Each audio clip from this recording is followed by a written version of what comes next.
Hello!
Hi, hello Hanako, welcome! How are you doing this fine day? Hello Double Red, welcome! How are you doing? I did go, I remembered, I was like, oh, I said I would get sandwich today. So I did that. Jimmy John's, yay! It was funny though, when I ordered, or I got my sandwich and I realized I forgot to ask for like a water cup. I was like, oh, and then when I got my sandwich, I was like, oh, could I also get a water cup? And the person working there just gave me a regular cup and was like, you can do whatever, go crazy. I just got water though. I'm boring, I guess, but.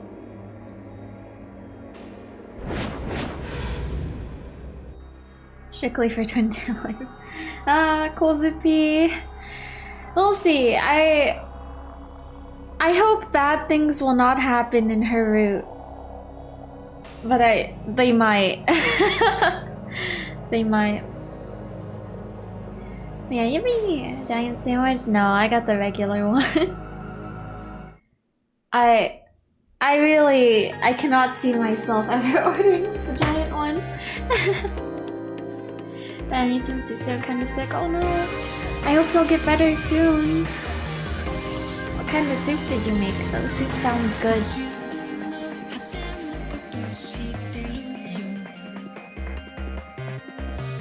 I feel like my favorite type of soup is probably tomato basil.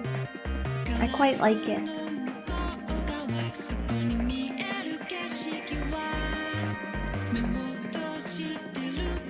I like miso soup too though. Cream of cauliflower. It's pretty good too.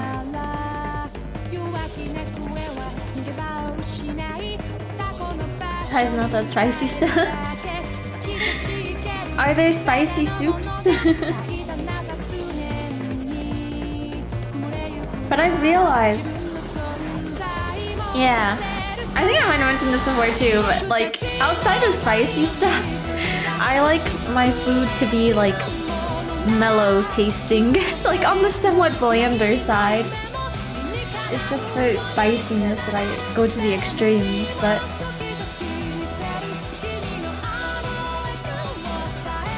Turks and Caicos stuffed soup? No, they're stir-fried noodles.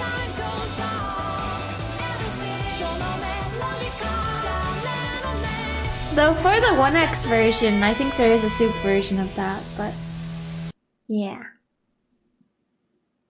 Yeah, they're not soup to maximize the spiciness.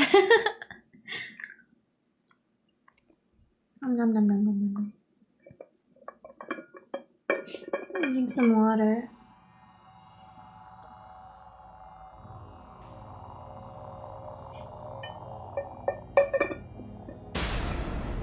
Oh yeah, but I tried looking for the 3X ramen the other day at a store, but they didn't have it, so I'll check somewhere else, I think. Yeah. But, I mean, I guess it's okay. I wasn't like...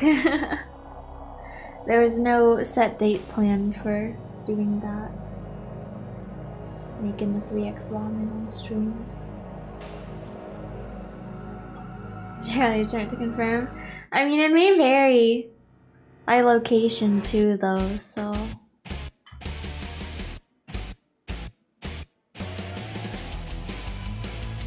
But... I guess they have an online website, don't they? Do they? Maybe I should check.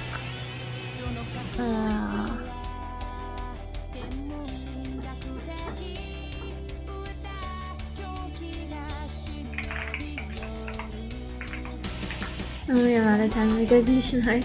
I mean, I don't think it's like new per se, actually. I think it's just... Man, I went to their website, all this stuff looks so good. I like just ate. But...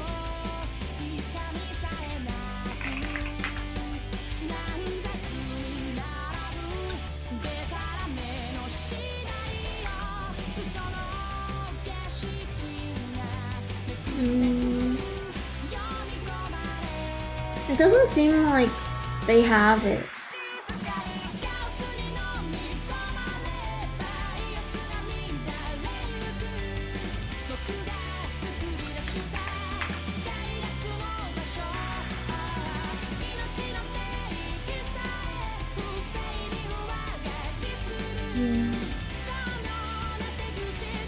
I guess I'll have to get it online or something then.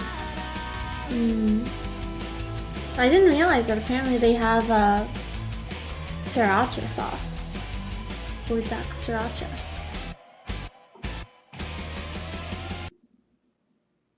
Yum yum yum.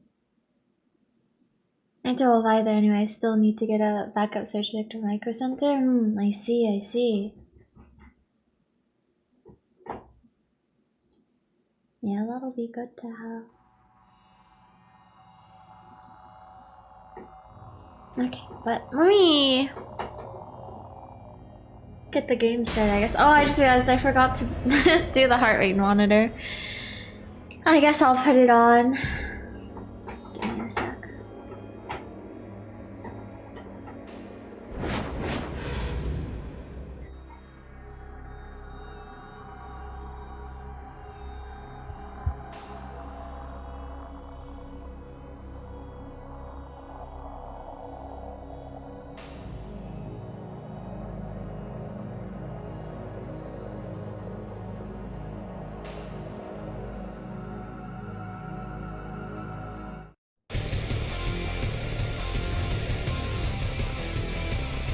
I imagine a high heart and never controls the I mean, I don't know.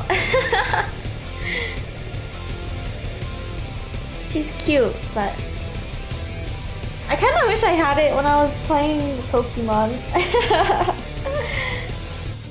Whenever we got to see Rika.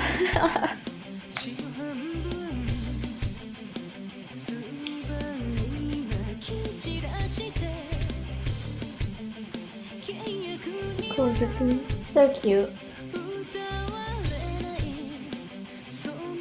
My birthday is coming up, I guess. It was November 13th. I was ready for those numbers.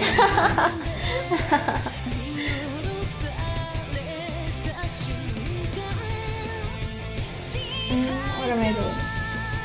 Ah.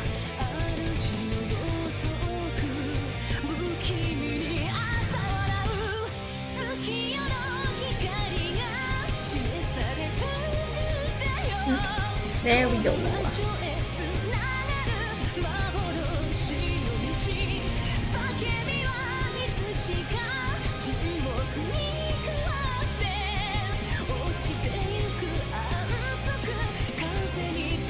A little higher right now, isn't it? Okay. What am I doing? I am moving Mobius over.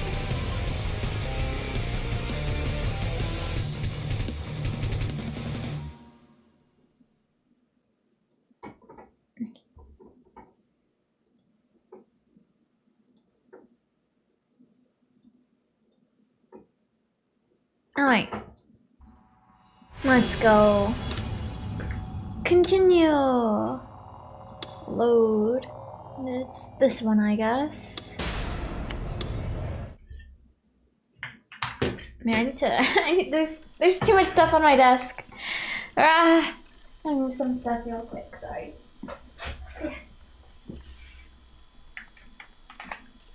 Switch Joy-Cons are still on my desk in the Pokemon stream. Okay. I guess I can't really do too much else. Okay.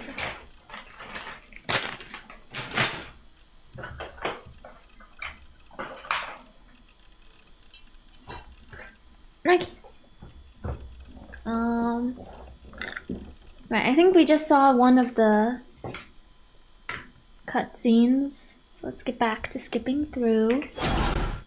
Ah, yeah.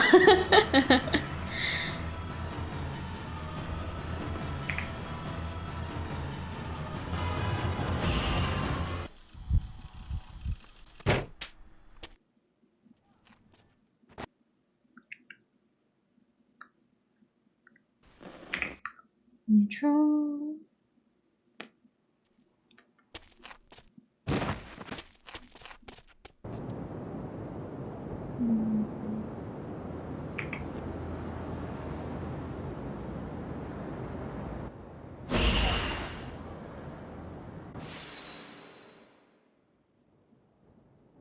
Two ISS, crazy stuff.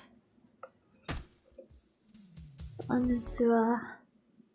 I really like that background music that plays there. It's nice, chill.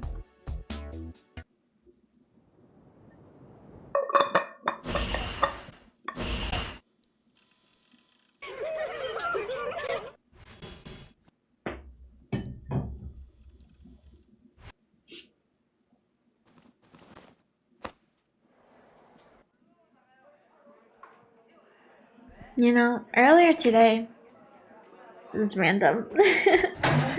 Earlier today, I was really craving ice cream. I was like, oh, should I go buy some later? And then I was like, well, I still have some in my freezer, you know? I got these like ice cream cone things the other day. So I had one of those, but it's like, they're good. But then also, I don't like the cones on them. Because they're not really crunchy. They're like kind of soft. So I'm like, texture. So maybe someday I'll go and get like a waffle cone or something. Inner chocolate coated cones I love. They're so good. Chocolate with ice cream is so good in general. Look at those ice cream in the freezer. I guess. Oh, did you guys see that? What was that one brand of like ice cream cones? Drumsticks, right? They're actually not ice cream, technically. And like, apparently they don't melt at room temperature, right? Something like that. It's canned. Yeah, they're called like a frozen dessert or something. Like, they're not legally allowed to call themselves ice cream. But anyways, I was thinking of them, but I'm pretty sure their cones stay crunchy in the freezer. I guess it's just that's how processed they are, I guess, but I like the crunch.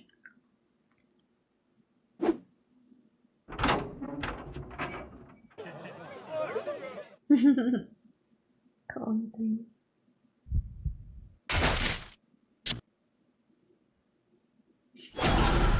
It's going quite far, huh? What chapter is this? Like 5? 6? Let me save real quick and see. I guess we started out chapter 4 anyways. 6. Oh wait, no. That's not what I want to do. Let me check the tips list actually. Did we look at it after? Oh, we did, that's right, okay.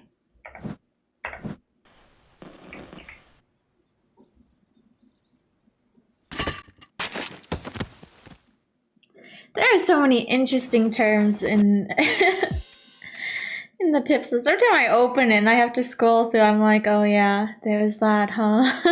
That too.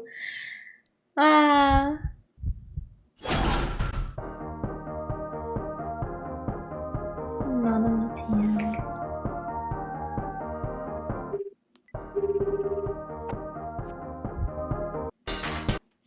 Dun, dun, dun.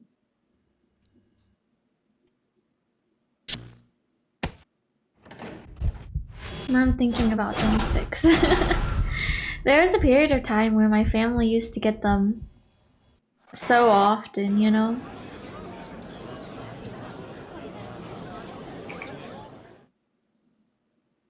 And we went through the box so quickly. We were all just eating a lot of them. Fun times, honestly. This was yes. Oh, maybe I should have saved. I could just look at the guide to see what the correct answers were, but I'm like, I feel like I kind of remember. This one's supposed to be yes. This one's no. I think this one was supposed to be no. This one is yes, I think.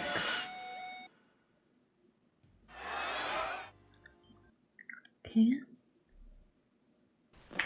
Dessert goes in a different stomach. So true.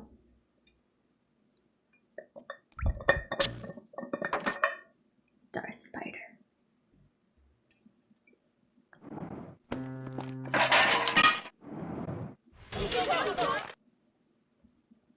Man, that first playthrough, I really thought I was gonna get like the bad ending, and I was so surprised when the game just kept on going after. I was like, when is this, like, surely this is not good, but I picked the right answers, I guess.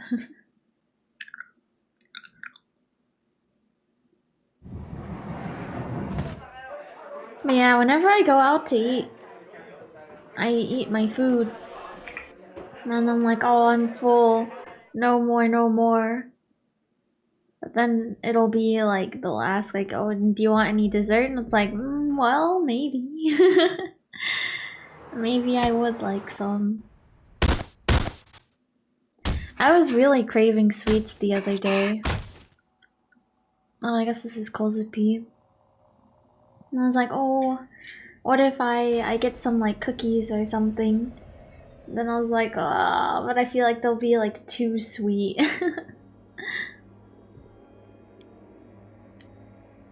I was like, I'd probably feel better if I just baked my own or something. But the convenience, you know?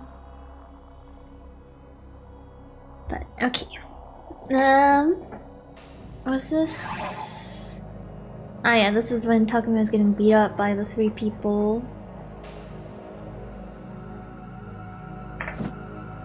Tell me to get Jamba juice, parfait, very sweet, very nice, and why do you even say perfect? I don't think I. Oh, wait, is it Jamba juice or Jamba juice? Strawberry. I didn't know they had a parfait. I thought they only had juices. I've never actually been to one, I think. Let me look at their menu.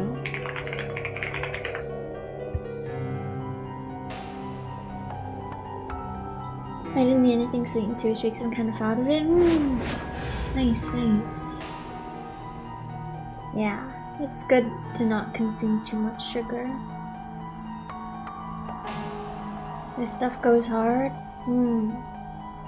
Maybe I'll have to try them out sometime. With the spooky music in the background, just browsing their menu.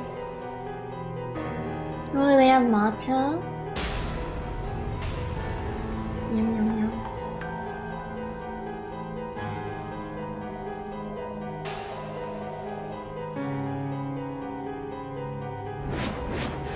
How do I? Oh, I guess I can search their menu.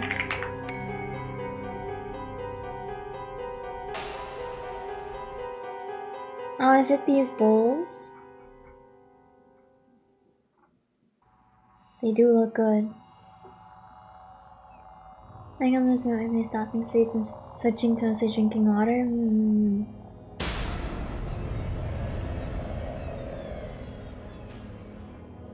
I mean, I'm just into it. I do like matcha. But, okay. It's so hard sometimes though. Yeah. I feel like it's like, it gets easier once it's become more of like a habit. But yeah, good work so far though. Wait, let me get back to the game though. There's little indication that there were any people present in the back alley of Center Guy. The breathing of a girl, Orihara Kozu, could faintly be heard resounding through it. Oh, her weapon is bloody. Her D-sword. She cradled a gargantuan sword, or perhaps it was not a sword. Its unique shape brought its identity into question. It was more akin to a snowboard. The sharpness of the blade could not compare to one, however. Its surface was stiff and it exuded a brutish aura. Wielded against another person, it could slice through them with ease, all while grinding every bone in their body to dust. Ugh. Maroon blood trickled down the blade, clinging to its edges. I just noticed it says God's Judger. I don't know if I noticed that before, but... A young man in front of Kozu attempted to crawl away. Despite the puddles of filthy water, he tried desperately to get even a little bit farther away from her. Kozu's face held a brilliant grin as she stared at the man. There was no trace of her usual cowering, timid personality. She was enjoying herself. Her cheeks were flushed, perhaps from excitement. The sword in her hand had been used on 2 others before the man, and it had been a remorseless bloodbath. Kozupi's not gonna kill you, but baddies need to be punished. The faces of the vulgar young men were bloodied and swollen. Until only moments ago, they'd been tormenting Kozu's classmate, Nishijo Takumi. She had heard the voices of their hearts by chance. Multiple boorish voices had wrenched their way into her head as she was passing by. Oh, she's woozy. Oh my gosh. I guess these are their inner thoughts, huh? The 3 Dokuns. Don't look down on me, yes, for faked eye. I'll beat you to death. Oh my gosh. Well, that's a lot, huh?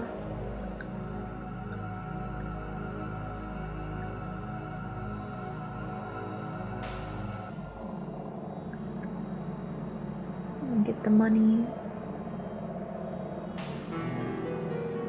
Ahahaha. Oh. Feels good. Huh?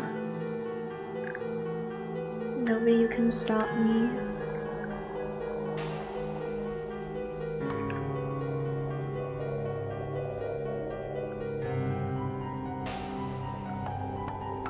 I want to kill them. Oh, and I guess that was Takumi's thought there at the end. From the cluster of voices formed by perverse hearts, a single voice of rage and hatred rose above. Recognizing the heart's outcry as Takumi's, Kozu had come running to where he was. She had then attacked the bad men. One more person, and justice would be dealt. The threat to Nishijou, Takumi, and herself would be eliminated. For that reason, Kozu refused to let the young man crawl away. There would be no escape. I'm sorry, I'll die, I'm gonna die. I'll die, I don't wanna die, it's not right, don't kill me, I'm gonna die. My guts will spill everywhere, I don't wanna die, I wanna keep living, I wanna live a good life, I wanna do all the stuff I've always wanted to do. The young man's heart frantically pleaded for mercy. Kozu's wide smile did not fade. kozupii. Oh. She gripped him by the back of the head, grabbing a fistful of hair, and forced him upright. She accomplished this despite the immense disparity in their physical appearances. Lacking the willpower to resist, tears welled up in his eyes as he begged for mercy from the innocent little girl. Cute. She is cute. Kozu's answer was a swift denial, but it was not one she voiced aloud. She simply mouthed the word one letter at a time with her small mouth. No. And no. Lifting it above her head, the gargantuan sword roared as it approached the man.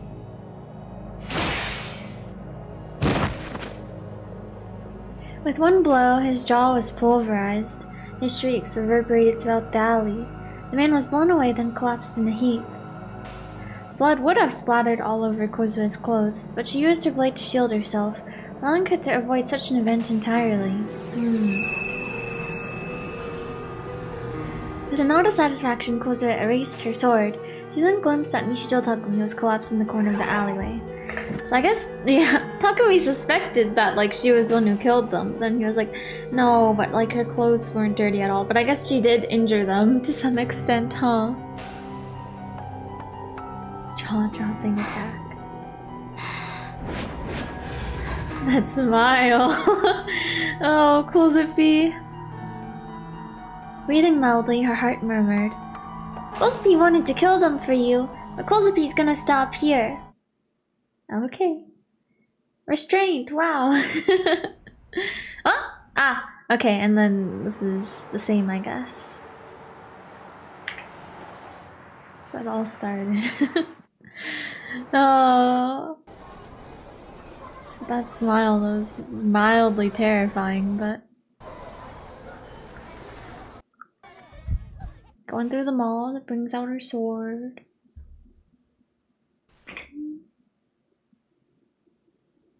And then, right, okay, it says it will branch into the boot in chapter 7. So that'll be soonish, I guess. Fernand chat. Hello, young man, welcome. How are you doing?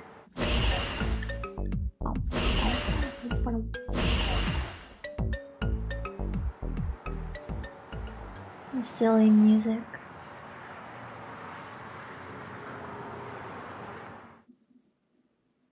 Okay. I'll just go neutral. Crunchy-kun popsicle.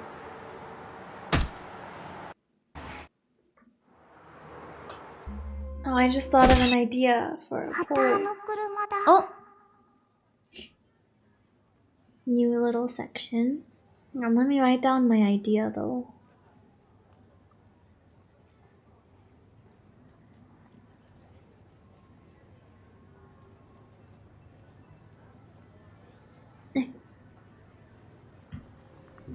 And then what was this is Kozupi's backstory.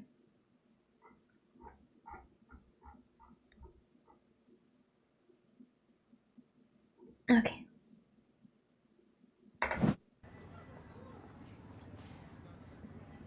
Before Shinsen Station, Orihara Kozue stood petrified. Over the past several days, she had been going back home from here rather than Shibuya Station. All because of the white car that had been following her. And today, the white car appeared once more. Dun dun. As if waiting for someone, it was parked in front of the station. Stricken by this, Kozura froze dead in her tracks. The passenger side window slowly began to roll down before stopping nearly halfway.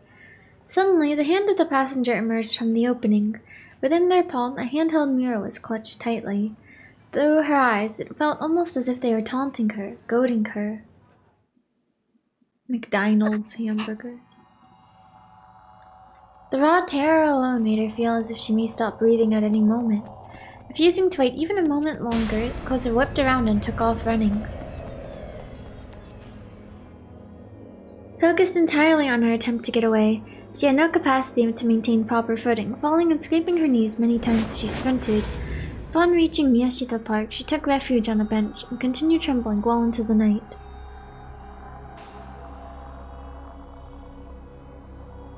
However, she could not afford to embrace her knees forever. Despite her fears, Kozura decided it was finally time to make her way back to Shibuya Station.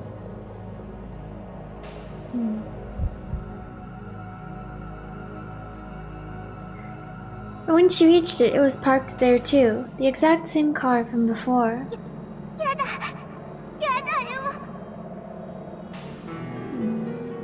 Kozupii. Though she had no destination in mind, she bolted once again. Tears poured down her cheeks with no end. Doubt was all that filled her mind. Who could possibly be in that white car? What could they possibly hope to gain by harassing her? When she came to her senses, she realized that she had found her way back to Shinsen Station. Given that the car had been at this very station earlier, the last thing she wanted was to return to it. Taking her chances, she entered an unfamiliar narrow alley. Due to the lack of streetlights, the area was incredibly dim, something that only served to magnify the already intense dread in Kozura's heart. But at this point, Kozura was already drained. She did not have the energy to continue running. Wiping away her tears, she kept up her desperate struggle, stumbling every other step of the way. And right when she thought she was about to hit the main road, the white car passed right in front of her. Dun, dun, dun. Kozura was shocked by its sudden appearance. It then traveled approximately 50 meters away from Kozura before stopping on the shoulder of the road. Its hazard lights flicked to life. She lost all willpower to run. No matter where she ran, they would always find her. As if it were reading her mind, the car would always anticipate where she would be. Sinking to the ground, she cradled her head in her arms.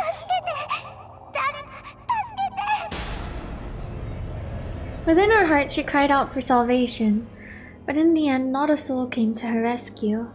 Even as Kozura began to stagger away in a fit of tears, the vehicle remained parked, and to the very end, whoever was inside made no attempt to show themselves.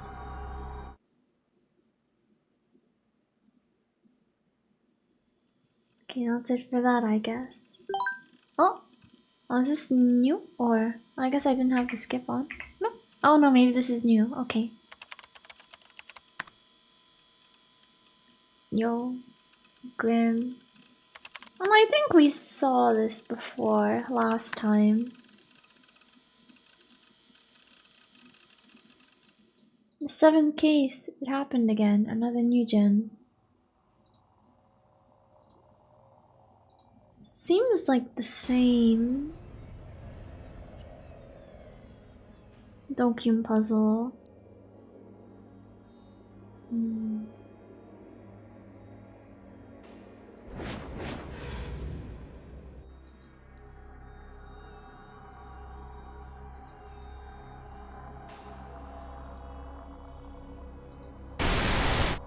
今日午前4時50分頃、東京警察の調べによりますと、3人とも胴体の部分が切断され、3人の額にはそれぞれ謎の渋谷では2ヶ月ほど前から猟奇殺人事件が頻発しており、警察では今回の事件も同一犯による犯行の可能性が高いとみて捜査を。あいつ昨日僕に絡んできた。Three of them had been collapsed on the ground, covered in blood. I dug my wallet out from my pocket and stared at it intently. When I came to, Koza had been carrying it, and she'd given it back to me soon after. The person who killed those three be...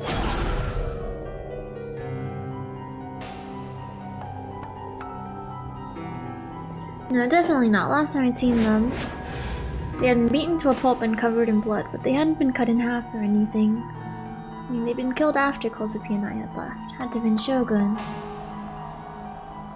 Why next? Thought alone terrified me. I tried to grasp my D sword, but even that was just to protect myself from him. Without that sword, how could I ever hope to escape his evil clutches? I felt like he was holding a knife straight to my throat. Like he was saying, I can kill you whenever I please. Please, just let me go. What had I done to deserve this? I couldn't take it anymore. Someone save me, please. Mimi, where did you go? Weren't you supposed to protect me? No, I couldn't rely on Mimi anymore. I had even gone to school today just to see her, but she hadn't been there. Almost like she was never there to begin with. So I had to find someone else who I could rely on to protect me. And the first person that came to mind was kozupii here, I guess. 最近渋谷はますます物騒だよ。昨日も怖そうなゴキゴキ男たちに拉致されそうになっちゃったから、ドカドカドカーンってしてやったから。ドカドカドカーン。kozupii. She was as far removed from normal as could be, and also a pretty big idiot. But because of that, something told me that if I had to depend on her, she might actually hear me out. Okay. Let's see how that goes. Upon entering the classroom, I looked toward Mimi's seat. There was no one there. Next, I looked over at kozupii's desk. She was in her seat, face down and huddled up. Good morning, kozupii. Morning, kozupii. I didn't make eye contact, but I greeted her with my inner voice. The old Okyuns are watching me smirking. Oh, that's right, he says that. It was no different than yesterday. They'd all already labeled me as that otaku freak who said he was psychic and made a ass of himself on TV. And that label wasn't going away anytime soon. The old Okyuns didn't seem to have arrived yet. It was pretty common for them to skip the first period, and that was fine by me. Yusuke merely tossed a glance in my direction, not caring enough to greet me. All the ties between us were pretty much gone at this point. Then again, it was already pretty strange that he and I had ever been friends at all. Taking a seat, I pretended to fall asleep, and then I called out with my mind. Kozupii, can you hear me? I need your help. If I don't get help fast, someone is going to kill me. Yeah, that's why I want you to protect me. You can use your D sword. それよりたくみさん、コズミのことバカそうって思ってるでしょ。 No. Let me save real quick. Let me see. Are we already? Let's say, is this still chapter 6 or? Okay, no, chapter 8. kozupii. The sickness unto slaughter. Okay, let me turn off the skip button then, since we're already on her route. Oof. Exposed. やっぱり、たくみちゃんひどいの。それに、コズピーはね、誰でもドカバキってするわけじゃないよ。Well, I コズピ mean... ーは、コズピーに悪いことしようとする人だけ。ドカックシャペキーって言ってあげるの。She says this all so cutely. Okay, does everyone around me think I'm stupid? What is this? I'm just a poor innocent otaku who hadn't done anything wrong. All I want is to just shut myself inside my base and spend the rest of my life in there. I swear to God, it's like everything around me is screwing with me. Grah! What the hell? What did I do to deserve this? I've done nothing wrong. I'm a good person. The Okyuns, they're the bad ones. And Shogun, too. Please, kozupii, I need your help. Protect me from them. You even said it yourself the other day. Those cockroaches that say all those horrible things to me. They're even more worthless than I am. でもね、コズピーはその将軍さんって人知らないよ。I know him all too well. He's this kid that looks like an old man, and he rides around in a wheelchair, and one day he's going to show up out of the blue and kill me right then and there. He's the one who stole Nanami away.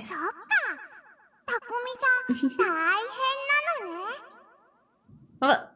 Is that really all you have to say?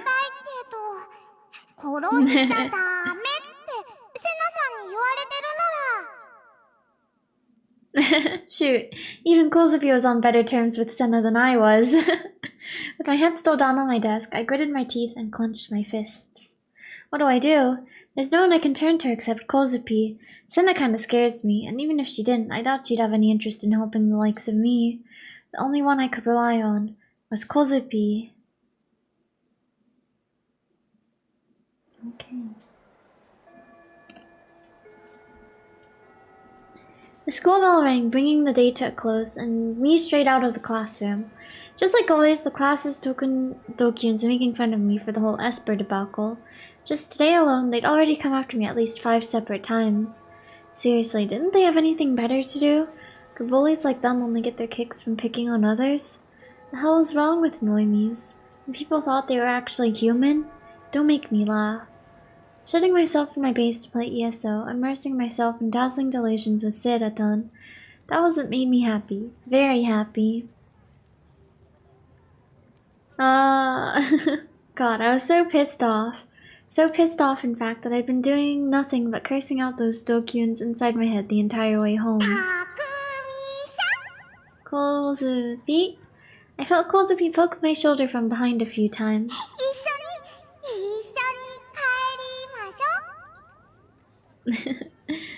Do you really have any interest in protecting me? A present? Wow, what could it be? A present? For me? Look at me, I think I just raised a flag. Yeah, she can read your thoughts, Takumi. Oh, it's nothing.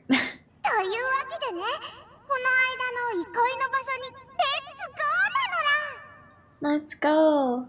Somewhere nice and relaxing? Oh god. Where could we be going to? Oh, that's right, she did say she likes this staircase. I knew it. There are no people around, so the description is pretty spot on. Then again, it is just a staircase, so that only makes sense. So why is it that I can't seem to calm down?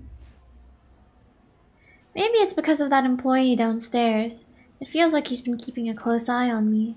Or maybe it's because kozupii and I are speaking telepathically. We aren't making any noise, so from an outsider's point of view, we probably just look like a bunch of freaks making faces at each other in total silence.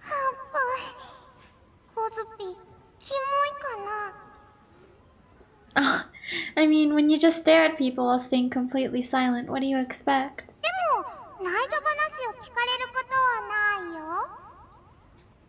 What, these are supposed to be secrets? The sheer amount of energy you have really does tire me out. Some things never change, though. Aww. So weird.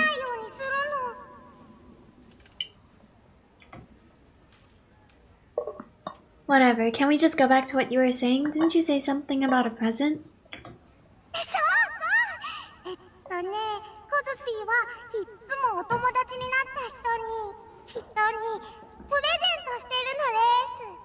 Wow. I hope it will be something cute and not messed up. We'll see. I feel like it could go either way. It's probably something cute. As she spoke, kozupii started rummaging around in her bag. Honey's on the hand. We'll see. We'll see. Ah, candy.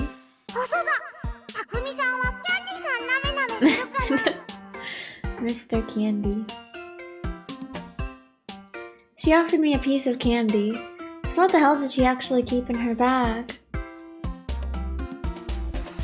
For now though, I just took the candy, unwrapped it, and popped it in my mouth. It was lemon flavored. Tangy flavor spread throughout my mouth. Pretty refreshing, honestly. I really like lemon flavored stuff. Is that the present, kozupii?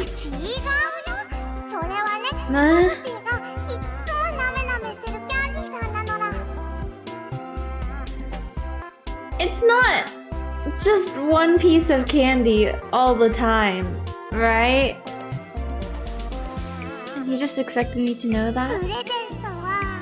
Okay, probably not, since they just moved on.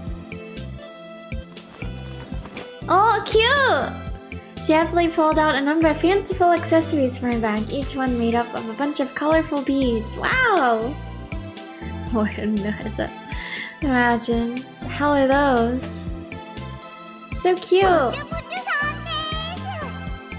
Clickety clackety.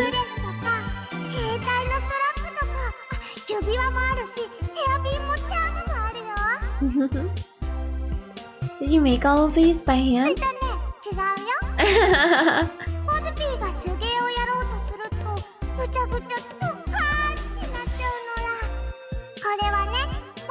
Oh, her mom made them.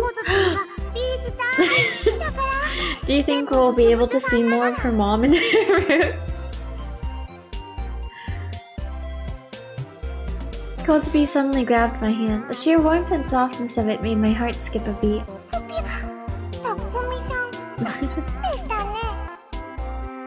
Only because it was a surprise attack. I'm trying to hide it. Well, you know. Thump thump. With a smile still on her face, Kozupii handed me something made out of beads. It was probably a cell phone strap, if I had to guess. I don't want it. No, take it.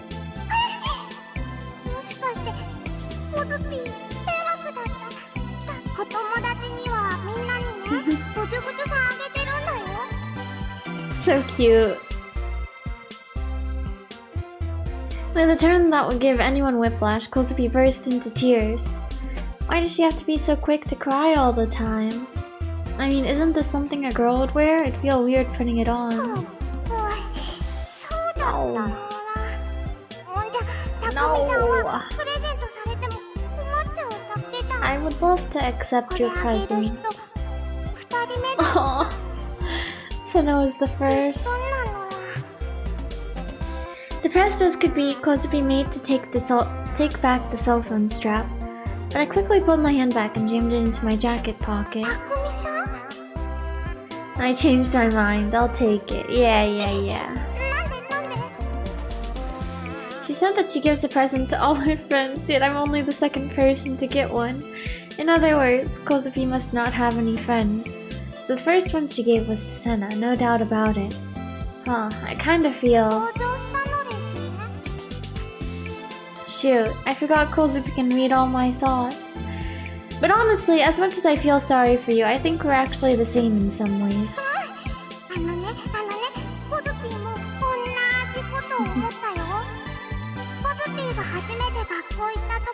School.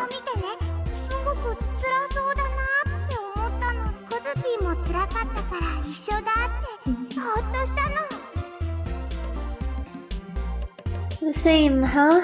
It reminds me of what Sena told me about Kozupi's life before she transferred.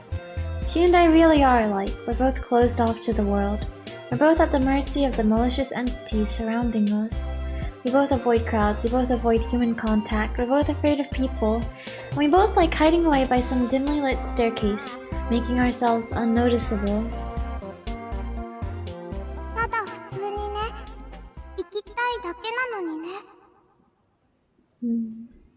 As she played with the clickety-clackety in her hand, Kozupii had a faraway look in her eyes.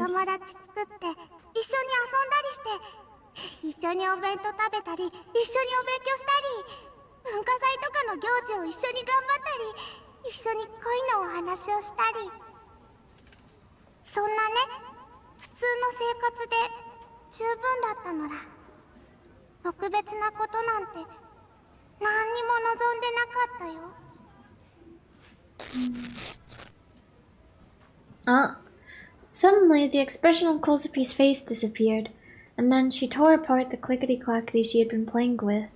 The beads went everywhere, rolling and tumbling down the stairs. I've been thinking the same thing. Why am I the only one that has to suffer like this? I always ask myself, what did I do to deserve this? コズピーはね、悪いことしたよ。Kozupii stuck out her tongue and her smile came back. A bad thing? Do you mean the thing where you cut off your classmate's arms? Or... 殺したいって願ったもん。コズピーに意地悪する人たち全員ぶち殺したいって願っちゃったもん。 You really are pretty twisted. でも悪いことを願うのは悪いことじゃないよ。Yeah, yeah. あれね、悪いことを願うのが悪いから悪いことを願うのかな。悪いですね。とにかく、負の感情は否定されるものじゃないってへんてこなボード持ったおじさんが言ってたのら。悪いことを願ったからディソードがコズピーの力になってくれるのら。ディソードがコズピーを守ってくれるのら。だからね、もう普通なんていらないの。 Are you sure? Have you really given up on trying to live a normal life? Are you sure that's what you want? That you won't regret it?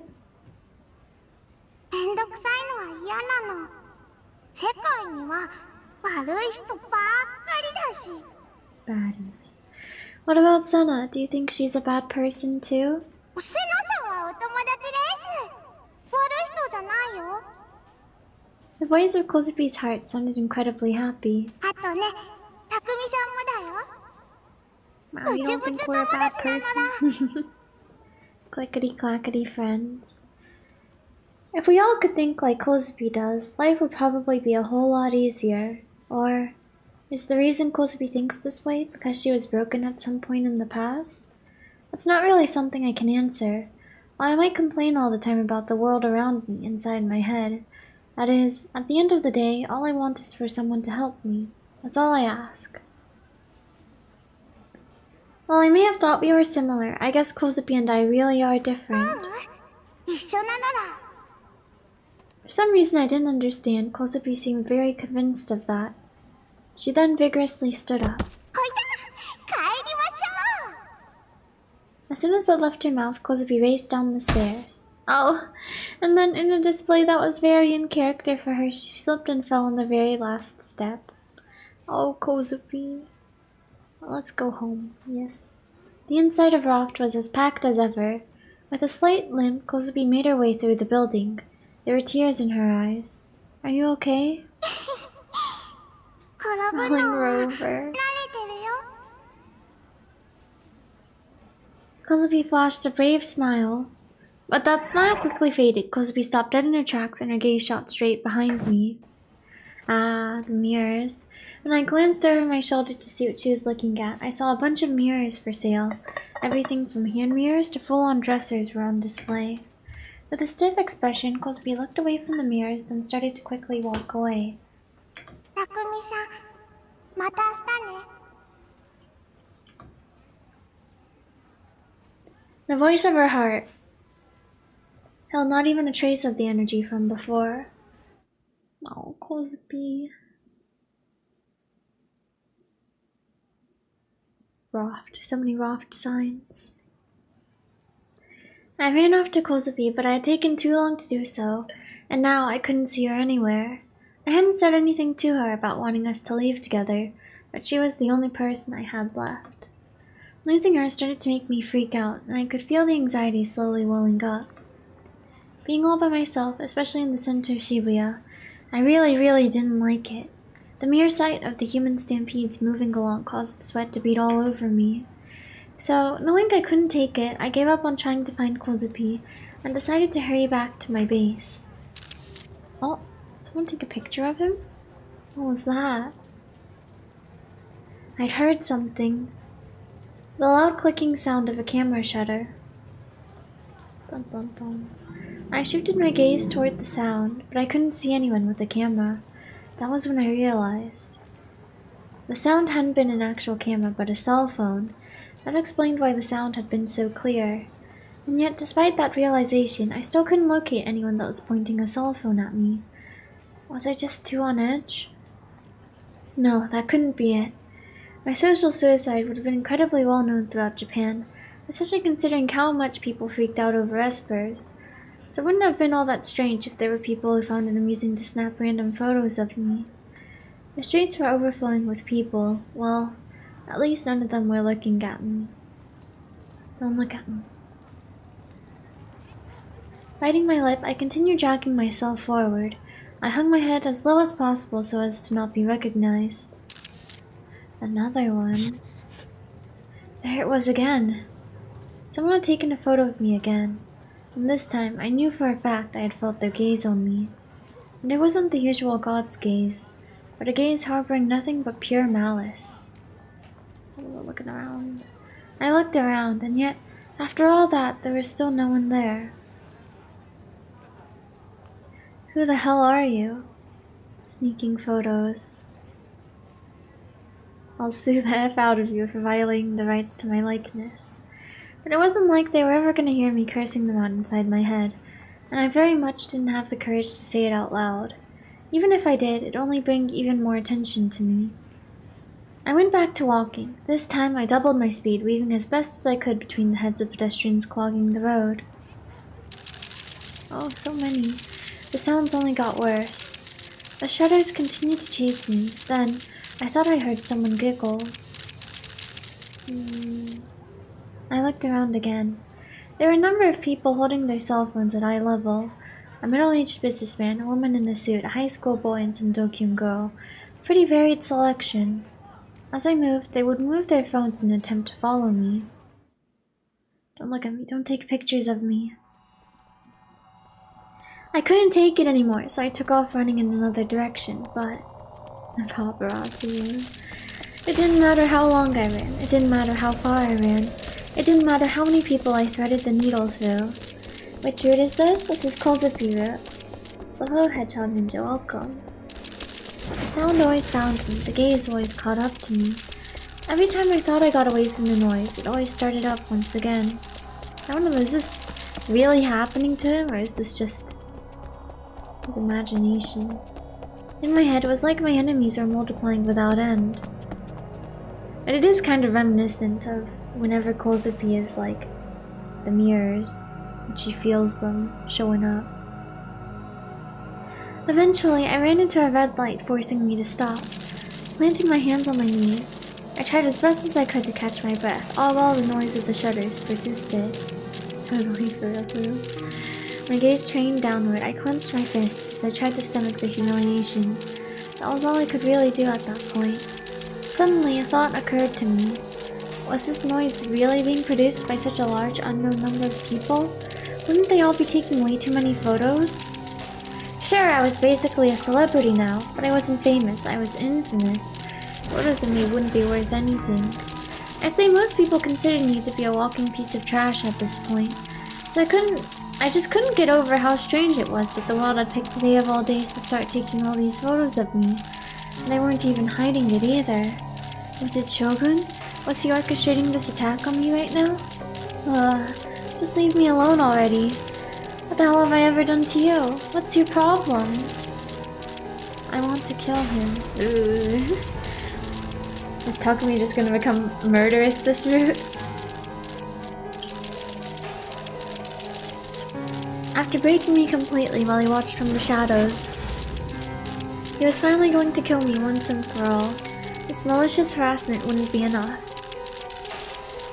I would be the next New-Gen case, murdered in some horrible, grotesque fashion. Therefore, I have to kill him before he kills me. I grabbed my head with both hands. I had a pounding headache. Yeah. And yet, despite it all, I still didn't feel God's gaze. Despite the countless photos being taken via cell phones, Shogun's typical gaze wasn't following me at all. I want to kill him. Oh? He stopped? Suddenly, everything went quiet. The rapid snapping of camera shutters completely disappeared. Surprised, I started to look up. Well, Shogun? Only to hear a sound that I had heard many times before. Right behind me, within the silence, came a quiet creaking noise that I would never have heard otherwise. I sensed a presence. Someone in a wheelchair was right behind me. But who? I laughed at my own wishful thinking. Their identity was obvious. It was him, Shogun.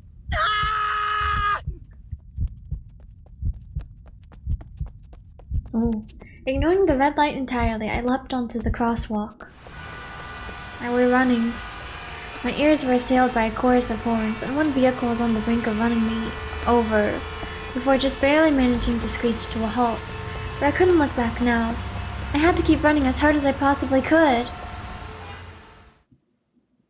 Do you have room to both? I mean, I guess so, yeah. Even though I'd made it back to my base, I was still haunted by the sound of those shutters. Moving to a nearby residential area hadn't helped either. Even though it had been entirely deserted, I could still hear the endless clicking and clacking of the shutters. It was as if they'd been seared into my very eardrums. Every person I passed would take out their phone just to get a shot of me. Not one of them said, "Oh wow, please let me shake your hand," or "Yo," as I moved past them. No one even so much as grinned at me.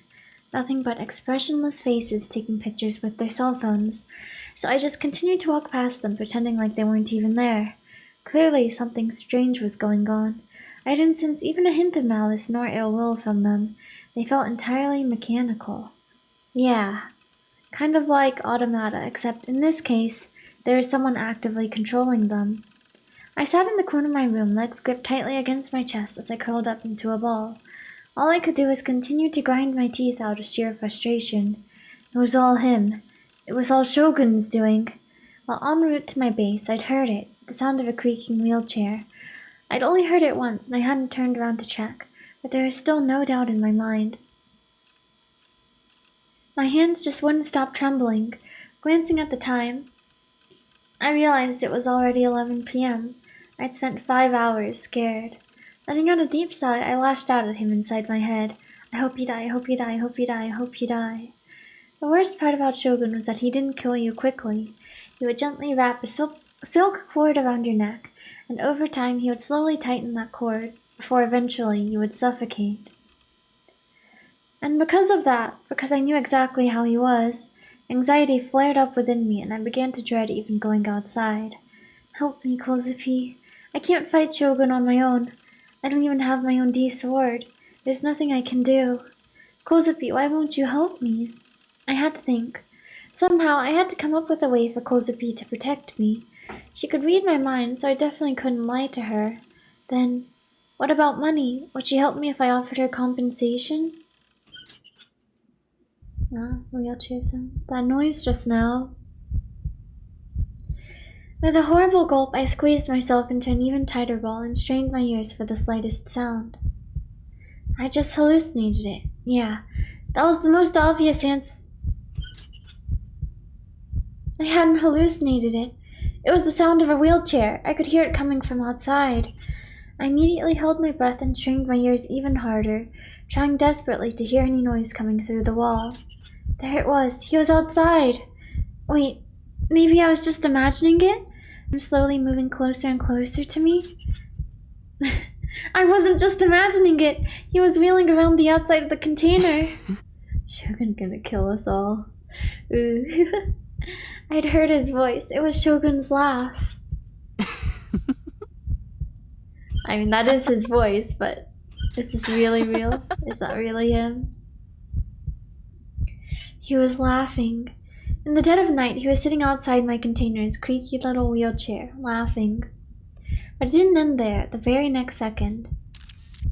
Picture too. I heard the sound of a cell phone's camera shutter. Had Shogun taken a picture? What had he taken a picture of? The container? No. It wasn't just Shogun. There were other people there. And not just 2 or 3. It felt like there were at least 10. This staircase could stop. He's persistent. They were all taking pictures with their phones in perfect unison. The sound of the shutters echoed off the walls and coiled into my ears. This is impossible. A delusion like this was just that, a delusion. If I peeked outside, surely nobody would be there. It was all just some simple hallucination. The Sunderland circling around.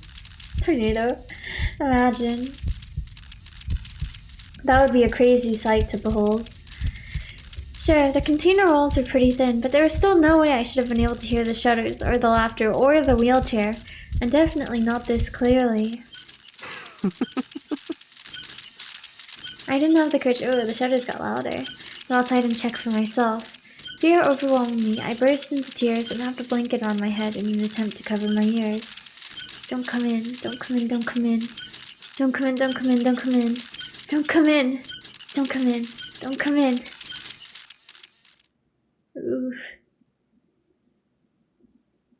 Is kozupii gonna come to our rescue? How much time had passed?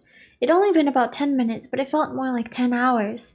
I threw off the blanket and got up as quickly as I possibly could. I listened very carefully. I didn't hear anything outside. All I could do was hear the sound of my PC. All I could hear was the sound of my PC. So it really had been just a hallucination. Yeah, it had to have been. Just to be sure, though, I should check outside. There's no way anyone was out there, but still, even if someone had been there, surely they wouldn't be there anymore. I positioned myself by the door. There was a padlock on the inside, keeping the door locked. Retrieving the key, I stuck it inside the padlock. But I didn't have it in me to turn the key that easily. My heart was pounding out of my chest, and my nerves refused to calm down. I was terrified. The mere thought of opening my door absolutely terrified me. He needs to get off his meds and touch grass. I think meds might help him, honestly. This could have all just been some total bait. Someone could be outside right now, biding their time as they waited with bated breath for the opportune moment to strike. I wanted to tell myself that something like that would never happen to me, but it was pointless to even try. I'd been deceived over and over again, and I couldn't take it anymore. I was so tired. Why couldn't I just be left alone? Why'd I have to endure these horrible, absurd trials? They were just too much for me. Ugh. I slammed my fist into the door with a loud bang. The noise resounded incredibly loudly, and my hand immediately hurt. Not a sound came from outside. There were no signs of anyone being out there. There was nobody there. Of course there was nobody there. You'd have to be stupid to think there was somebody there. I bit my lip so hard, blood slowly began oozing out. And with that, I somehow found the strength to remove the padlock, and then I slowly opened the door. In an attempt to investigate, I peeked my head out from my base. No one's there. There was nobody there. It was still as death, and nothing moved. There was no sign of Shogun's creaky wheelchair, nor his laugh, nor the cell phone camera shutters. Nothing. 誰かいますか? I waited for a moment, but there was still no response. But of course there wasn't. There was nobody there, so of course nobody would reply to me. That was just common sense. Nervous as could be, I began to check even further outside, shifting my gaze toward any shadowy areas I could see. Yeah, no one was there. Everything I'd heard, I'd hallucinated. All the repeated extreme stress had caused me to start breaking down. Yeah, that made perfect sense. I just gotten scared and ended up losing it. 僕涙目。もうね、アホかと、バカかと。Oh. the face. The sheer stress I was feeling left me trembling as I laughed at my own pathetic state. Ah, look at this. Dumbass. It was laughable, really. I couldn't help but lol. Man, I was so worn out. The jump scare Nanami kills him, Shogun runs over and he tells the truth. That would be a crazy turn of events.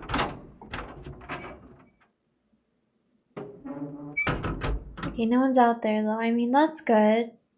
At least, you know, like, it was all in your head, but, you know, it's good that he's not out there trying to kill you or anything. Going back into my room, I let my Seraton figure soothe my soul. Next, I sat down on my PC and logged into Frepada. That was where I checked for new updates in the Bloodtoon community. I could also see if my friends posted any status updates. A sense of dread was building within me. Something wasn't right.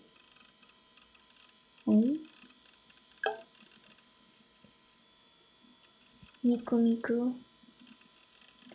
The list of my friends' statuses popped up on my display. None of it was from any friends whose names I typically saw. The list had been bombarded with a single name posting over and over again in quick succession, bearing all other posts. Oh, I guess this spider, huh? Wheelchair. Oh, container wall. I guess this is the things he thought they were taking pictures of, huh?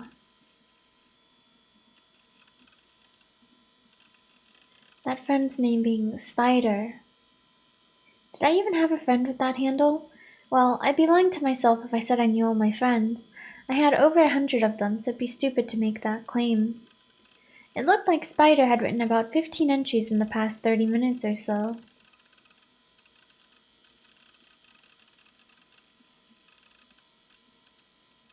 Yeah. When I saw the titles of the posts, I gulped.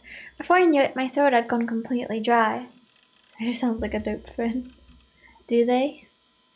For one reason or another, I was struck with an immense sense of déjà vu.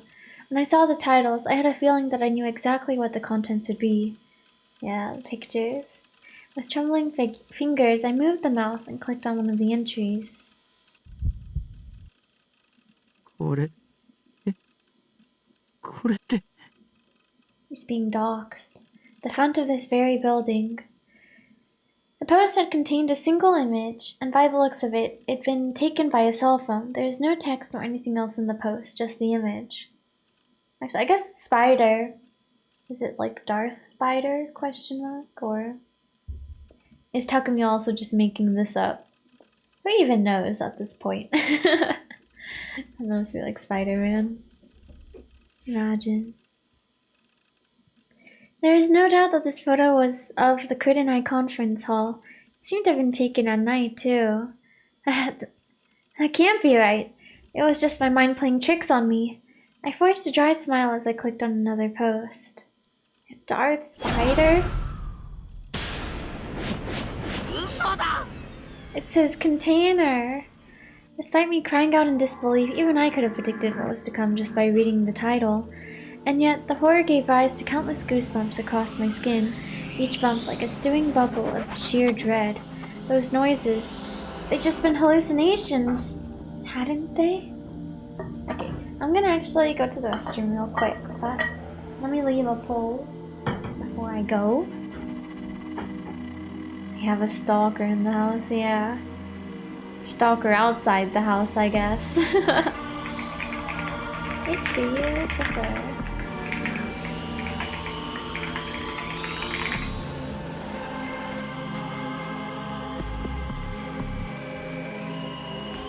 Oh, oops, I accidentally added extra. Okay, there's the poll. And the BRB. Okay, sorry, I'm jump scared. I mean, you know. But anyways, okay, I will BRB. See you guys soon. Maybe I'll get some more water too while I'm gone. But yeah. BRB.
welcome back. Thank you. Oh, thank you. Did you grab an ice cream cone too? No, I did not. I ate my last one earlier. Ugh, my hands are cold. Oh, I forgot. I was thinking about getting a little, like, blanket too. I'm a little cold.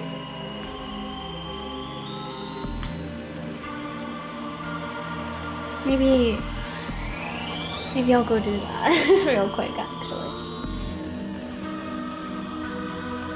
I forgot about it.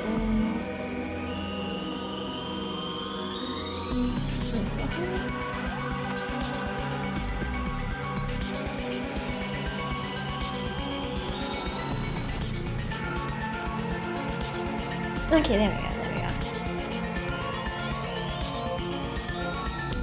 Yeah, man, let me go get fluffy blanket. Sorry, I'll BRB real quick.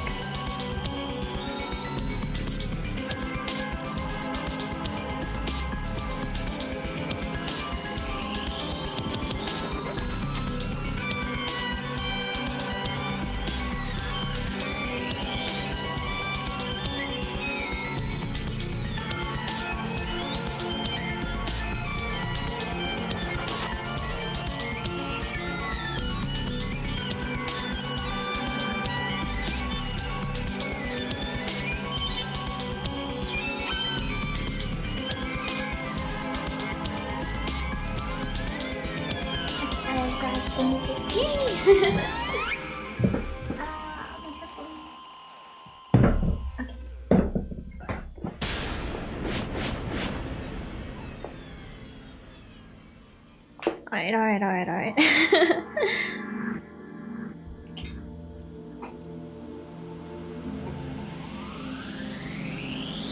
Let us continue.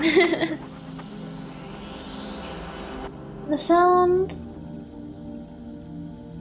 of the wheelchair, the sound of Shogun's laughter, the sound of cell phone shutters. Have those sounds actually been real?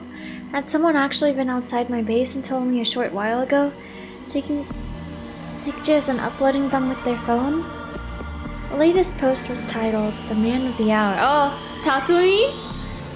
The timestamp read 12:14 a.m. and right now, it was 12:21 a.m. Their last status update had only been 7 minutes ago. そうだよ。嘘に決まってる。 Sorry, hit the mic. Who the hell was the man of the hour supposed to be? Who the hell could it be? It's you, I think, Takumi. I really didn't want to look, but I just couldn't bear not to. I'd never be able to calm down otherwise. I quickly snapped my gaze to the door and back. I had to make absolutely sure the lock was on correctly. Like, okay, yeah, it is just fine. And right after I did that, scared as could be, I clicked the latest status update.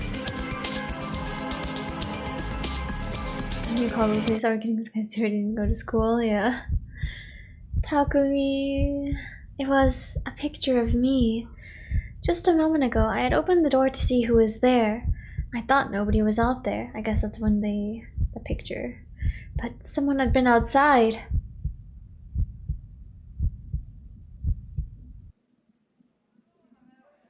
Ah.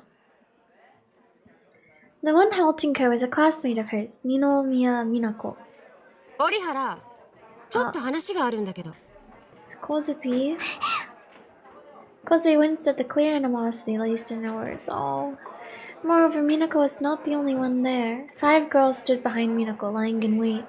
All of them were her classmates, but Kozui was unable to recall their names and faces. いいよね。付き合ってくれるでしょ。Managed to rewatch the anime? Oh, which one?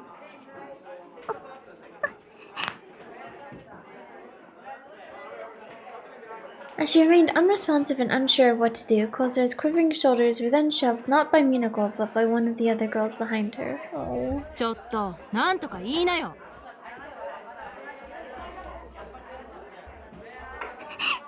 Paranoia agent. Ooh, I see. I don't think I've heard of it before. Feeling entrapped by the crowd of girls, tears began pouring from the corners of her eyes. Her captors were quick to take notice, growing even further agitated.いちいち泣いてんじゃねえよ。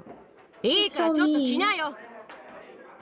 She refused to go with them, for she had a horrible feeling about the events to come. But when they grabbed her by both arms, she knew that she no longer had a choice in the matter. They brought her out to the rooftop. 10 more girls were waiting up there. Nearly everyone was a classmate of hers.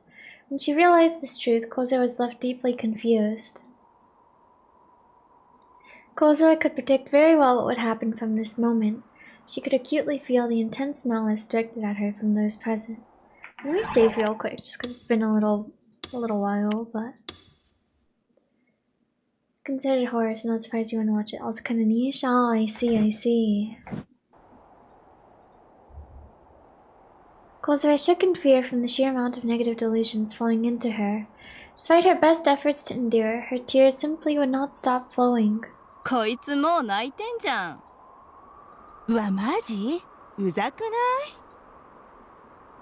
い？ Even though Kozue had only just transferred to the school, her peers held nothing back in their barrage of insults. Of course, she was well aware of the bitter hatred the girls felt for her.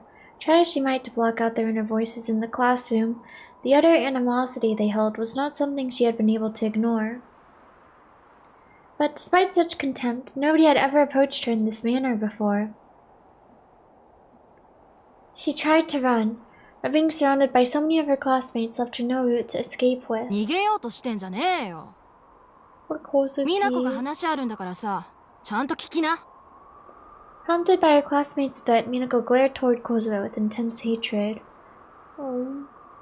Minako's demeanor was that of a tall, rigid model, providing a heavy contrast to Kozue's small, petite frame. 折原、あんたさ、大輔に色目使ってんじゃないわ。Oh, wait, this is, his girlfriend, huh? Misumi-kun's. I'd forgotten her name.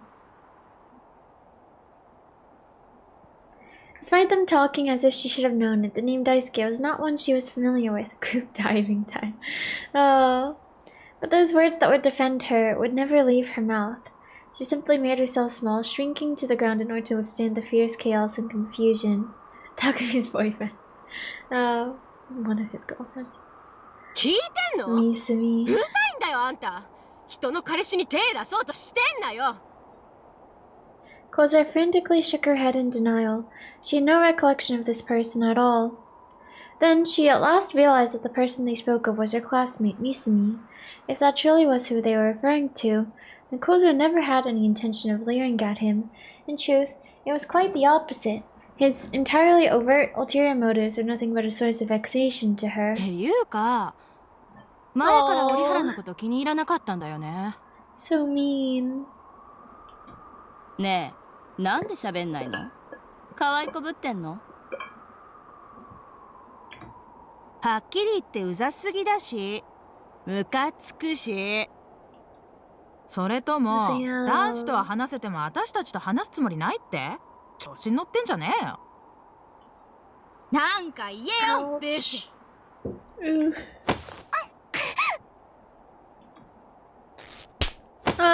They pulled her hair, they struck her face, they shoved her shoulders. Oh no.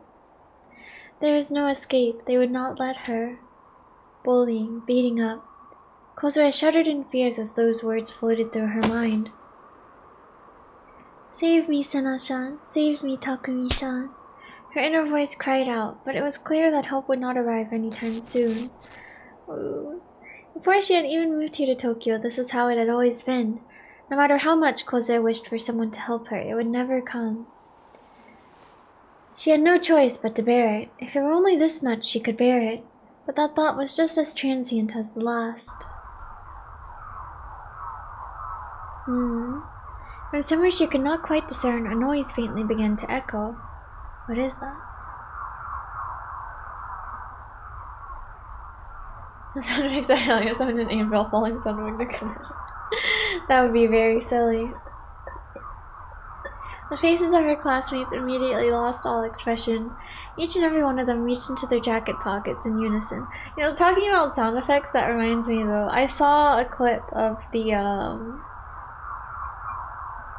Shoot, I forgot what year it was from, but the original Hunter x Hunter anime, not the one from 2011, but it has like a more serious tone than the 2011 version of the anime, but the sound effects just really got me. Wait, let me get the game audio for a second. Let me find... Actually, I guess, well... There's this one particular clip I was watching with Kurapika and Crollo. Was it? Oh, 1999. It's just the sound effect when his eyes. Oh, this one's an edit. Okay, I think it's this one then.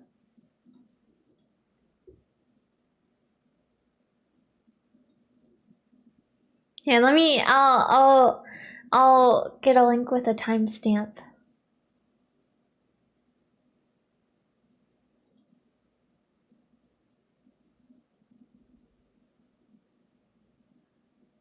Oh wait, this doesn't actually have the part I was thinking about. Damn, it was so long ago. Yeah. It was, huh? Satisfying keyboard strokes.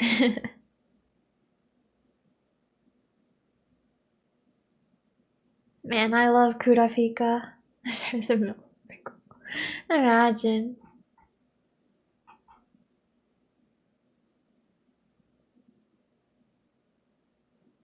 Okay, wait, I know this. Ah, oops! Wait, let me give me a where?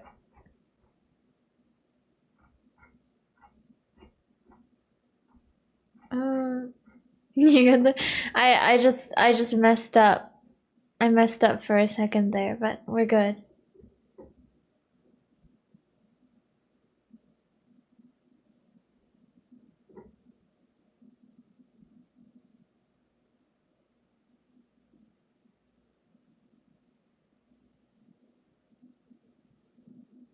Do they have it here? They have him punching him? No, I guess not. Okay, wait, let me add Crollo to the search. Oh, here, this one. I think.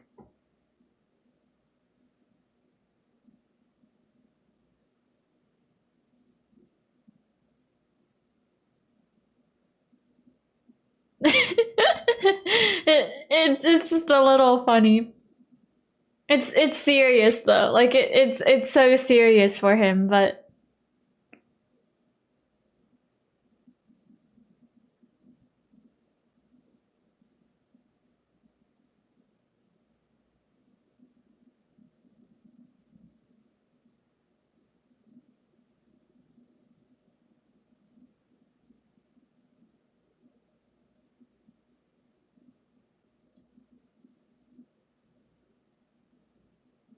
I think I'll do 2 links. One for the punching sound effects and then the other one for when his eyes.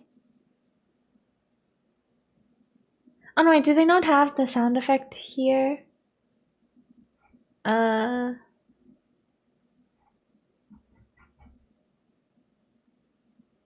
swear there was. Maybe it was early in the clip and I skipped past.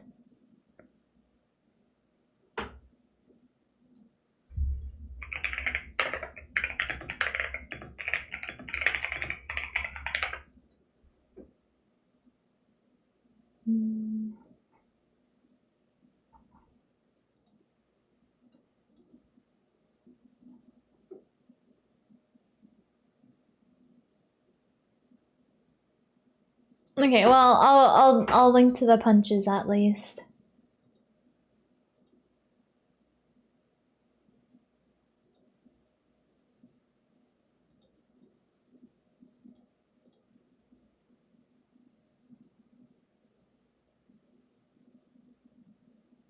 Oh no! Wait, the eyes, they are here. They are here. Okay, perfect.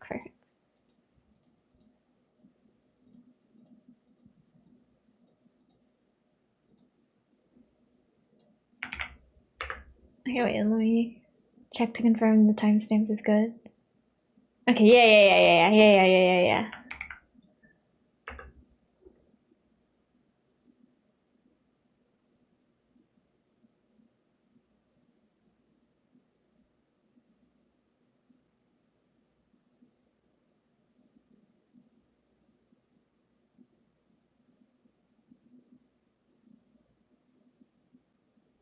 Okay, yeah. Anyways. Gotta get rid of all these tabs I opened up. Okay, I'll turn the game audio back too. Man, just that for his eyes. And then the punching sound effects. I would like to watch the 1999 version though. I have not watched it. I've only watched the 2011 version of the anime. And some OG Dragon Ball stuff, yeah. It's kind of fun watching older, you know. But oh, the faces of our classmates immediately lost all expression. Each and every one of them reached into their jacket pockets and used. Are they gonna all have like mirrors? I guess maybe it would be like hand mirrors, right? But ooh, kozupii is not gonna have a good time here. I mean, she's already not having a good time, but oof. Where's my mouse? Oh, here it is.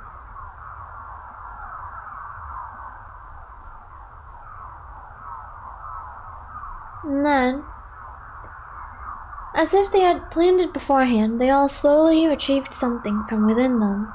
Each person, a whole body mirror, imagine.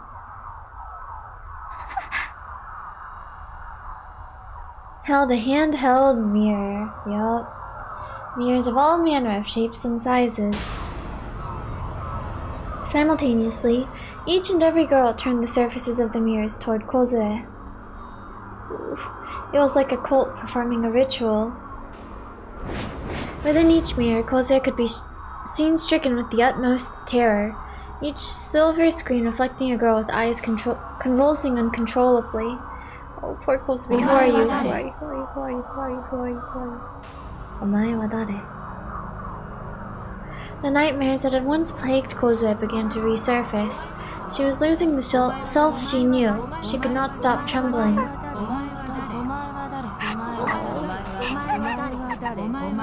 She shook her head violently in denial. Her eyes wandered between each mirror. As her head shuddered and shook, the convulsions seizing her eyes continued. kozupii tried to scream, but could only muster a feeble cry. Well, is her vision just going dark? kozupii. Oh, I'll kill you, I'll kill you, I'll kill you, I'll kill you, I'll kill you, I'll kill you, I'll kill you, I'll kill you, I'll kill you. The dominance of dark, sickly delusions began to enshroud her mind. Oh, she got her D-sword out. She then became cognizant, with the D-sword clutched tightly in her hands. A faint beam of red light shone across the blade, flickering with a delightful shriek. Not a hint of its brutality was left concealed. Its mere aura fiercely intimidated all those who beheld it. Everything before it fell to ruin. Everything before it was consumed. Everything before it returned to nothing. And now, as it settled, her sword resided not in delusion, but in reality. Oh, she real booted it. Her once expressionless classmates awakened from their trance, greatly alarmed by what was unfolding. But by then, it was far too late. Oh my gosh, is she gonna actually kill them? Oh, she's crying. Oh, ooh. Tears pouring down her cheeks, kozupii let out a scream. Her eyes could no longer see. With a single step, kozupii staggered forward. It was a good scream. Effortlessly, she raised the D-sword above her head. At the present moment, it was Minako who was in her path. What came next would be appropriately referred to as an immediate bisection. From the left arm to the right shoulder, her body was ripped apart. Ugh. In regard to what had happened to the girl, the word slash would have been far too disingenuous. Ugh. Sickeningly extreme amounts of blood burst forth from her body. As she raised the sword aloft, this time Kozue staggered backward. It was as if the sword itself had drawn her back. Her body moved about adroitly, almost as if it were dancing. Despite her remarkably petite frame, she swung the gigantic sword around with incredible ease. Despite being far past death, Minako's corpse was further desecrated in obscene acts of violence. Oh my goodness. The freshly spilt blood danced in the air along with Kozue and her sword, dyeing the concrete crimson. Kozue, sapped of any remaining strength, collapsed seconds later in unison with what had used to be Minako. She was sobbing her heart out, the tears forcing her eyes to remain closed. Faced with that horrific display, her classmates stared in a daze, their mouths hanging agape. Not a single one moved from where they stood. Are they gonna escape, or is Kozue gonna get them too? It was as if they could not comprehend what had just occurred. Swaying slowly, Kozue returned to her feet. Oh my goodness, that's a lot of blood! That's a lot of blood. There's no escape. Ugh. Her head hung low as convulsive sobs assailed her. Pointed directly at her petrified classmates, blood trickled from her sword. Oh. Ooh. I guess she is gonna go for all of them! The very next moment, innumerable shrieks ripped apart the air, before disappearing into the sky forever. Well, rest in peace, classmates, I guess. Walking as fast as I could, I headed directly for my school. I kept my eyes out for anyone at all. If someone even dared to approach me, I'd run away as fast as I possibly could. I've been hyperventilating for forever now, wheezing again and again, my throat desperately gasped for air. The sweat beaded endlessly on my forehead. No matter how much I wiped it away, it just kept coming. I was just going to school. So I could get kozupii to help with whatever the hell this was. I needed her to fight the bastards that were trying to break me. Kozupii would definitely do it. She was completely broken herself, after all. I wanted to kill them. Shogun and his cronies needed to die. There is no doubt in my mind that the people at my base yesterday had been Shogun and his underlings. They were finally cutting the BS, and now they were gunning to finish the job. They targeted me, begun their extensive mission to wear me down, and now they were moving in to kill me in the sickest, vilest, most disgusting way they could possibly imagine. I couldn't take it. I didn't want to die. So I had to kill them before they killed me.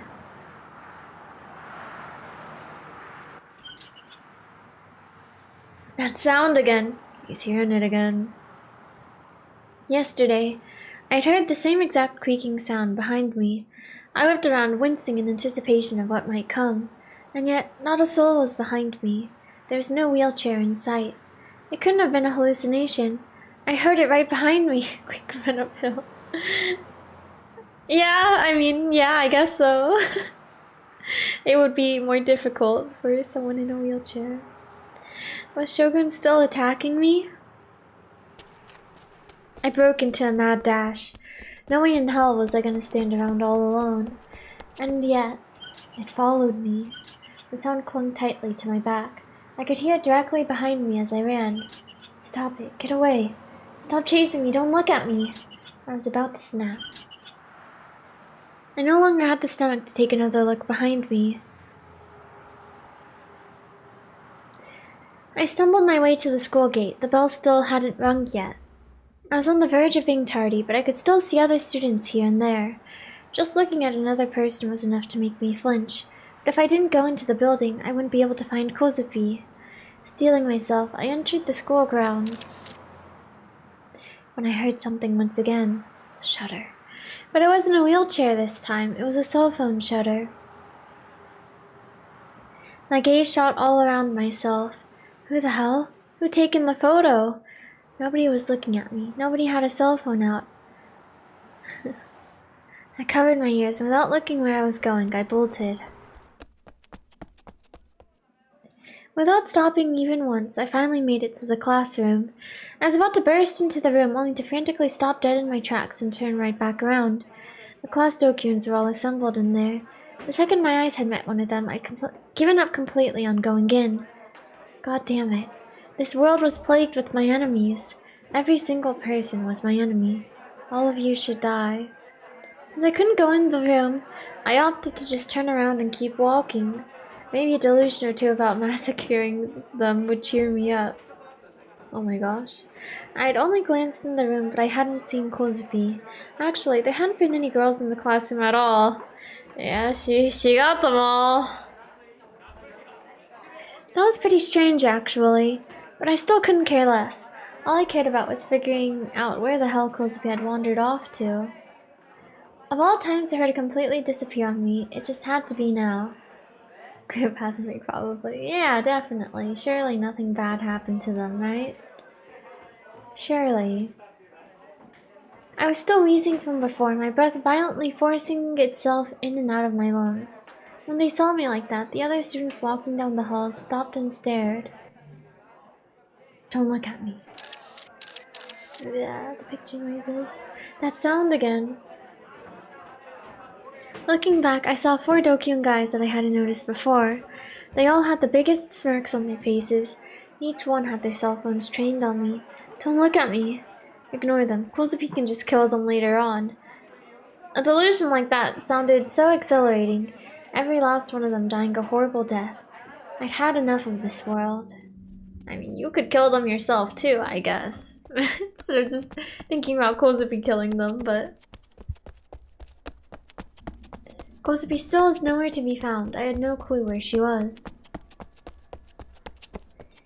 Maybe she just hadn't come to school today?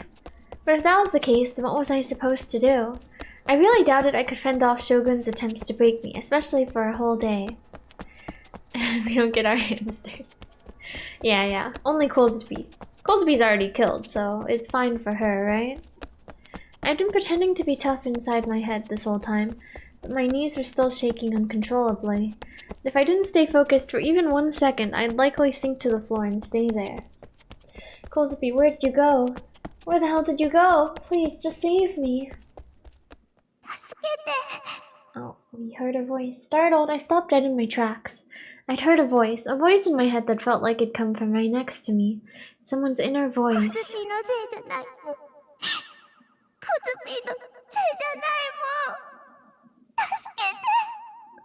Well, kozupii, where are you? Looking around, I saw kozupii squatting down near a corner by the entrance, cradling her head. The moment I saw her, a gasp forced its way from my mouth. Is she still covered in blood, or...? Yep. Her entire body was deep crimson, as if waves of red from an ocean of blood had crashed down upon her. No, it wasn't simply as if. She was undeniably covered in a ridiculous amount of blood. The range in that mind reading? I'm not sure. I feel like it's not super far, but... Bluetooth Wi-Fi? I guess... Bluetooth. I wanted to scream, but my voice had stopped working. Kozupii, say something! Kozupii! When I called out to her with my inner voice, Kozupii slowly raised her head. Tears were flooding from her eyes, leaving them red and congested. Oh, Kozupii!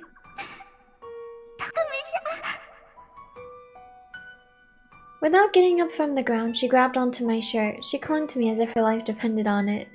Cute, she is cute. Kozupii the murderer. Kozupii the cute murderer.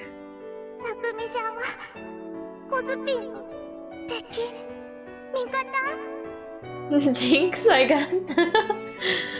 What's that supposed to mean?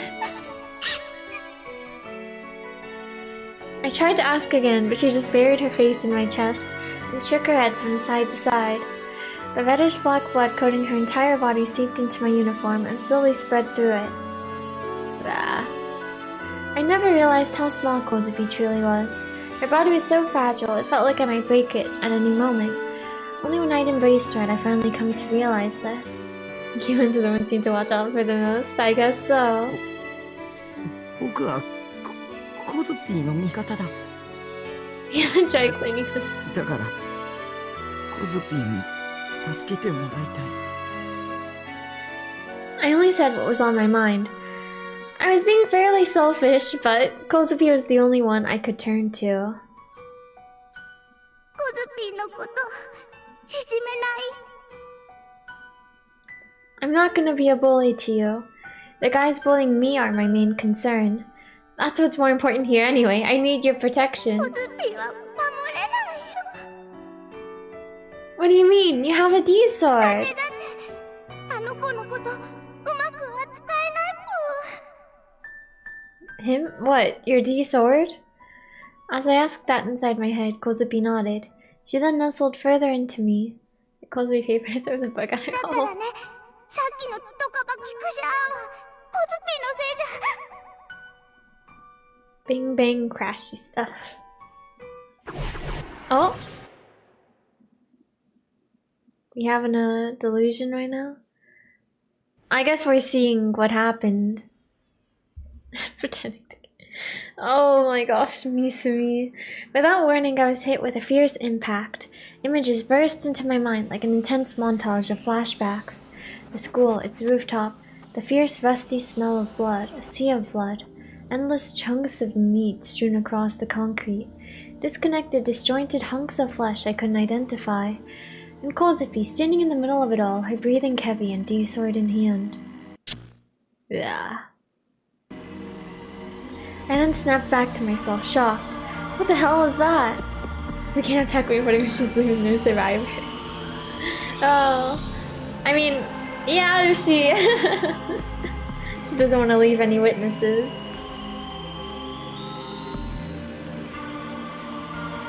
That would be the thing to do.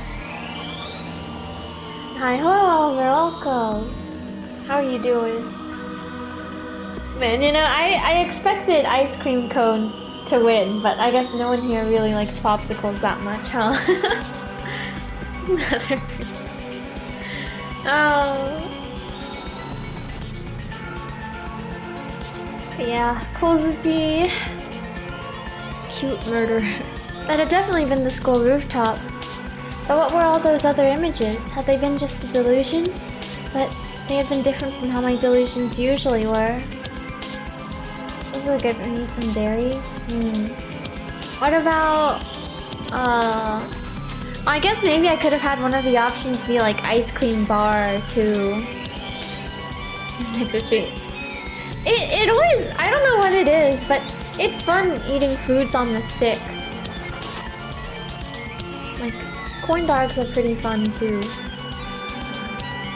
I kind of like the flavor from the stick.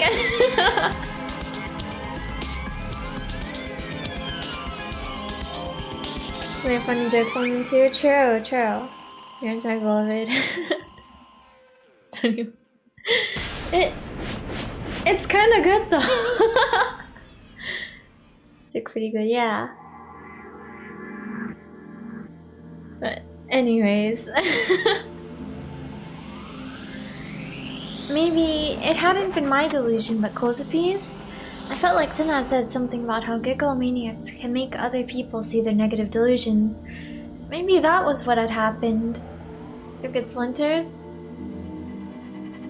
I guess that would be pretty painful, huh? Like when I just eat the stick. That'd be very silly. But placing that aside for now, kozupii's blood-stained body clung to me. Oh, my cat jumped onto my lap.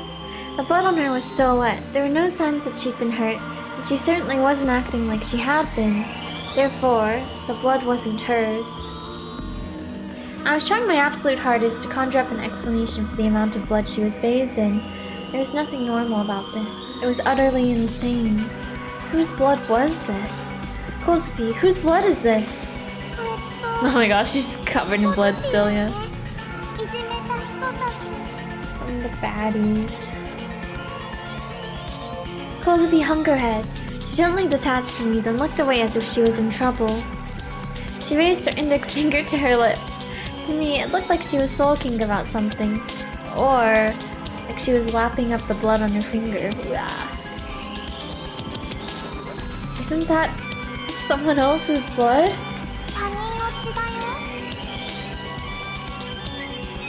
A feeling of dread surged up within me.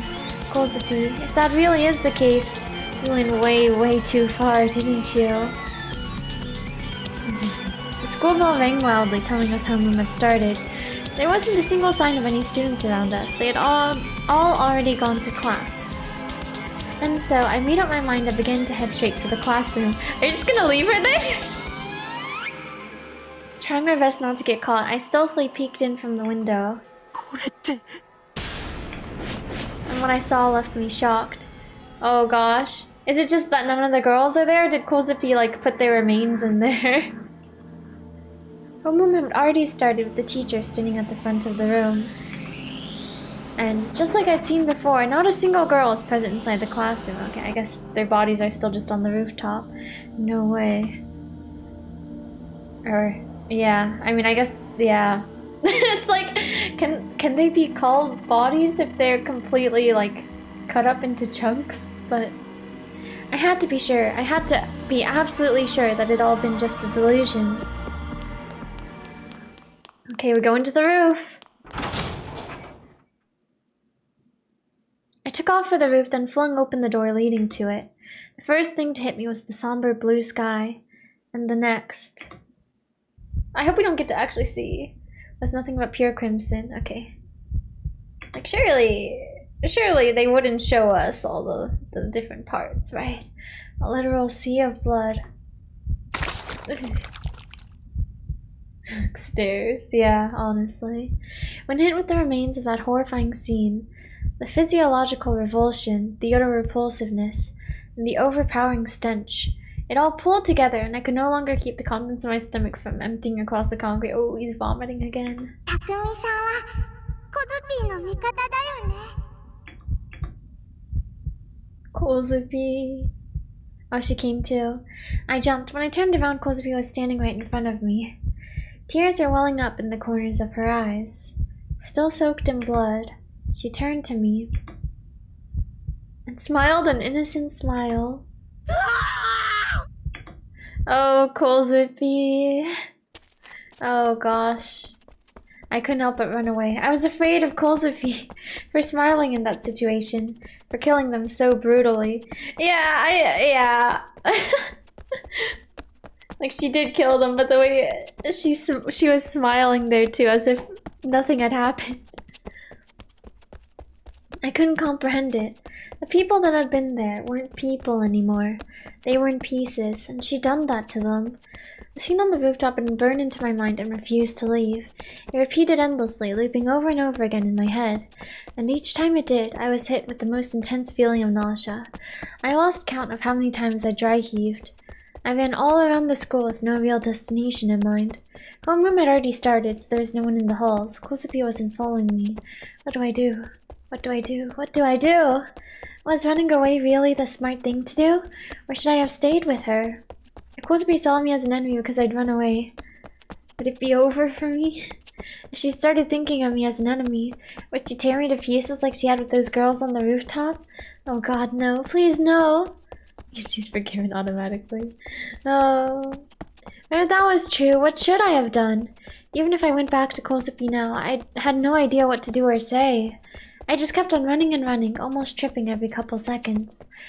And the very next corner I went around, I very nearly ran right into two people. Oh, Misumi. It was Misumi-kun together with one of the dokyuns from my class who'd made fun of me earlier. He looked at me with clear unease while the dokyun stepped in front of me, blocking my path. The dokyun had the most malicious grin on his face. Yo, Espa. Omae, chotto chounoruku tsukatte kunne? I bit my lip. I didn't make eye contact. If I did, I knew I'd get punched right then and then. The dokyun made no moves to take out his cell phone. If he did, however, I very well might have lost and killed him, just like Kozupii had with those girls. I feel like they're just gonna start killing a bunch of people. Well, don't go to the rooftop. ミスミはミナコが心配みてえだけどよ。どうせ集団でサボってるだけだろ。そう思うよな、エスパー。I didn't respond, and as a result, a sharp pain ran through me as he kicked me in the hip. おい、仕方してんじゃねえよ。やめろよ。Oh, Misumi-kun. Thanks. The second Misumi-kun spoke up, the dokyun stopped dead in his tracks. タク、ミナコ見なかったか。チャイム鳴るまでいたんだけどよ。今はメールしても電話しても帰ってこねえんだ。 Well, I guess maybe he cares for her to some extent. I couldn't tell him. I couldn't tell him about the tragedy that had happened on the rooftop. I had no idea who Minako was, but I assumed she was Misumi-kun's girlfriend. Could she have been among the tattered pieces of meat scattered across the rooftop? And what about Nimi? Had kozupii killed her too? She shouldn't have. Nimi had been missing for a while, and she hadn't been at school either. Really, I couldn't believe I was still worrying about her after everything that had happened. What the hell was I even expecting her to do? She was never gonna come back anyway, so what was even the point? Over here and there, over this, over there. No, Espa. Oh, did we get blood from when we went up there? Oh no, from when kozupii, yes, that's right. A shudder ran through me. It was blood from when kozupii had clung to— oh, we're gonna look really suspicious now. It had transferred from her onto me, and now it fully covered the edge of my shirt. Misumi-kun's eyes widened and he gasped. Taku, 何かあったのか? 何もないよ。 It's over. It's so over for him.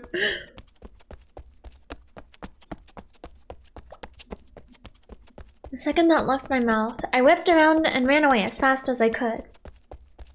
I heard a voice calling after me, but I ignored it. He must have kicked me harder than I bolted down the stairs. He's gonna look very suspicious now, running away after that. But in my chaotic frenzy, I lost my footing and tumbled all the way down to the landing. As I lay there on the ground, I lost all will to stand back up again. Would I ever be able to find peace again? Why did all these insane, horrific things keep happening to me one after the other? Taku. Oh? A voice called my name. I only knew a single girl that called me that.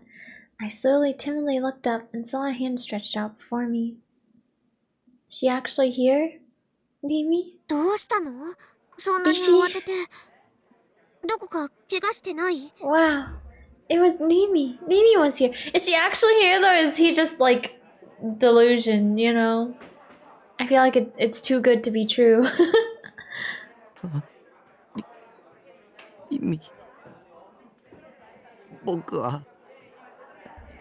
I felt tears starting to well up. Not wanting to embarrass myself, I fought them back and took the hand she was offering to me. It was so very warm. Nimi pulled me to my feet. 本当に大丈夫？かなり派手に転んでたけど。She brushed off my clothes, not leaving a single spot on me untouched. Rimi, どこへ? Where had she been for all this time? Why hadn't she contacted me? She'd said she would protect me. ああ、私は今日は遅刻。That didn't answer my question. When I saw that confused, airheaded smile of hers, my fear ever so slightly subsided. That smile had saved my life many times before. And when I saw it, I no longer had any need to ask her where she'd been or what she'd been doing. I didn't need to ask her why she hadn't contacted me. Nimi had come back to me, and everything would be okay now. No matter what enemy I might come to face, Nimi would protect me. Or would she? Would she truly protect me? Had kozupii really just so happened to not kill Nimi? A flicker of doubt appeared in the corner of my mind. It rose up in me like a passing thought.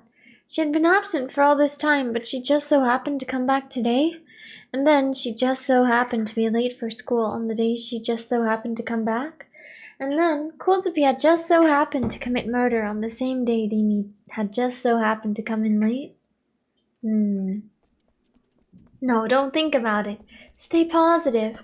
I rubbed my temples with my fingers, trying to calm myself down. なんだか具合も悪そうだね。保健室に連れてってあげる。そこで少し休んだ方がいいよ。As she said that, Nimi pulled me by my hand. It just so happened that Taku might be overthinking, yeah. Takui, his inner thoughts are so...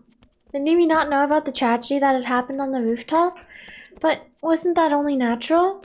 She had said she'd been tardy today. And the fact that she didn't dare ask about the blood on my clothes was just her being considerate to me. It had to be.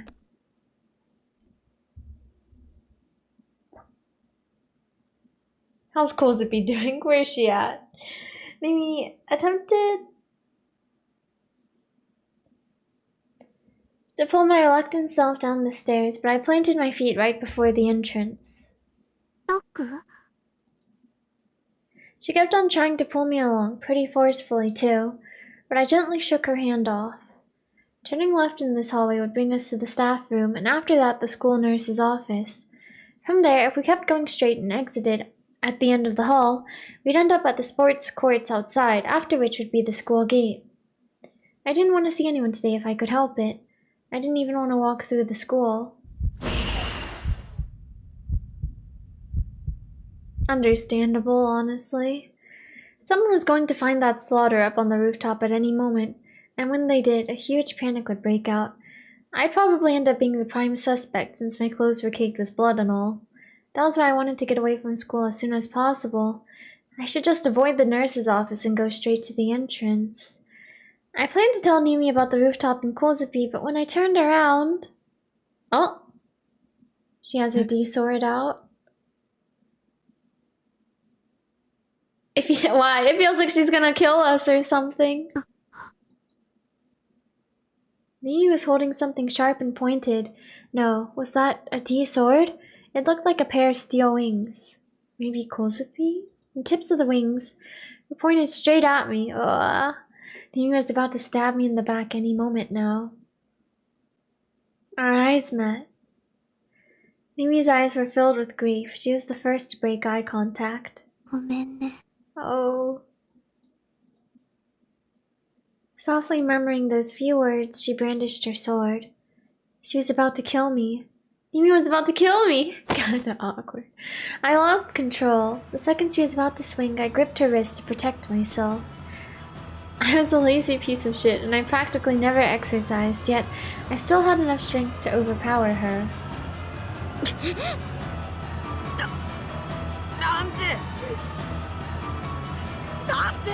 I feel like he probably should not have like any muscle with his lifestyle, but in the end, had Nimi been just another enemy? Had she been lying to me the whole time?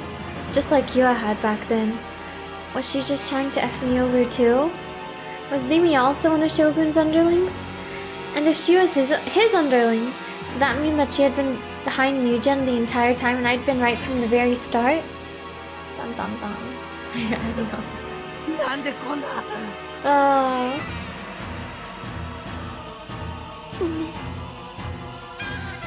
でも、タクに消えてもらうしか Follow な us い in a lifestyle and have some muscles. I feel like most people are probably not living like him though. Like, you know, to this extent. That decided it. There's no misunderstanding here. Nimi really was my enemy. This was her true nature. All that about protecting me had been nothing but a lie. 嘘だ。こんなの嘘だ。嘘つ。ごめん。 She really gonna kill him right here? Right now? ふざけるな、ふざけるなよ。僕はどれだけリミのことを信用してたと思ってるんだ。どれだけリミを頼りにしてたと思ってるんだ。なんでそんな簡単に人を裏切れるんだよ。この悪魔女め。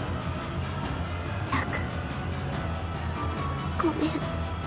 Actually, I guess maybe kozupii will see this and then will she save us from Nimi? ごめんね、済むかよ。何様だよ。 I realized I was crying. A betrayal like this, I couldn't. But is Nimi gonna die then? If kozupii... Hopefully not, but... Spoilers? These are just my thoughts. We'll see if they happen or not. The pure rage and frustration I was feeling right now, what I had felt with yeahhhh didn't even come close. I had shit all over all the feelings I'd had for her. Oh, I'll never forgive you, I'll never forgive you, I'll never forgive you, I'll never forgive you. I'll never forgive you, I'll never forgive you, I'm gonna kill you, I'll never forgive you. I'll kill you, I'll never forgive you, I'll never forgive you, I'm gonna kill you. Gripping her wrist even tighter, Mimi's expression contorted in agony. But the pain I felt was far worse. It tore my heart to shreds. Shit. I'll never forgive you, I could never forgive you, I'm gonna kill you, I'm gonna kill you, I'm gonna kill you, I'm gonna... kozupii hurt us. Oh gosh. Oh gosh. It happened in an instant. Right before my very eyes, Nimi's figure vanished. Her body was blown to the side toward the shoe lockers and slammed right into them. She had been done for the moment she'd hit the metal lockers, obliterating them in the process. Ugh. Obliterating the metal lockers from the force of the impact. A thick cloud of dust enveloped the room. And hard though in jail. Yeah, I really like that BGM. At first, I had no idea what the hell had happened. Oh my gosh, kozupii. 匠さんの心の叫びね。聞こえたよ。 Right before me, brandishing her D sword, was kozupii. Her expression was incredibly pained, sweat shone on her forehead, and yet, even despite those things, she still forced herself to smile at me. Genetic field strikes once again. Oh, it's the morphogenetic field. だから、殺してあげたのら。 Wow, thanks. Her inner voice threw all of that at me. 殺した。 Man, Mimi. Oh gosh. 殺し。 Unable to believe what I had just seen, I approached the demolished shoe lockers. The D sword that used to be Dimi's brushed against the tip of my shoe. It was lying on the floor, deprived of its owner. No. Liquid slowly pooled beneath the sword. Blood. Whose blood was it? I didn't have to think long to know. Eventually, the D sword by my feet was enveloped by countless black particles and vanished into the air. So I guess that's what happens to the D sword if you die. None of them have really died before in the other routes, so... Nimi was dead? Just like that? I didn't have the slightest urge to confirm it. Sadness washed over me, and at the same time, I was left with an inescapable sense of regret. I had killed my own emotions deep down. Had my feelings numbed me to everything? Or had I numbed my feelings to everything? It didn't matter anymore. At least the tears had stopped falling. kozupii。僕を助けて。 Right now, kozupii was the only one I could depend on. Even though Nimi had betrayed me, I still wanted someone to believe in, or maybe I just wanted someone I could be with, someone who would accept me. You get finished off at hospital? I remember wrong. I think it was, she was laying down next to Ban, but Ban was killed and he was like bleeding out because he had a gunshot wound, and so there was also blood beneath her. But Ayase had said it was like her heart that was dead or something, but like she is still alive. Yeah. And so we were able to, Ayase took her D sword. But yeah, I wonder though, in that route, like how is it so easy to, like why was all of the Black Knights were all just out cold, you know? It worked out so well. Even though Nimi had betrayed me, I still wanted someone to believe in, or maybe I just wanted someone I could be with, someone who would accept me. All that stuff about wanting to be protected, it was all just an excuse. I just didn't want to be alone. Even if she might betray me, even if I had been betrayed already, I didn't want to be alone. I couldn't bear all of this awful BS on my own. If I was on my own, I guarantee I would cease to be me. I would just up and disappear. I approached kozupii, desperate for someone to cling to. When I looked at her, what I saw was how terribly sad she looked. the sheer pain on her face. My smile had long since disappeared. I made up my mind and embraced her tiny shoulders. She didn't fight it. Okay. So we're accepting her for who she is, I guess.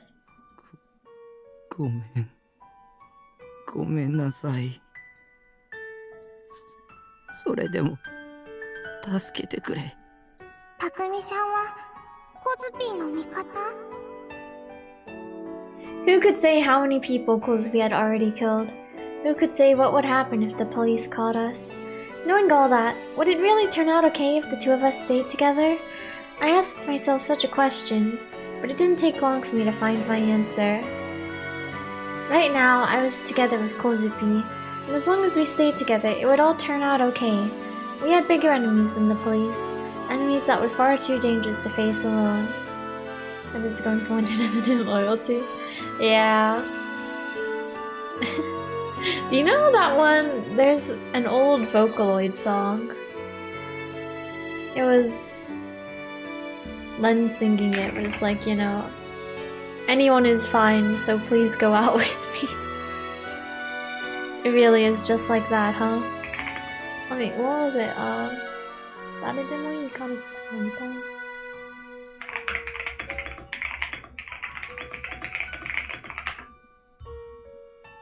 This one. It's a catchy song though. I've not listened to it in a while. In years, I guess. Wait, I kind of want to listen to it real quick. Sorry, I know this is like, we're having a moment in the game, but this song is very different. It really is catchy though.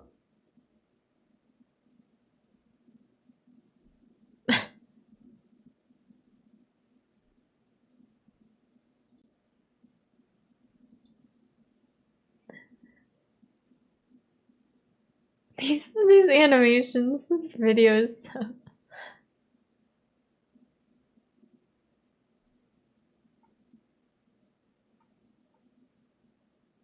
The Dorito chin.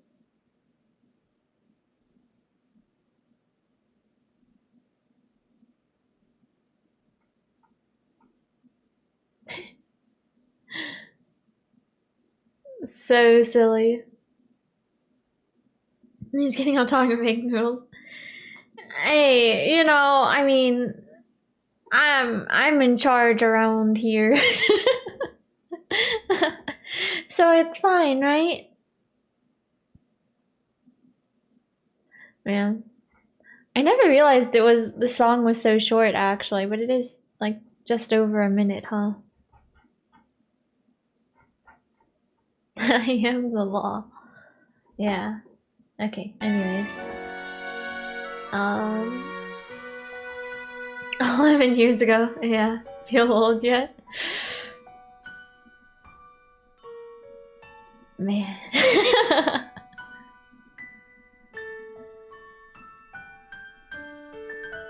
And, you know, I don't know. In all honesty, I don't know. I don't feel old. I don't feel particularly old. There are some times where I'm like, man, I'm getting old, but in general, I'm young. I'm young at heart. I'm still fairly young, I think, in general. But I mean, like keeping young and fresh, yeah. Keeping my skin supple.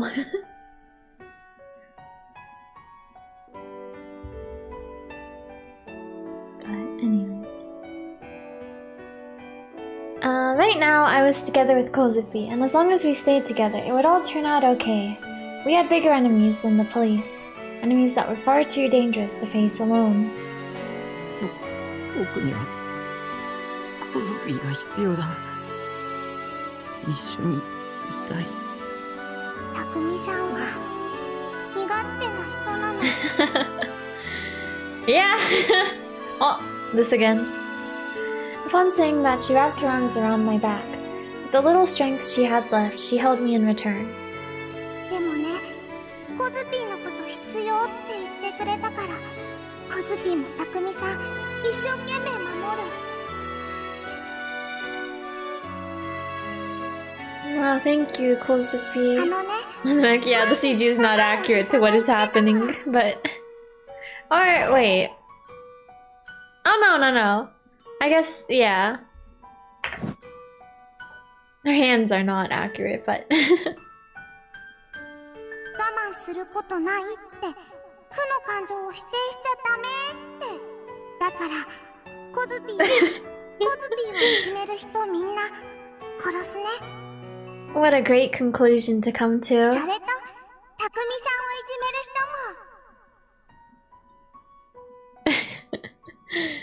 も。 Surely this is fine. Feelings both cold to the touch and warm as the sun found their way from her to me. Feelings inside her that contradicted. Madness, kindness. Whether it was the same way her inner voice could reach me, or it was all in my head, I didn't know. Ah. The cut-off scream. Right as that thought drifted through my mind, a girl's scream echoed throughout the school grounds. It had come from the top of the building. Had she found the slaughter on the rooftop? We had to run. Kozupii, if we stay here, the police will catch us. Just cheering, imagine. And then everyone clapped. For some reason, the moment I let go of her body, she immediately sank to the ground. What's wrong? すごく疲れてるの。ねえ、タ Because クミ you さん。 used your D-sword so much? 心の中に真っ黒な妄想がどんどん生まれてくるよ。押しつぶされちゃいそうなの。Black, yes, black delusions? What do you mean? Regardless of what she meant, staying here wasn't an option. With Nimi's corpse lying here, anyone who spotted us would find out exactly what we'd done. Oh my gosh, yeah, Nimi's corpse is just there while they were having the moment. So without getting an answer from her, I lent kozupii my shoulder, and then the two of us began to leave the school. I'm so scared.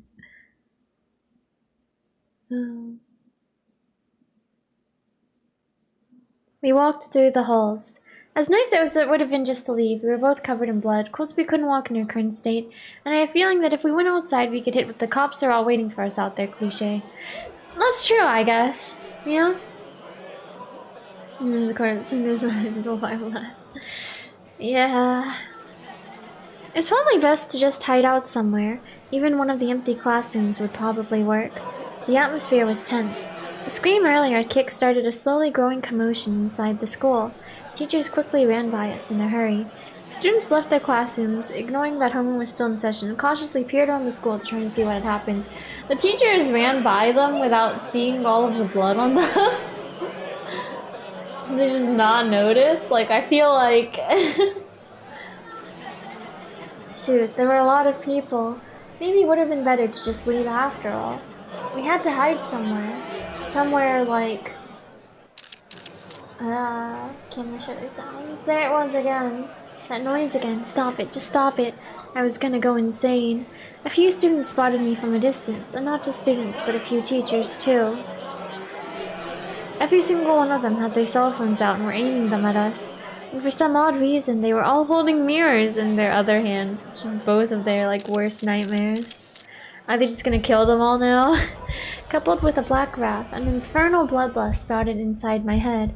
Something within me was about to snap. Perhaps emboldened by my bloodlust, Kozupi's heart reeked of its own hunger for blood. Kozupii was reacting to the mirrors. Despite the fact that she was having so much trouble walking, she raised her D-sword overhead anyway. Okay! Kozupii, don't do it! Clutching her petite frame, I tried to hold her back. But I couldn't do it. Kozupi's body freed itself from me with tremendous force. Pulled along by her sword, Kozupii charged the group holding mirrors. Her legs tangled with one another. She nearly slipped and fell. And yet, she still managed to move forward and swung her enormous D-sword.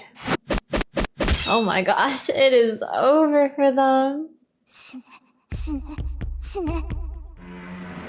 And with a single swing, she had claimed about 4 human lives. Okay, this is just gonna be So much murder. Okay.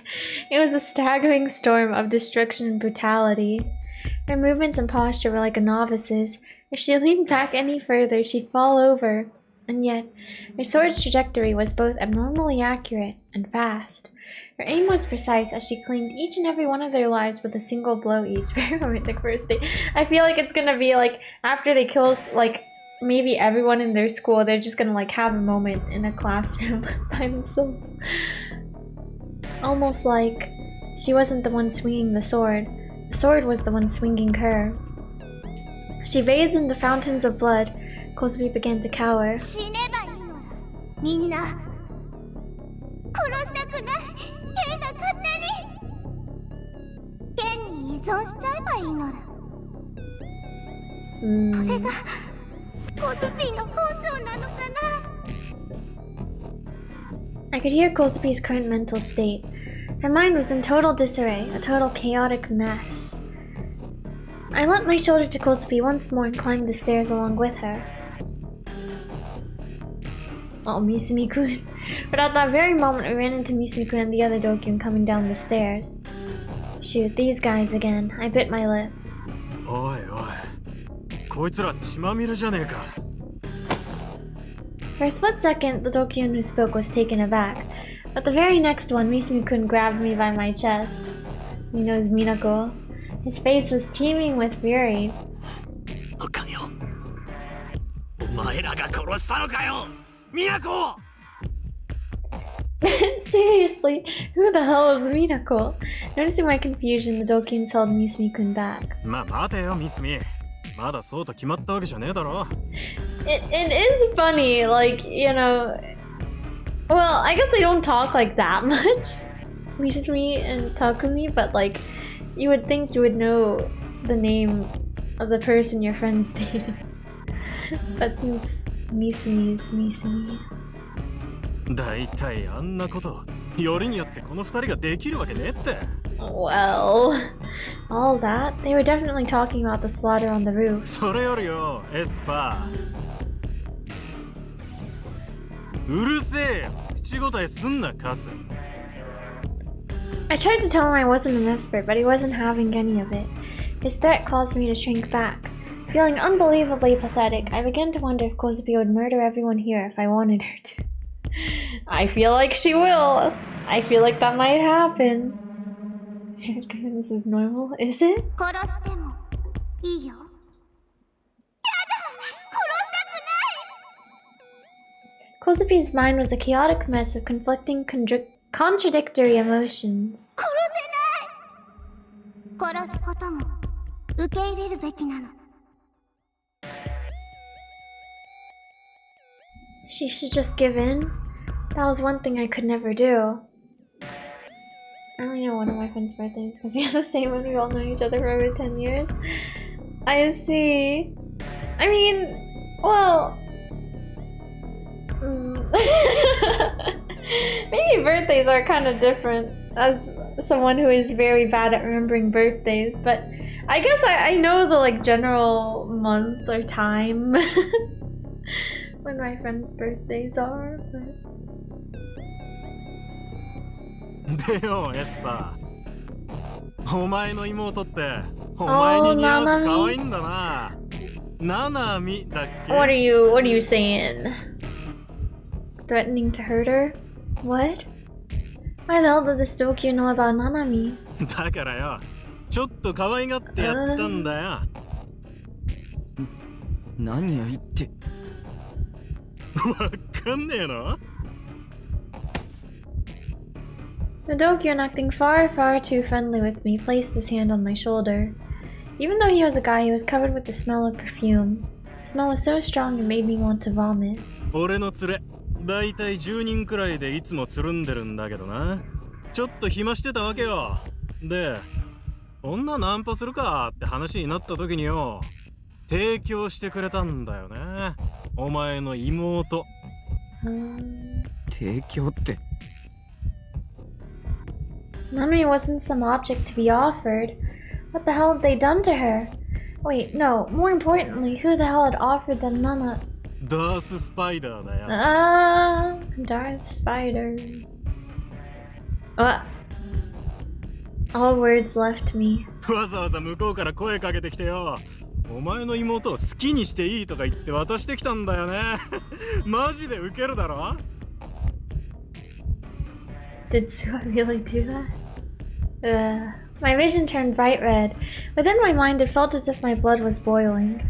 It billowed and bubbled, rising to my head like magma. ナナミに何を？あ？だから可愛がってやったっつってんだろ。そうそう。妹さ、片手なかったぜ。痛そうだったな。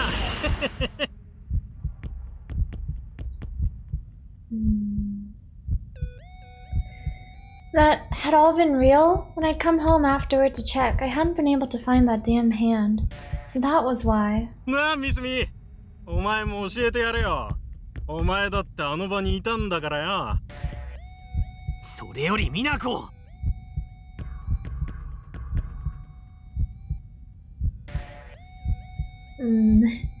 My sister's what matters here. Yeah. You dare compare Minako to my precious little sister. I mean, okay, well, Minako was like bullying kozupii, so it's not like she's completely blameless or anything, but... 見せてやるよ。 Man, I don't like that. I'll kill you. 画像っと。あった、これ。Dokyun grabbed me by the jaw and forced me to look at the image. The photograph was definitely Nanami, but she was covered in blood.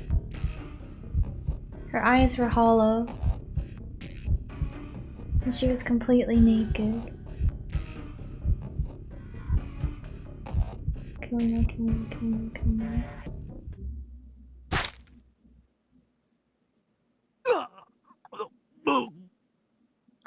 Did kozupii get him, or... Oh, wait, huh? Wait, huh? He was just carrying a knife? Okay. Well, I guess he has been pretty paranoid since last night. But... I mean, it's like... I don't know. Were the things she did deserving of death? The knife I've been gripping dug itself deep into that Dokyun bastard's chest. I brought it with me today just in case I needed it. Apparently, I myself had stabbed him. Pulled it from his inventory, yeah. I pulled it out and stabbed him with it again, and then I did it again. Oh my gosh. やめろタク。うるさい。I pulled it out and stabbed it back in. ミスミ、お前も死ねばいいんだ。僕も何も世界中の全員が死ねばいいんだ。僕が殺してやんよ。I pulled it out and stabbed it back in, then again. The Dokyun wasn't moving anymore. With his eyes wide open and his mouth drooling blood, he was very much dead. ねえ、コズピー。全員撃ち殺してよ。With a sad look on her face, kozupii nodded. Her D-sword rose in her hand. It reel-booted with a furious, resonant noise, and then Misumi-kun could only stare in shock at the abrupt embodiment of mayhem. Huh? It's over. With a single swipe, Misumi-kun's head was blown clean off. Oof. She had swung her sword so violently, she lost her balance and fell right on her. Misumi's collapsing body then fell on top of her, soaking her clothes with blood. Despite looking wholly miserable, she pushed the corpse aside, and then she looked at me and smiled. Yeah, we really are the same. Another thing in common. Was she crying, suffering, or simply smiling? Within her pained smile was a mix of so many different emotions.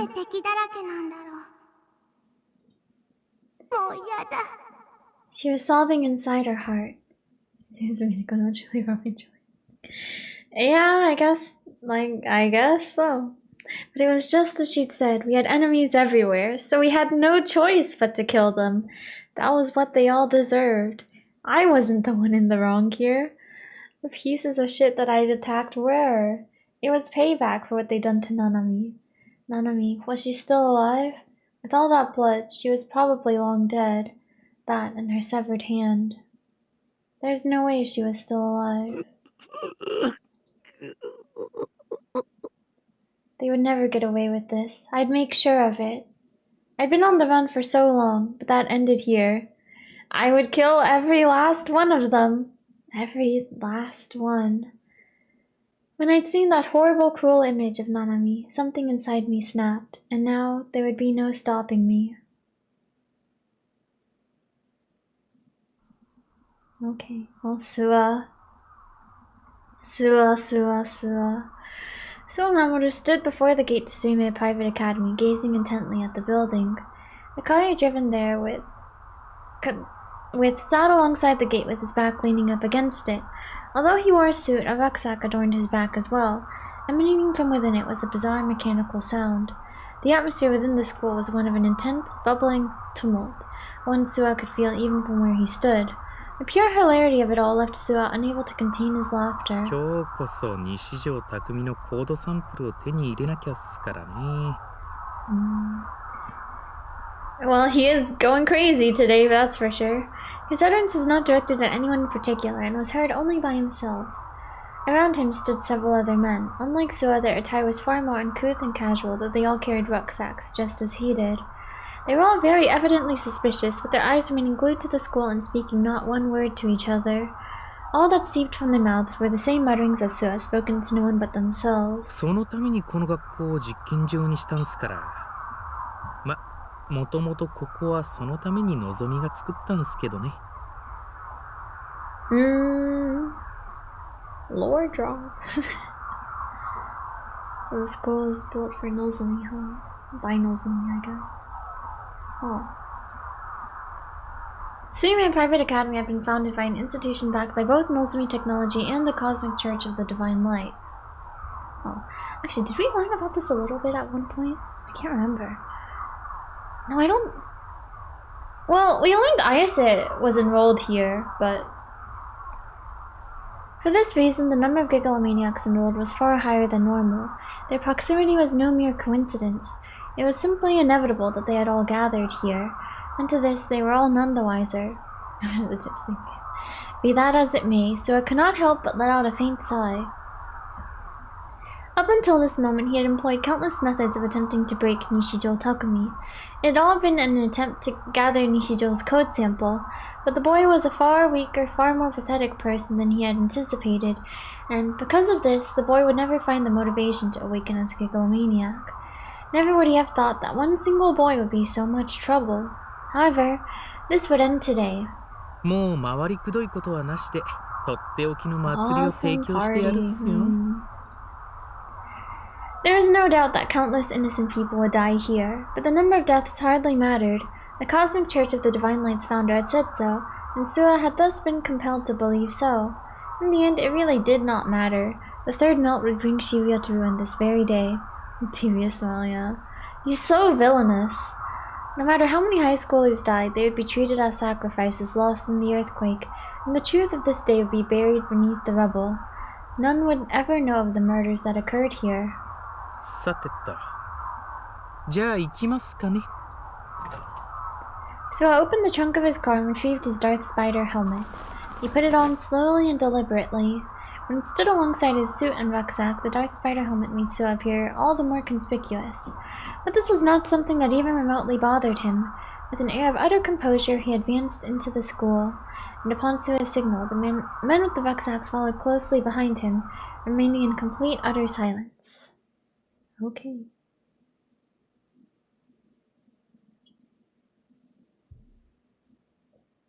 I lent my shoulder to Kozu, and the two of us left for the courtyard. Not Sena's there. And when we got there, Sena was waiting for us. She was glaring at us with a harsh scowl on her face. Her D-sword was out, wheel-booted and emitting a red beam of light. Soon she knows what happens. Yeah, happened. Yeah. 罠にはめられているんだ。すべて精神攻撃だ。その影響でみんなおかしくなっているに過ぎない。真の悪に気づけ。ポーターだ。リュックを背負っている奴らがどこかにいるはず。そいつらが妄想攻撃を。セナちゃん Oh は my gosh, kozupii. She's just so close. コズ。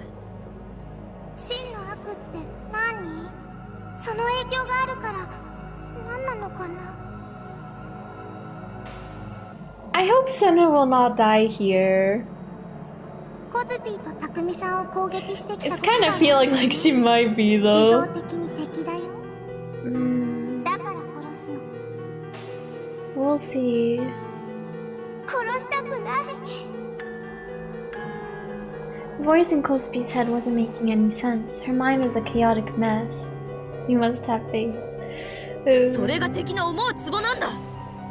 みんなでストーカーしてくるんだもん。怖いんだもん。 Kozupii. コズピーでなくなっちゃいそうになるんだもん。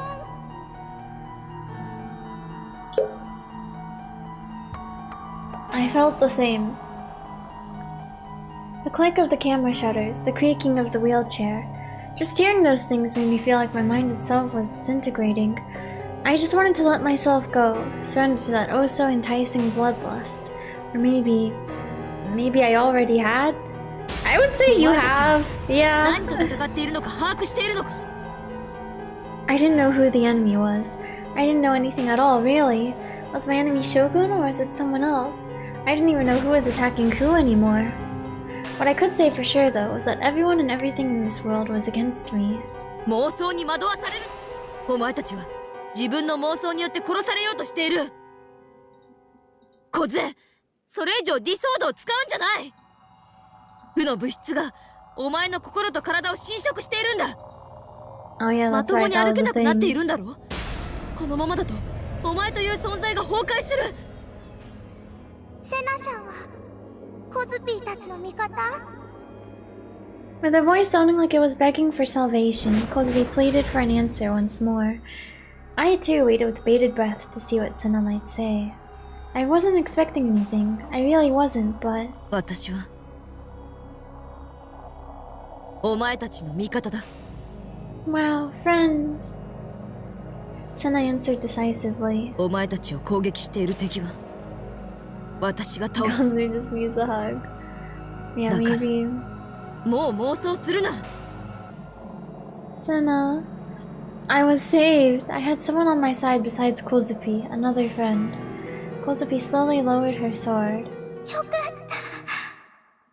セナちゃん、 Aww! 好きなのだ。 Tears began to form in the corners of her eyes. Kozupi's gaze clung to Sena like a lost puppy. Ah! Huh? Without warning, Kozupii swung her D sword. Huh? Huh? Sena instinctively deflected the blow with her own. However, the shock of the attack was enough to blow her backward and she fell to the ground. Huh? Kozupii? コズ、何を。コズピー。 Sena made it clear she was on our side. Why are you trying to kill her? 違う、コズピーじゃない。 Crying out in her inner voice, she swung the sword up past her head and held it above Sena. コズピーじゃないよ。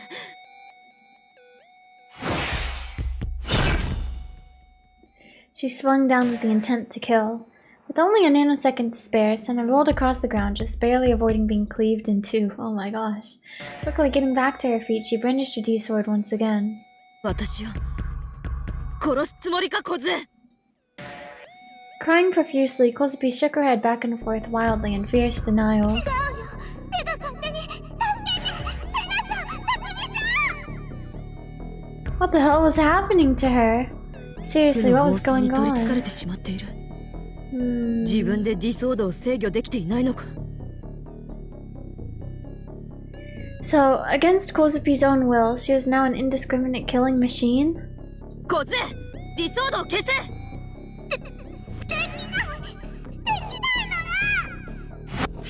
Oh my gosh. こいつ。殺す。Ugh! Oh no, kozupii. A voice spoke. But it wasn't her inner voice. It was Kozupi's actual voice, chanting kill to no end. The exact opposite of what her inner voice wanted. No. セナ、コズピーを助けてあげてよ。 All I could do was beg from the sidelines. There's no way I could have walked into the middle of the fray. 妄想を見せて無力化を。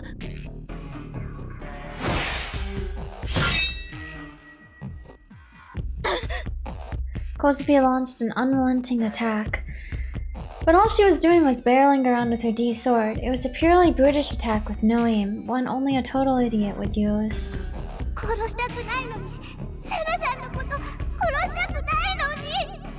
Despite her body staggering forward, despite her feet drunkenly stumbling, despite her gaze not even facing Sena, Kozupi's sword headed straight towards Sena without fail, doing everything in its power to rip her in two.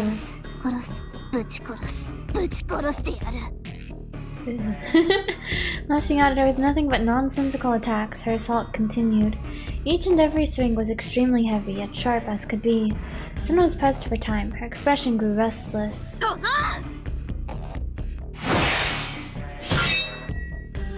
The swords mutually clashed with one another. Sena repelled her blow, breaking Kozupi's guard.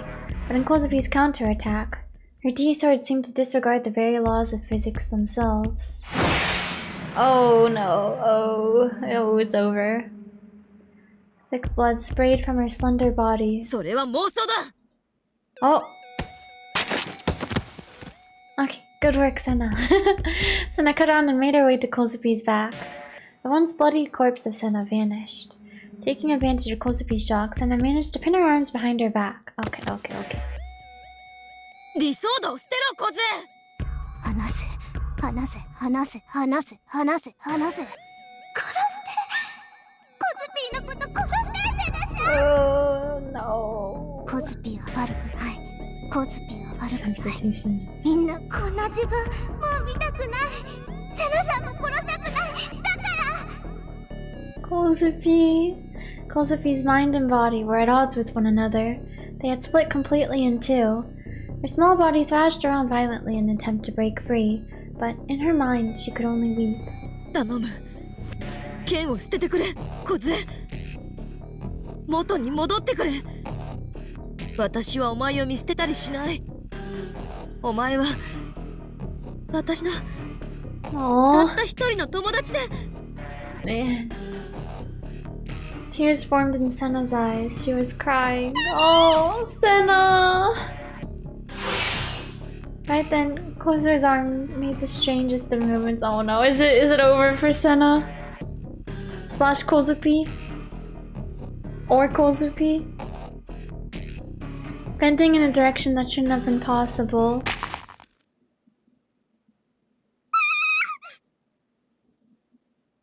She cut herself.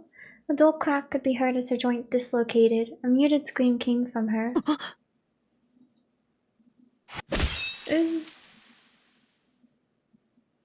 Before he even knew what had happened, Sena, who had been keeping Kozupii pinned, had been impaled from behind by Kozupi's boorish D sword. The edge gnawed through her, grinding into her flesh like a saw. In the blink of an eye, Sena's clothes were turning a deep crimson. Gritting her teeth in pure anguish, she tried to toss Kozupii aside to put space between them, but she was too late. Kozupii whipped around and slashed her sword in a straight horizontal line.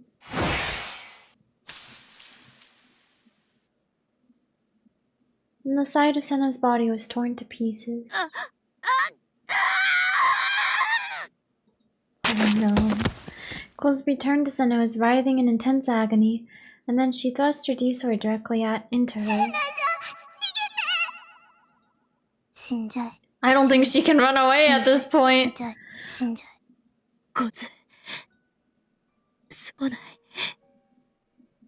No.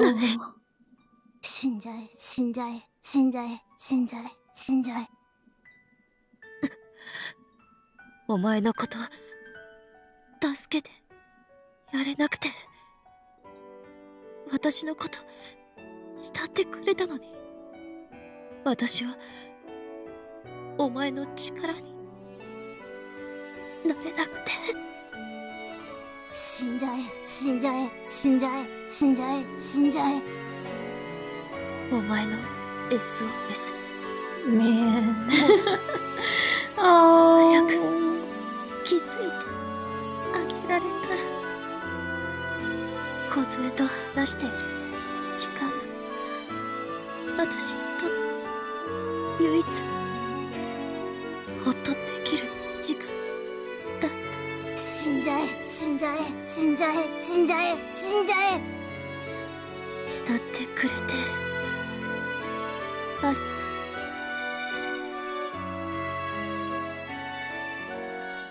死ね。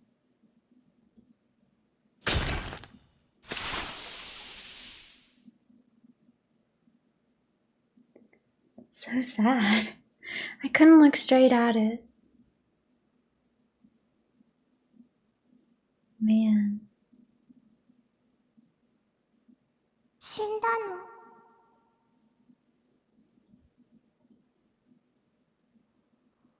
She was dead. Sena was dead, just like everyone else. Even though she'd been our friend, even though she could have saved me and kozupii, kozupii had killed her. The sword remained pierced into our friend's corpse. Kozupi's disjointed arm hung down lifelessly, and on her face was a smile accompanied by a waterfall of tears. セナちゃん。セナちゃん、返事して。 Man. 一緒にガルガリ君食べに行こうよ。たくみさんと3人でまた写真撮って。また。 You know, I put the picture they took together, or when they were taking it, as the thumbnail for this stream, but I didn't realize it would get so sad. Her heart was crying out in despair. たくみさん。 It セナちゃん、 was どうして ungood. 返事してくれないのかな。どうして。 Sena is dead. 殺しちゃった。殺しちゃったよ。 Kozupii fell to her knees. With one hand, Kozupii softly picked up what was left of Sena's lifeless corpse. What had once been a girl of intense beauty was now smeared from head to toe in blood, with her long black hair covering her face. こんなセナちゃんのこと好きだったのに、 Oh. 大好きだったのに、お姉ちゃんみたいだなって思ってたのに。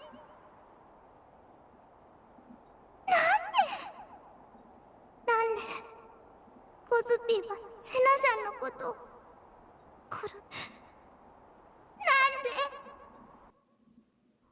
信仰の救い Ah, っすよ。 Suwa. Before I knew it, a man in a Darth Spider helmet had appeared near us, holding a small handgun pointed directly at us. Darth Spider. I remember what that Dokina told me before I'd killed him in a fit of rage. He'd said that Darth Spider had offered Nanami to お him. 前か。さあ、何のことっすか？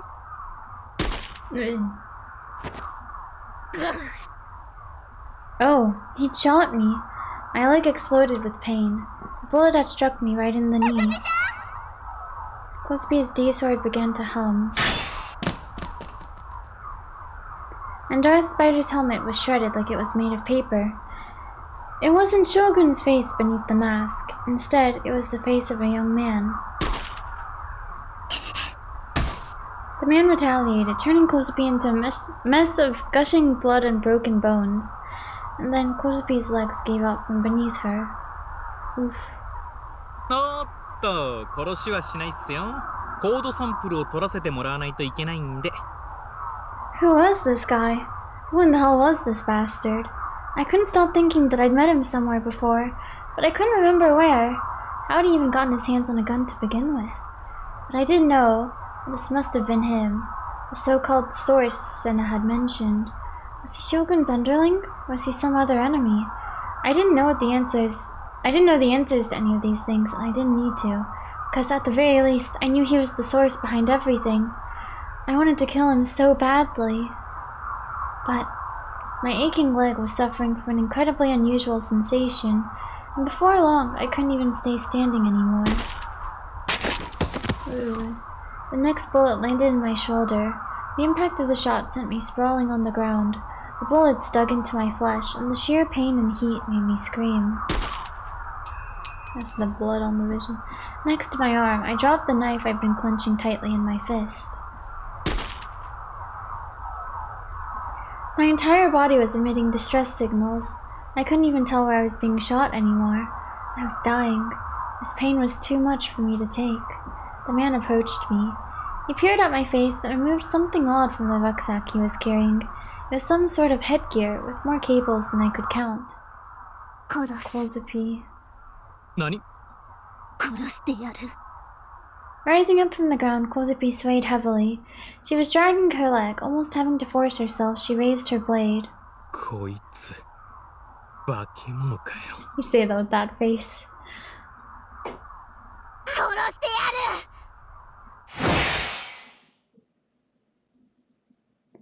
I heard the sound of the sword cutting through air. It interlaced perfectly with the sound of gunfire. Oh, you shot her at the same time. Oh, the sound of blood. The D-sword utterly crushed the man's body. His final breath soon dissipated, and the man's all too familiar way of speaking would never be heard again. Okay, well, it's over for him.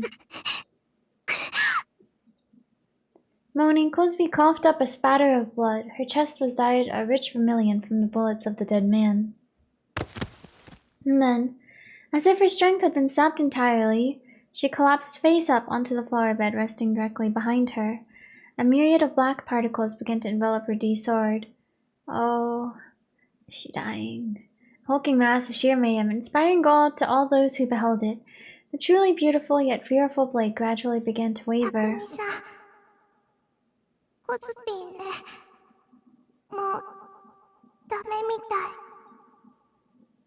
Bearing the excruciating pain shooting toward me, I crawled as best I could toward where Kozupii lay.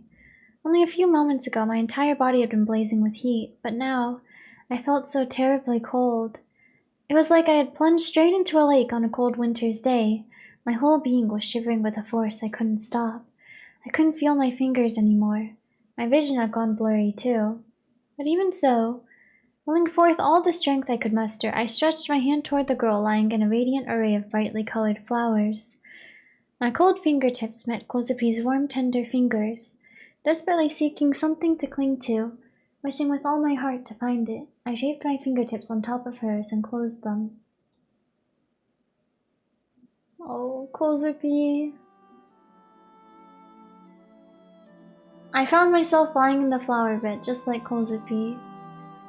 The stench of blood was masked perfectly by the rich scent of the flowers. I felt frigid, but found warmth through the soil on my back, as well as Kozupi's fingers. The sky was so very high above us, stretching as far as the eye could see, and for some reason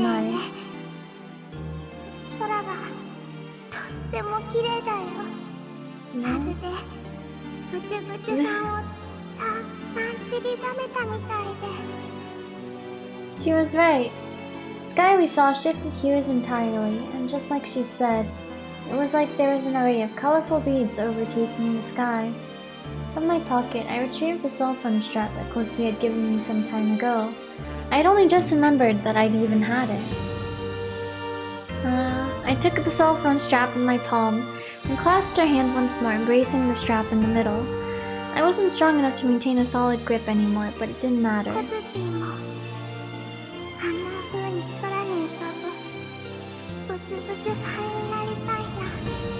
You can! Throw away your body, throw away this world. You can be a star if you truly wish to be. If you do that, then you'll never have to worry about pain or sorrow ever again. If you do that, then you'll live in peace and tranquility forever.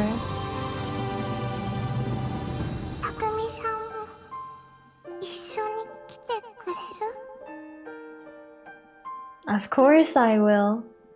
I'll always be with you. You were the only person who didn't betray me. You were the only person trying as hard as you could for my sake, even until the very end. So I'll never betray you. I'll stay with you even until the very end. コズピーたくみさんのこと Oh. いいかな Yeah, sure, I guess, yeah. I don't mind. My consciousness was fading, but I answered all the same. What an ending. I realized that the hand I had been clasping was slowly beginning to lose its warmth. I realized that the strength was slowly fading from the fingers clasping my hand. I guess so. But I didn't care. I wasn't going to let go of her hand until the very end. I tried my damnedest to hold back the tears I knew would come. The sky I saw turned to pure white. All the clickety-clackities were disappearing. I figured something had happened, but I didn't really care anymore. Relief washed over me. Relief that kozupii wouldn't have to see the clickety-clackities die out. I gently closed my eyes. In that moment, time came to a stop. The entire world came to a stop. And so, within that sky, with colors as rich as those bees, kozupii and I shone as stars, floating in perpetuity. Okay. Credits. Clickety-clackities. Man. Well, that just happened. I never really looked actually at the voice actors, but I see Yusumi-kun is voiced by Daisuke. This is a cute font. kozupii. You did it what you want. Yeah. What a perfect ending.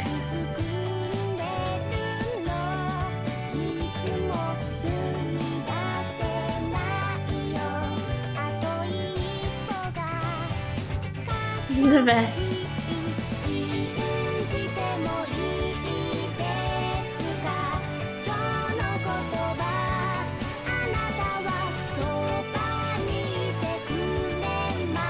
best. Yeah, I guess they are getting a good rest now.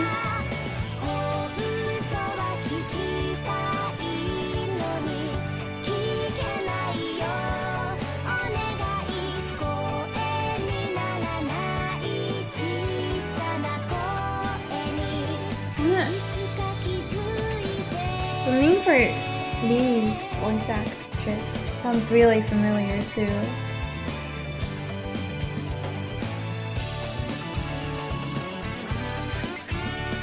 Let me look it up real quick.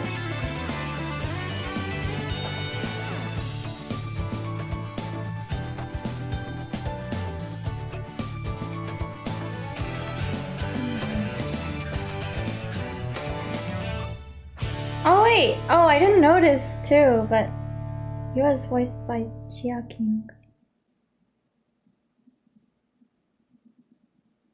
Let me see. Disease that leads to slaughter reached Kozue's ending. Wow, reached the sickness unto slaughter ending. Okay, wait, let me see. Sena. It's in chapter 3. Oh, that's right. We had come across it. The questions for hers. Okay, let me start chapter 3. Oh no! I wasn't supposed to press start. I was just continue and then like quick whatever. Return to title menu.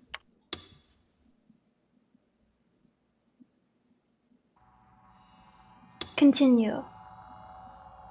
Shortcut. Yeah. Chapter 3.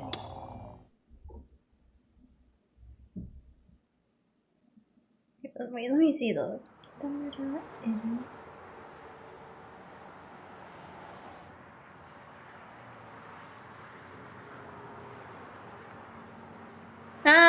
Okay, yeah. So, Rimi's voice actress also voices Sayaka in Madoka, Yui from Angel Beats, Mina from My Hero Academia, Kuching from Genshin, And then some other characters too. Ami Toradora.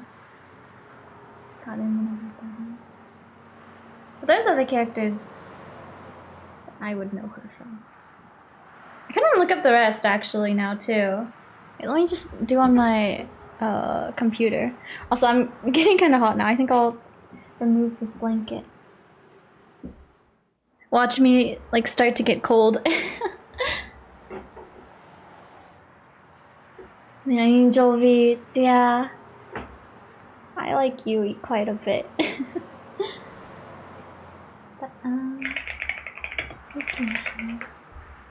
let's see, this is Takumi's voice actor.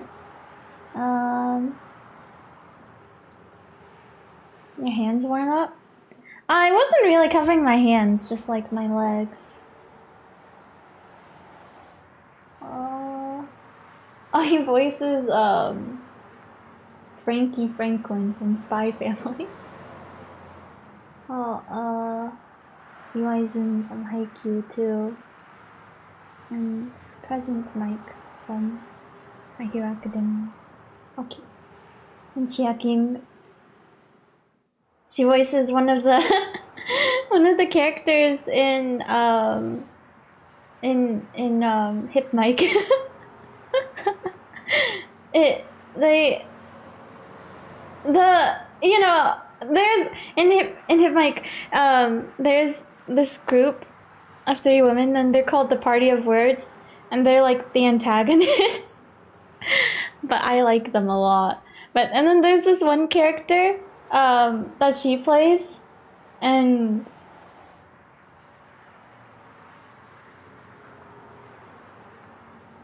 I'll pull up a picture of her. But sometimes they do live performances, you know, and then she actually like has the thing on her chest.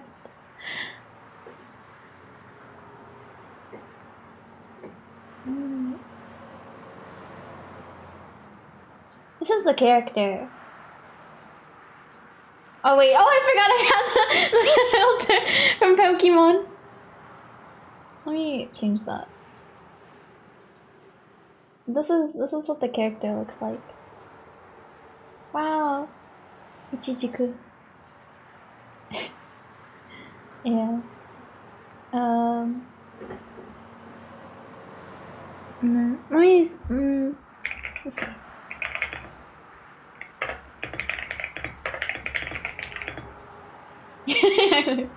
There's actually, I think my favorite one though from their little group is probably Otome, who's like in Fling Posse, there's a character named Dice, right? But she is actually his mom. But I think she is very pretty.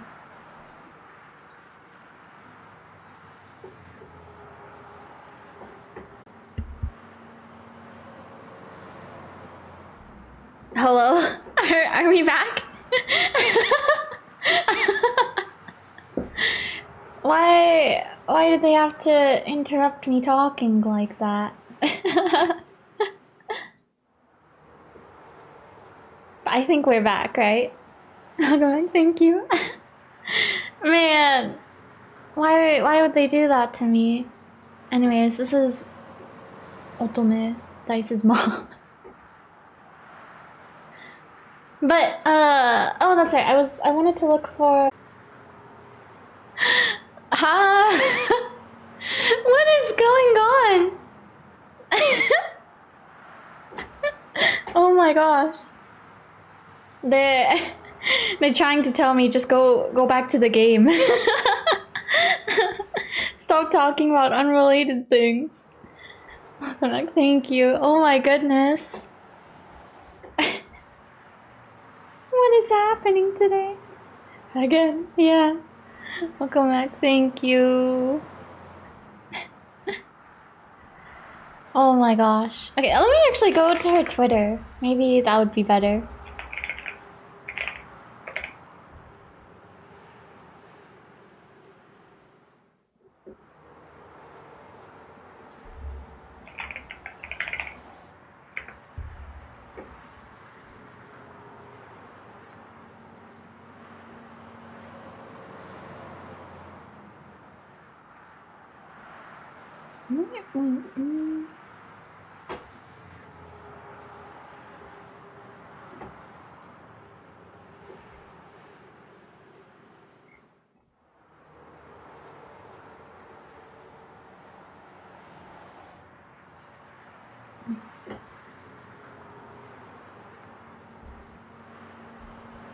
Love this white noise in the back. Let me see.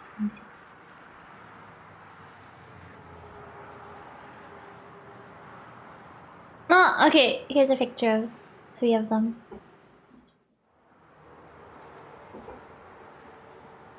Man, I love Chuoku.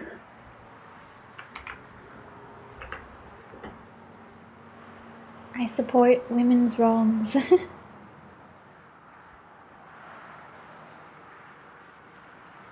But anyways, okay, let me see Sena's voice actress.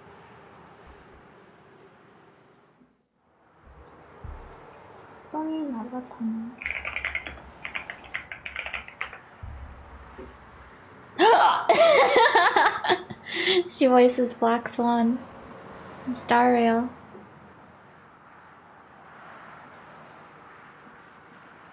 Pretty different personality from Sena. She voices Arquid from Fate. Is this one? I guess this one is gacha games specifically. Stop. Wait, what about? Let me look up this one.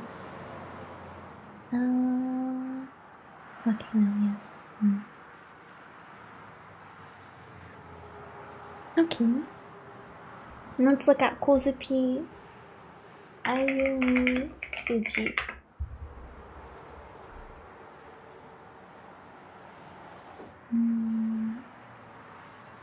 Why is this image so tiny? Huh? Huh?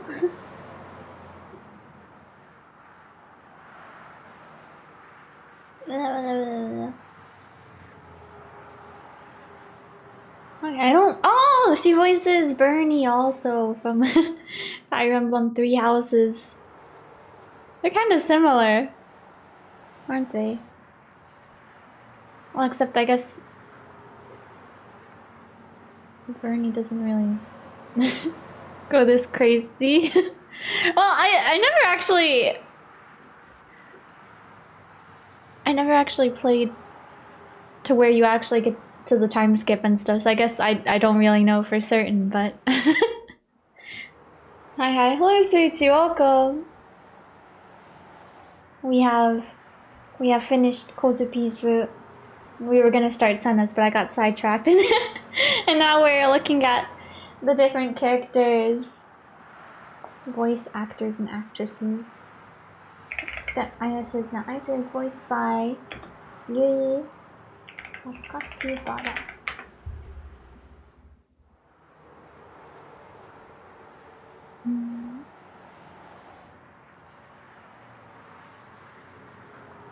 I don't know if I know any of these characters.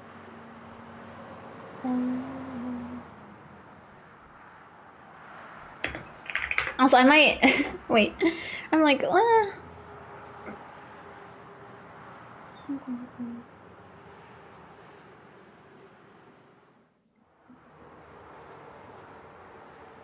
yeah, okay.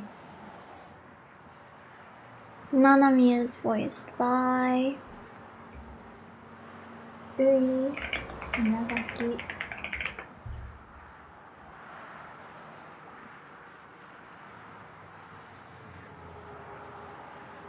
Not sure if I know any of these either, really.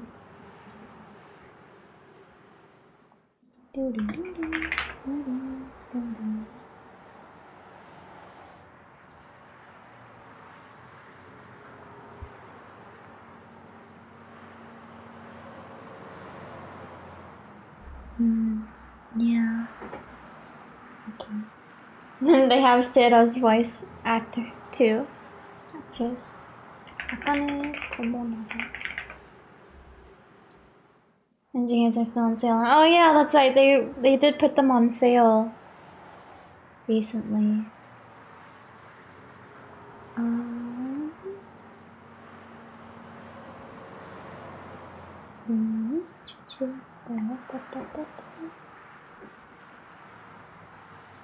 Oh, I'm looking at her My Anime List page right now. She voices Kazumi Kazuki, Grisaya.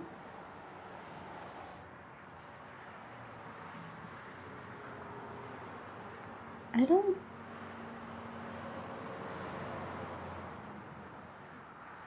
don't think I had heard of this actually, but her character has a lot of favorites.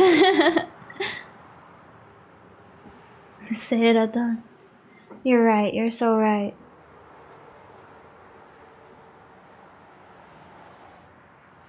Oh, voicing the character in Diabolic Lovers. I see, I see, I see.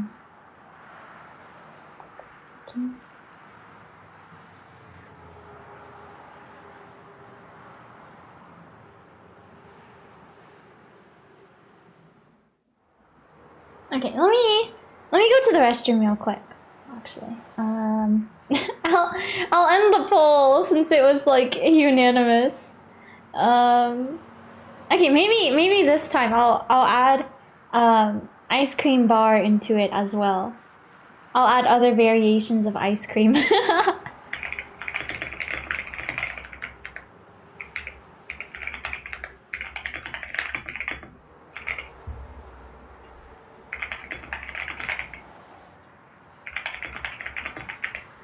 Okay.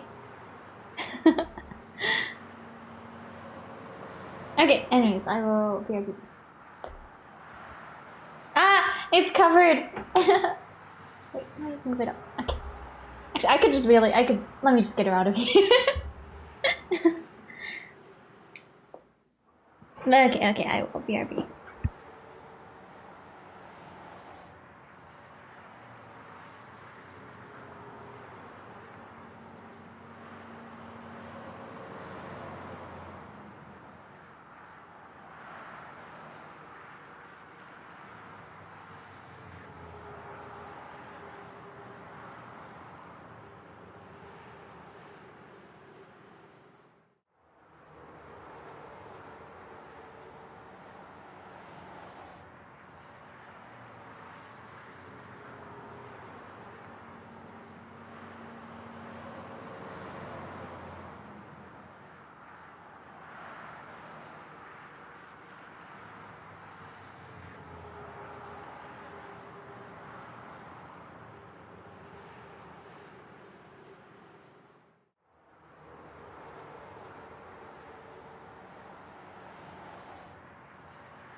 Hello, I'm back.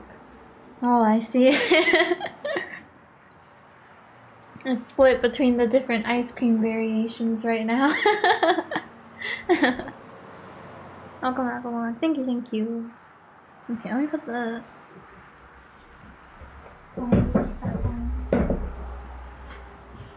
Got a heart rate monitor too.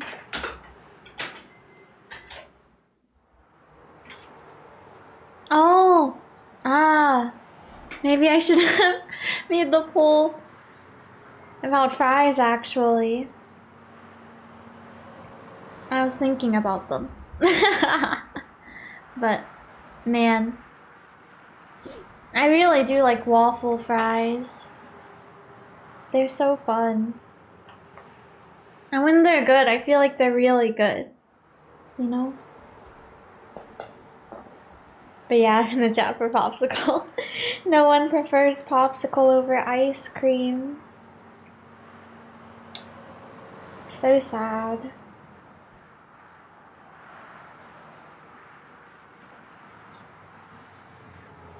For me, I don't know, maybe ice cream cone, even though I hardly actually get the I like crunchy cone. The sugar cones also make me kind of nostalgic because I got them a lot when I was a kid, but I like waffle cones. They're good.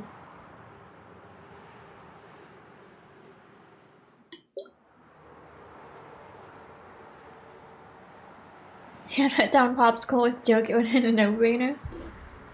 Gosh darn it. Should have done that. Those Dippin' Dots. I love Dippin' Dots too. So fun. I don't remember where I was at, but I was just somewhere. Where was I? But I saw they had like a Dippin' Dots thing, and I was like, oh, they have Dippin' Dots. That's so fun. Except it was like an off-brand. Like it wasn't the actual Dippin' Dots brand, but it's like the same thing, you know? I was like, wow, maybe I should get some. I don't think I did that time, but oh. Okay, I don't think I'll go through the rest of the voice actors actually. Yeah, but it's me being voiced by Dice Gilman is kind of fun. I guess, yeah.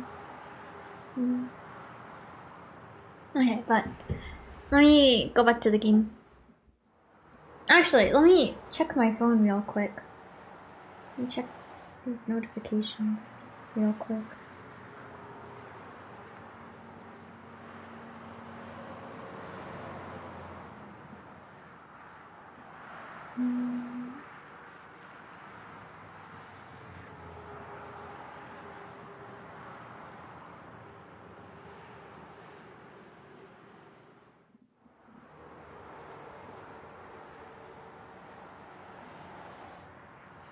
Okay, I'm okay. Alright,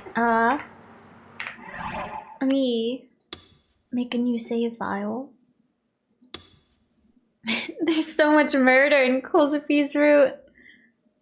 There's so much. So much happening. Oh, that was the wrong button. It's E. Skip, but when we get to Sena's questions. Oh, should be soon, I think. Oh, here it is. So we have to do, was it neutral? I don't see.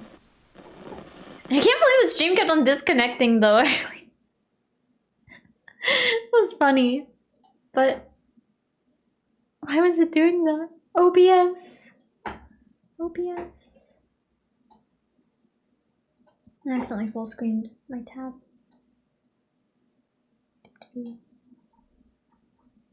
Okay, center. Okay, neutral. Yes, neutral here.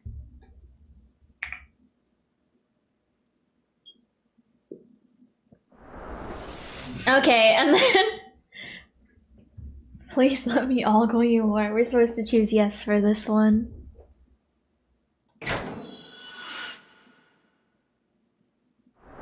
If it's with this girl, I'm willing to get down on my hands and knees and beg with all my heart and soul. We're supposed to use this. Say yes for this one too.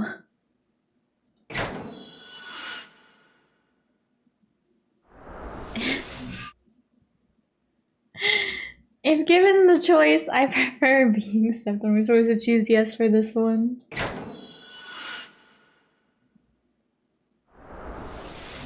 think it's a little slightly naughty. We're supposed to make yes for this one.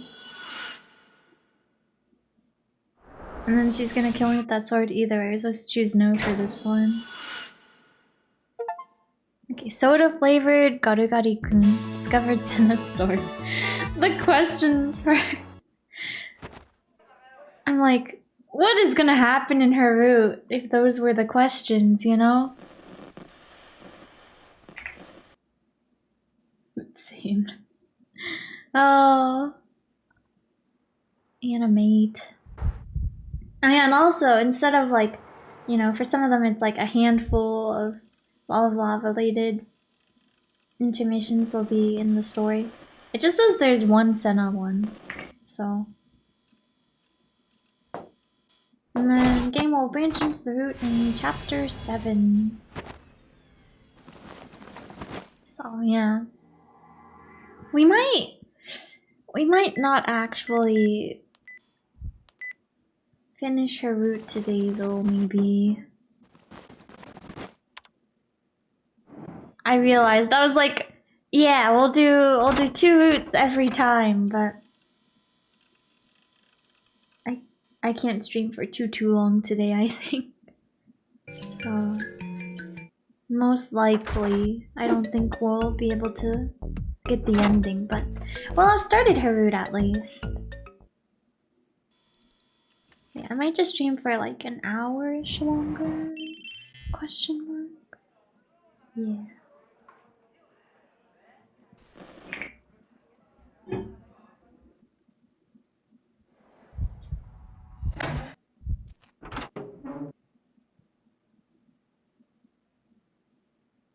Also, well,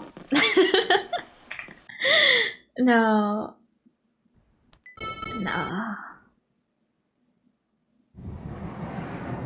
Sometimes don't know you do that. I mean,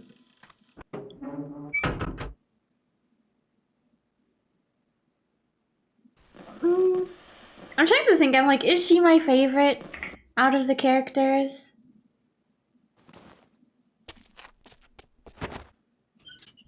I don't know.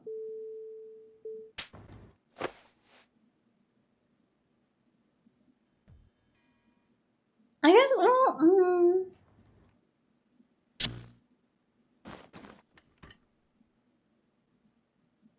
I don't know.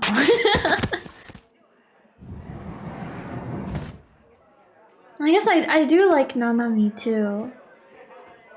Her route though.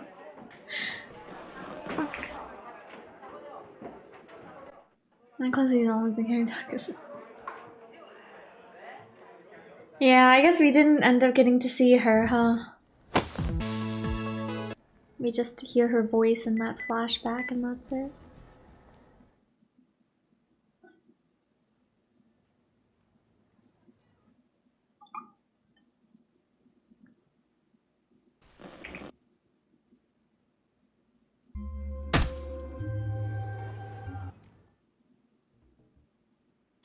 Man. Thinking about her, the questions to get on her route again. What is gonna happen? But okay. Let me see also what was happening here.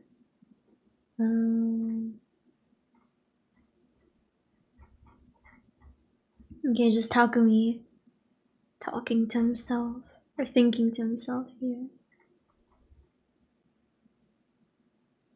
That was right. The friend who knew English. They were looking at the patents and stuff from Sena. Okay. A solitary train car stood stock still near Shibuya Station. It was a car that was open to the public, with many referring to it as the Green Frog. Ali Sena sat inside of it. Biting her thumbnail, she looked out the window and watched the passers-by with disinterest.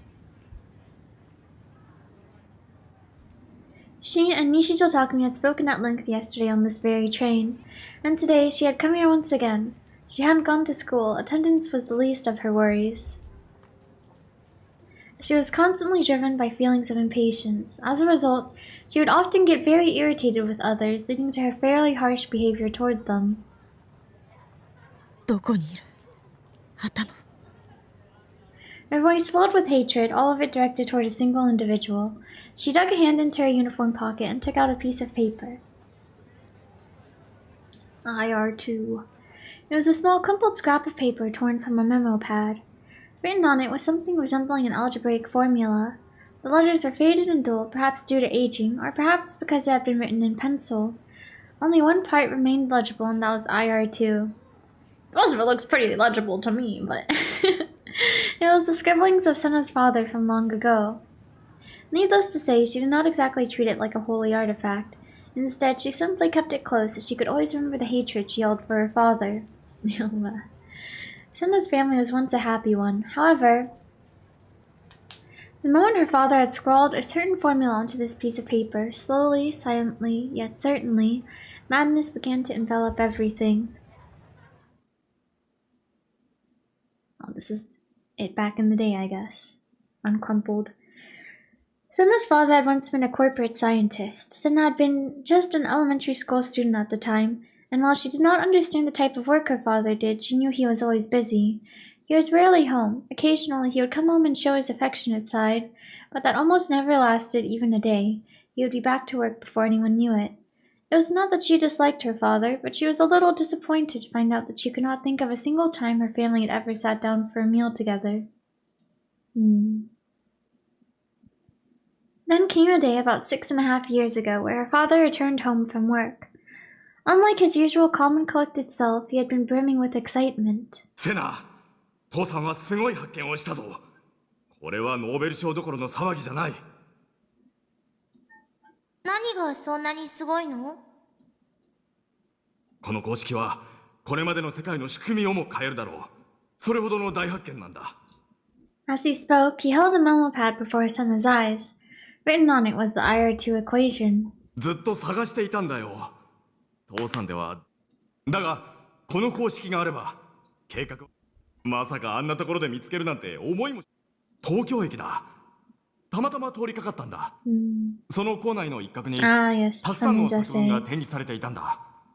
文部省の全国なんとか作文コンクールとか、そんな名前の展覧会だったよ。優秀な子供たちの作文。セナ知ってるかい？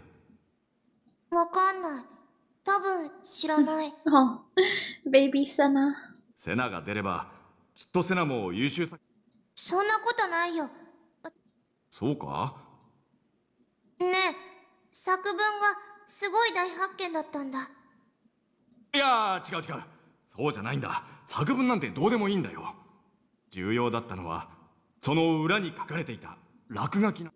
そこに飾られていた作文は、透明のプラスチックの額に収められていてね。裏側も見ることができた。Oh, I see. I guess like in the center. I was thinking it was like against a wall, and I was like, how did that? But それは多分演出とかそういうものじゃない。たまたま透明なだけだったんだろうね。きっと主催者には、だからこの公式を父さんが見る確率は。公式っていうことは。ああ、そうだよ。算数で世界を変えられちゃったりするのかな？ああ、変えられるよ。本当？いつか証明してあげるよ。見ていてくれ、セナ。Well, I mean, the world does change, I guess. It had been over 6.5 years since that day. Quitting her teeth together, Sena shoved the paper back in her pocket. She gazed through the window, her eyes focused on the dull sky above. Undoubtedly, the world would change soon, just as her father had said. Sena's own world had already undergone many drastic changes. Vileness, havoc. Everywhere you looked, you would find more. It had become an unfathomably hideous place. そんな世界は作らせない。奴を殺して、私が止めてやる。Okay. And back to Takumi. Okay. Now we just go till chapter 7. I just think you have dramatic music. Yeah.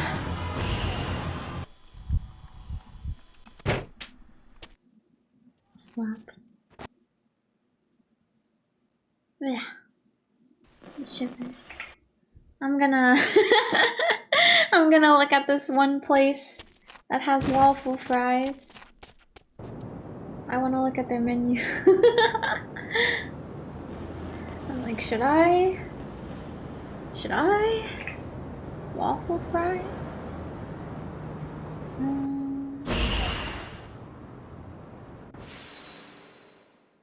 Order now, I guess. Though I probably won't be ordering right now. What have they got?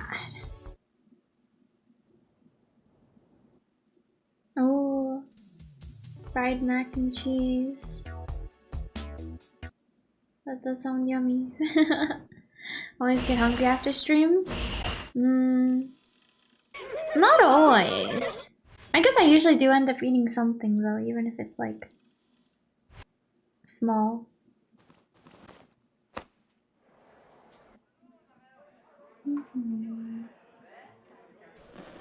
Waffle fries. Yum yum yum. Yeah, that sound always gets me. Okay, but what sauces do they have? Oh.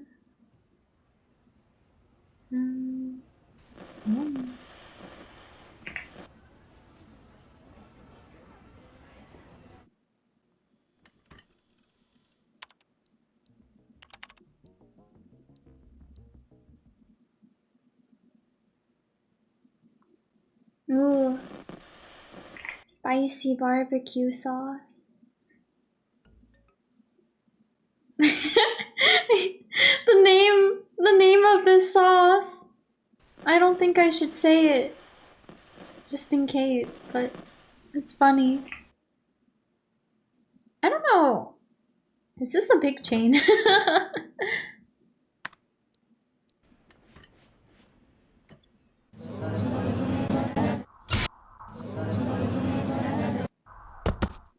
Very interested. Yeah, I mean that noise. I know, right? I hate that sound.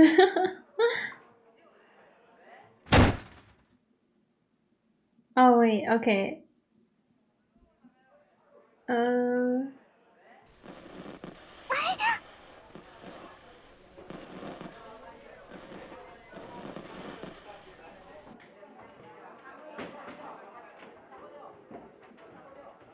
Okay, no, yeah, there aren't very many. There aren't very many, so. It's a funny name though. Because that's a silly name.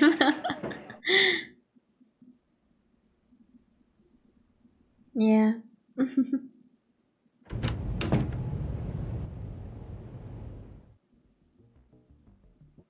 Man. Waffle fries. The thing is though... Okay, yeah. I was like, how can I get sauces? Wait, oh... They're... Oh, I guess with that sound effect just... You got a new message, right? Let me also... Well, yeah, I'll save over, I guess. It's been a little bit, kind of... Chapter 6 now. Wait, no! Don't close the game. It's an extra cost to choose a sauce. Rhymes. I will consider it eventually. Oh. Sena.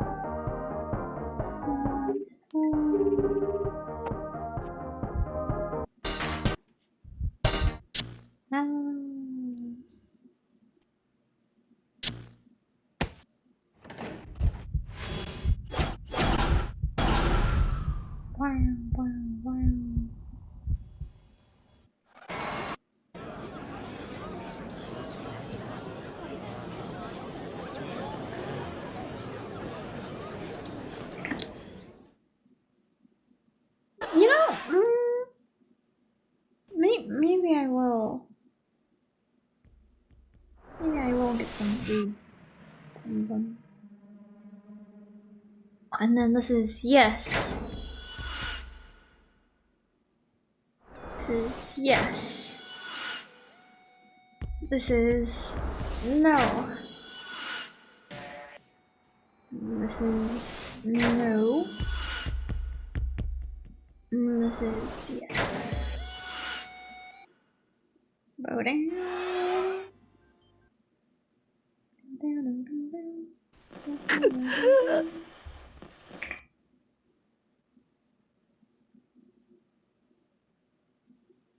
This is a random question, but with different cuts of like meat and stuff, can you guys tell the difference just by taste? I feel like I never really ate enough meat before, so I could just never tell, but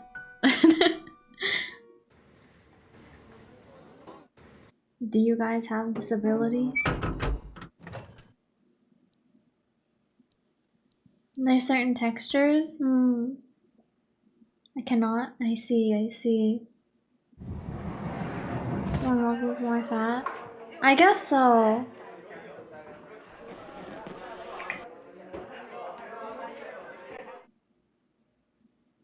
Personally, I do not find the difference that I consume.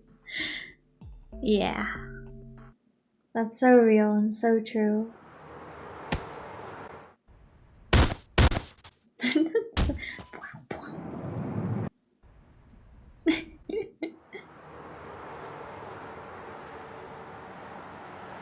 My friend sent me this video the other day, but it's like, oh my gosh, my cat.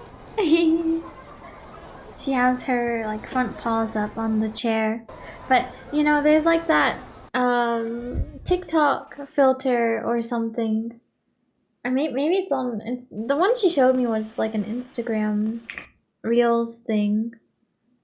I don't know if it was just from TikTok, but it's like there's like these walls, I guess, and they have holes in them, and you can only move through the hole if you like say the word on it correctly, you know? And so this one, it was like vegetables, but the person was like beatboxing in between and then would say the name of it, like, you know, like I don't remember any of the vegetables, but you know, and then it would let him through, right? But and then the vegetable on it was onion, and so he said onion in the middle of the beatboxing, but it didn't let him through. So then he just like he like, you know, went back to beatboxing and said onion again, and then like kept on trying with like less and less time between, like less and less beatboxing. We're just saying onion, then he just kept on saying onion normally. I was like, there's no other way to say onion. It was silly. But hold back ahead in Texas on the other hand. Please give us an example of beatboxing. I don't think I can beatbox, but I guess I've never tried before either. Did he make it there? No. Wait, let me see if I can find the video. Alright, I don't know if you can watch Instagram Reels without an account, actually. Let me see. But I thought it was just so funny.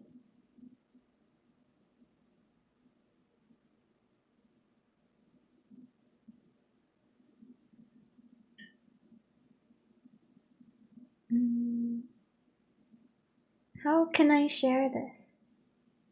Oh, copy link. You know, I was talking about like feeling older and stuff earlier, right? But using Instagram makes me feel just like a boomer. Like I don't know how to use Instagram. I just use it to talk with like some of my friends on there, but I just get so confused. I have no idea what I'm doing.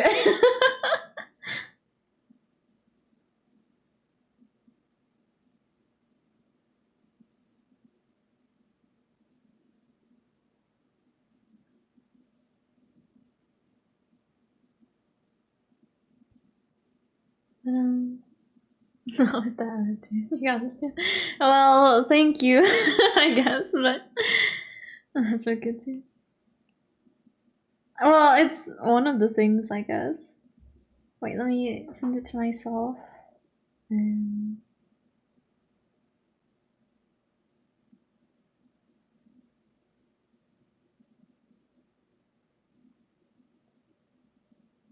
Okay. And then let me check to see if this works correctly. Oh wait, I'll mute game audio too. Okay. Let's see. Yeah. Oh, okay.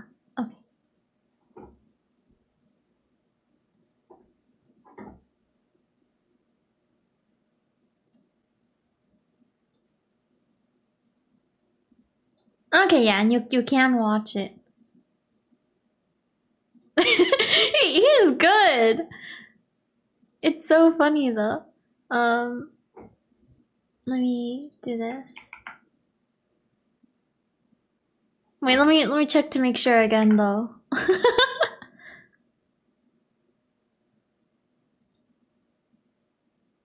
Okay. Actually, wait, let me also.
But I know you I thought the name was Instagram for the longest time.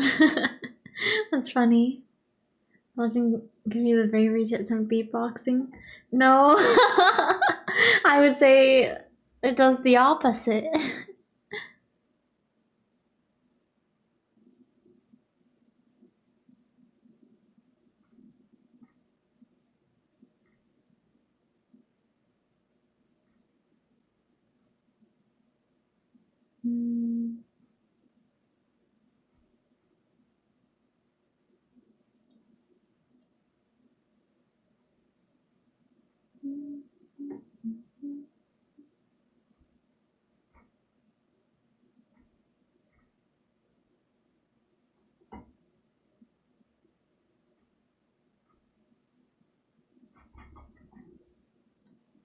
Right. Sorry, this is taking so long.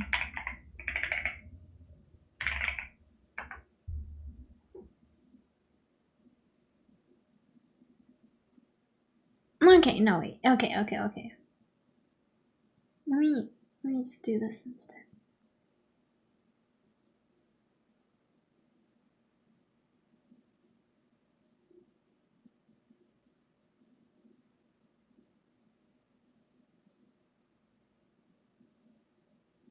If I can.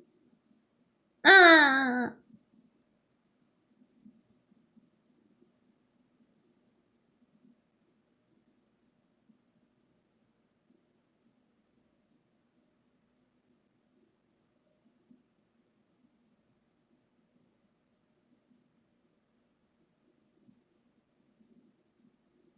this should be the right one too.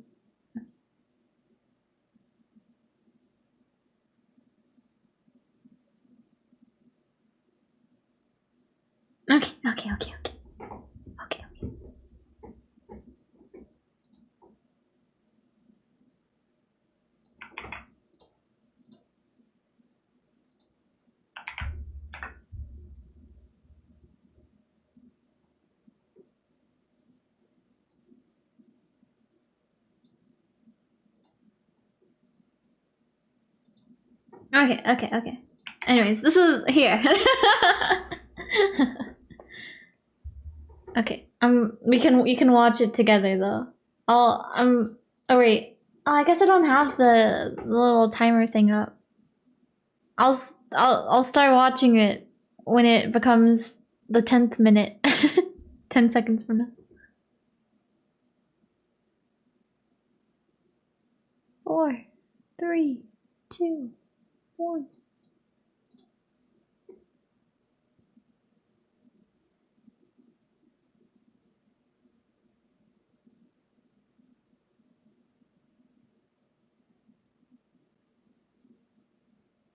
It's so good. Maze.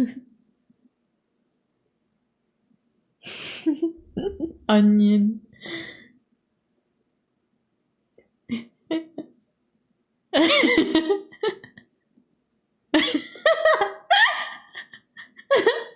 Onion.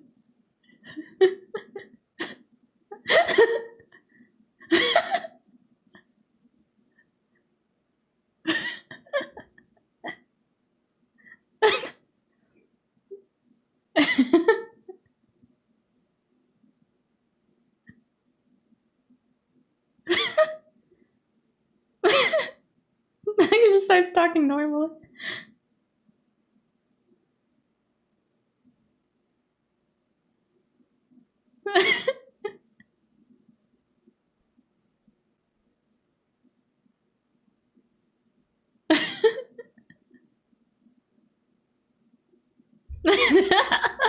It's so funny. This person loves onions. Onion. I said onion. Onion. It's so funny. It just was not working. It's so silly. But okay, anyways. Onion. Wait, what even, why, was it because I was thinking about vegetables? Why was I reminded of this again? But, here's an ogre. Imagine. Onion. Onion. I said onion. Okay, anyways, let me get back to the game. 7th case. It happened again, another new gen. This stuff was, I think it's like basically the same at the start, or it is the same. And then it's just that last part where he's like, I can only rely on blah blah blah that changes. So this one should be sena. 今日午前、警察の3人とも3人の額に渋谷では2ヶ月ほど前から猟奇殺人事件が頻発しており、警察では今回の事件も同一犯。I've seen those faces before. 昨日僕に絡んできた。Here's my wallet, kozupii.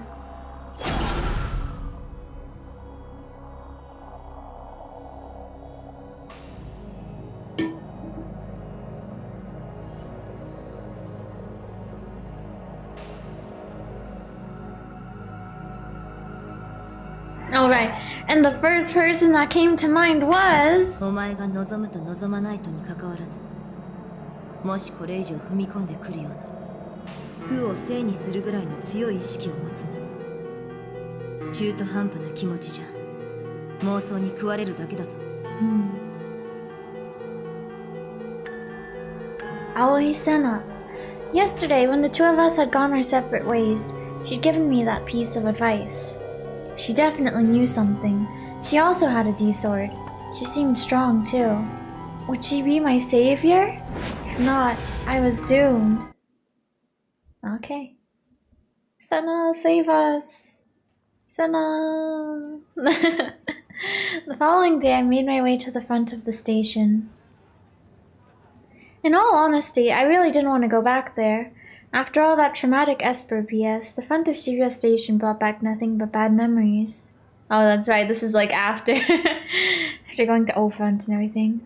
Adding to my stress, just like usual, there are way too many people. The area around Hachiko is absolutely infested with normies loitering around. Everyone kept glancing at me and sneering as they pointed their phones at me. When I turned around to look away, my eyes wandered up toward the towering O Front, the very building where I'd committed social suicide only a few days ago. Videos covering every angle of that night continued to make the rounds on the internet, and they would likely continue to spread across the world for all eternity. Erasing them was pretty much impossible at this point. I was going to spend the rest of my life as the internet's favorite punchline. I was so frustrated, angry, and sad, it made me want to get as far away from it as I possibly could. But knowing Shogun would kill me the second I tried to escape, I was forced to painstakingly stand my ground. I cautiously stepped foot into the train carriage known as the Green Frog, trying my hardest to avoid looking at my surroundings. And Sena's there. Unsurprisingly, there she sat, Ali Sena, the train's sole passenger. It took me a minute, but I realized that the reason why no one else was in the car was likely due to Sena's own handiwork. She'd used her gigglomaniac powers, or whatever they were. Wait, let me save real quick. We on a route now? Yeah, ooh. Deus Ex Machina. Update Sena route. What will happen then?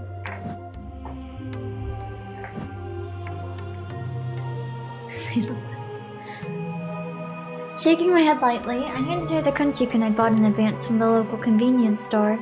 It was my way of getting my foot in the door. Here, I know it's not much, but I hope you like it. Oh? No, please don't worry about it. Thank you very much. And that's how it would all go, all according to stupid Japanese custom. But even though I knew it was idiotic, not even I would stoop as low as to ask for protection without giving something in return. As payment for her services, I would give her 3 kunchi-kuns a day. It was an offer even Sena couldn't refuse. That's so silly.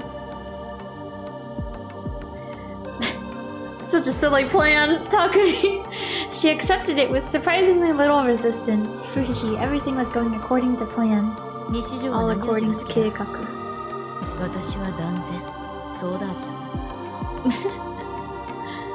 What was I saying the other day about cuteness above all else? Oh, that was Pokemon. Reminded me of that. Sena excitedly tore open the wrapping and took out the popsicle. It might have just been my imagination, but it almost looked like her mouth had curved into a slight smile.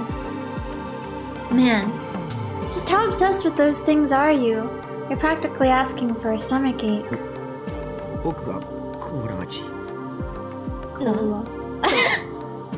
Cola. That's a funny response. I made her mad. I thought about telling her off for getting upset over something so trivial, but I figured I'd better keep my mouth shut. Taking a bite out of her kunchi-kun, Sena shifted her probing gaze to me.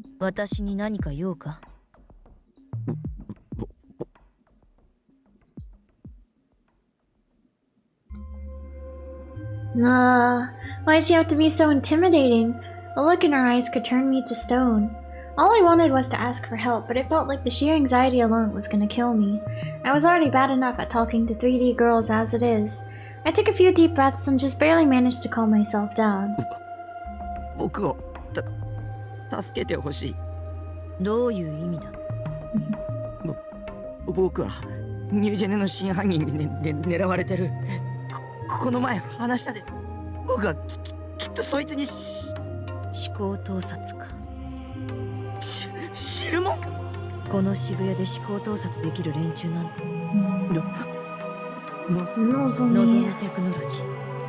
プロジェクトノアによって世界を手に入れようとしてる。 What was she on about? It sounded like some kind of conspiracy theory. But could Shogun be a member of that organization? 僕を助けてよ。頼むよ。 I felt myself rapidly sinking further into despair. I wanted something, anything to cling on to. Something that would save me. Sena took another bite of the crunchy-kun, then furrowed her brow. 言ったはずだ。中途、お前には覚悟があるか。ないよ。あるわけないだろ。僕がただ助けてくれって言ってるんだ。こんなのもううんざりなんだ。なんで僕ばっかり。 Sapped of all my willpower, I fell to my knees. Don't do this to me. Just protect me. What do you want me to do? I don't want to do anything anymore. 覚悟はなしか。 I felt her cold glare pierce into me. I could clearly tell just how pathetic I was being, so all I could do at that point was hang my head in shame. だが、その将軍というやつは気になるな。もし望みの人間なら、ニュージェネ事件も連中が起こしてるということか。だとしたら、それを捨ておくわけには。 With a frown, Sena muttered that to herself as she looked out the window. She seemed to be deep in thought, but she kept chewing on her crunchy-kun regardless. Not longer after I said something, Sena suddenly got up from her seat. She was now standing in front of me. 私に守ってほしいのか? Yes. Damn it. She was always looking down on me. Oh. Despite insulting her inside my head, I gave her a meek nod. それはつまり、私とお前はこれから行動を共にするという意味だ。それでもいいんだな。As long as you protect me, anything's fine. Protecting myself from Shogun's attacks is my highest priority right now.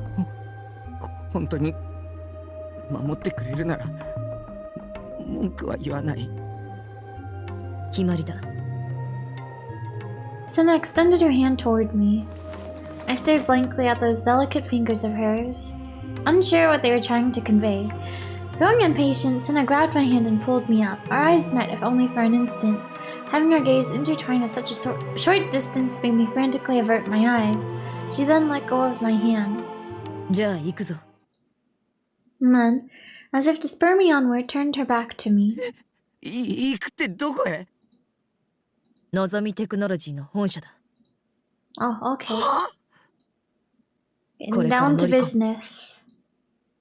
Infiltrate? Like into the enemy base? No. What? What was she thinking? Did she have a death wish? Well, this was game over. God, I was such an idiot for thinking I could rely on her.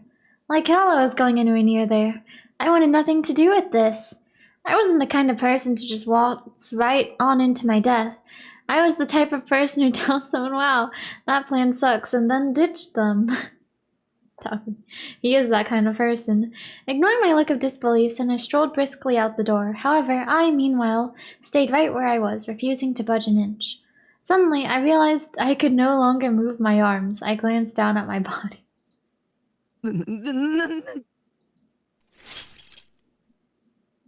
Before I could even blink, a white chain had coiled around my body, and on top of that, it was wrapped around me very, very tight. Even when I tried to force it off, it refused to budge an inch. Surely he has some redeeming qualities.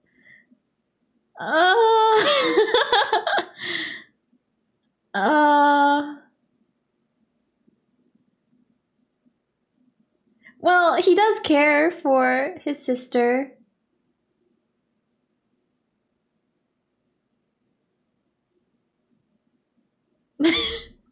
Maybe too much in Nanami's route. The silence speaks volume. Yeah.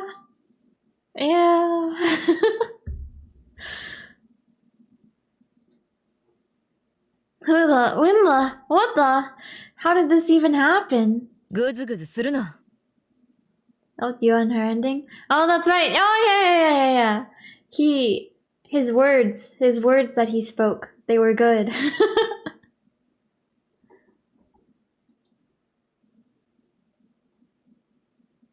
He honestly did really well in that situation, actually. It would be difficult being in his position there, but...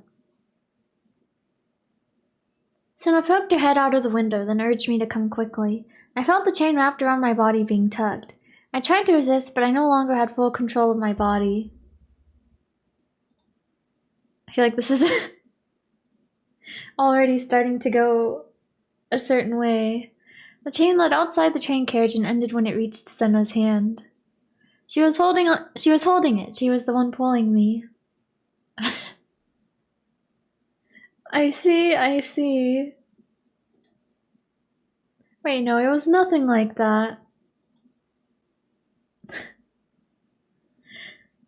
I was such an idiot for thinking I could rely on Sena. I'd clearly picked the wrong person for this. Someone help me. I can't take this anymore.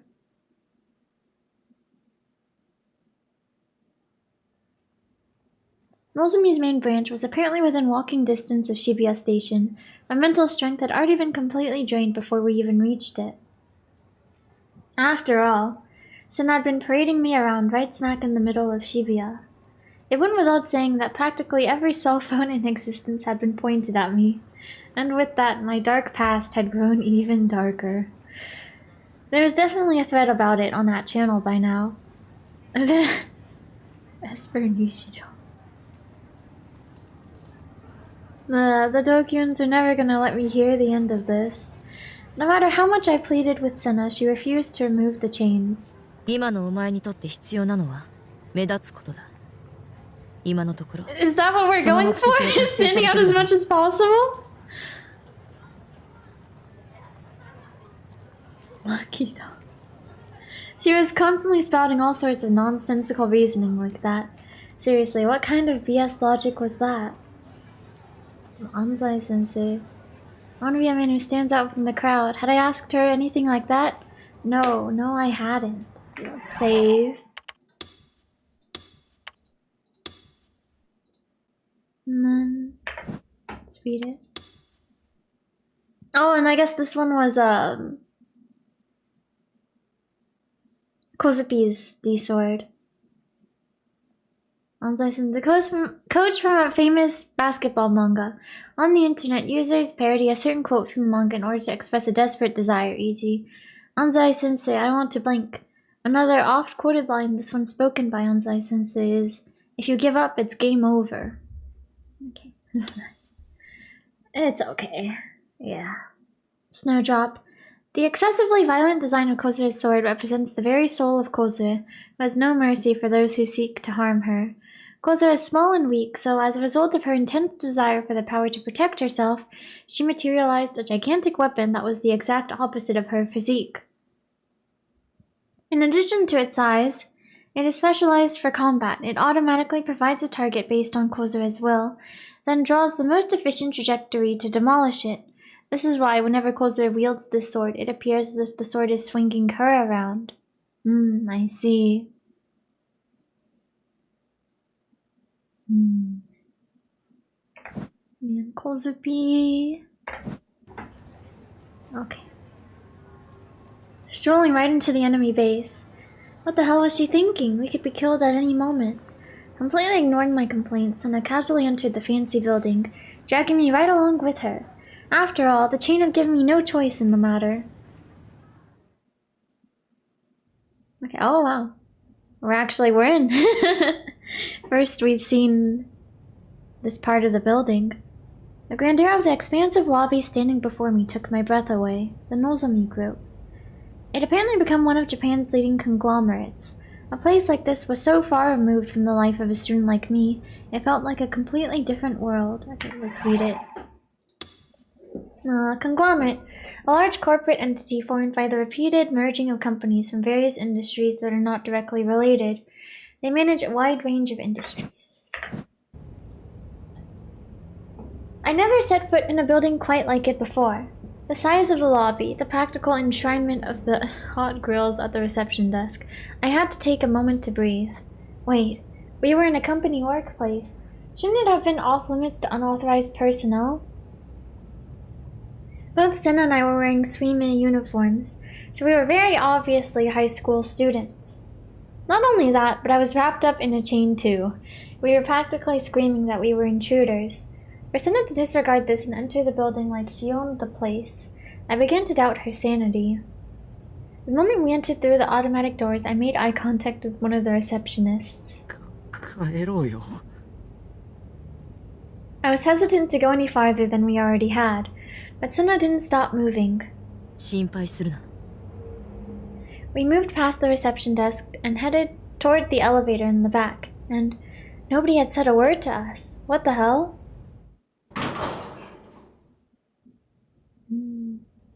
Sena didn't get on the elevator though. Instead, she chose to go for the fire escape near the hall. More stairs. Beyond was a dimly lit emergency staircase, and that was where she finally stopped. 周囲は She's got her sword 私た out. ちを望みの社員だと思い込んでる。 The power of delusions. Suddenly, before I could even blink, the pressure on my body disappeared. When I looked down, I saw that the chain around me had vanished without a trace, and the next thing I saw was the D sword in Sena's hand. Was that chain just a delusion? Sena had wheel-booted using her gigalomaniac powers? So, Sena had sent anti-particles into my dead spots, this time making the wheel-booted chain instantly disappear? 望みの社員と思ってる。そう思い込ませた。肉眼で私たちを見た人間全員にな。 She'd made them? She could do that? Sena then looked up at the top of the staircase. Something resembling a surveillance camera was installed there.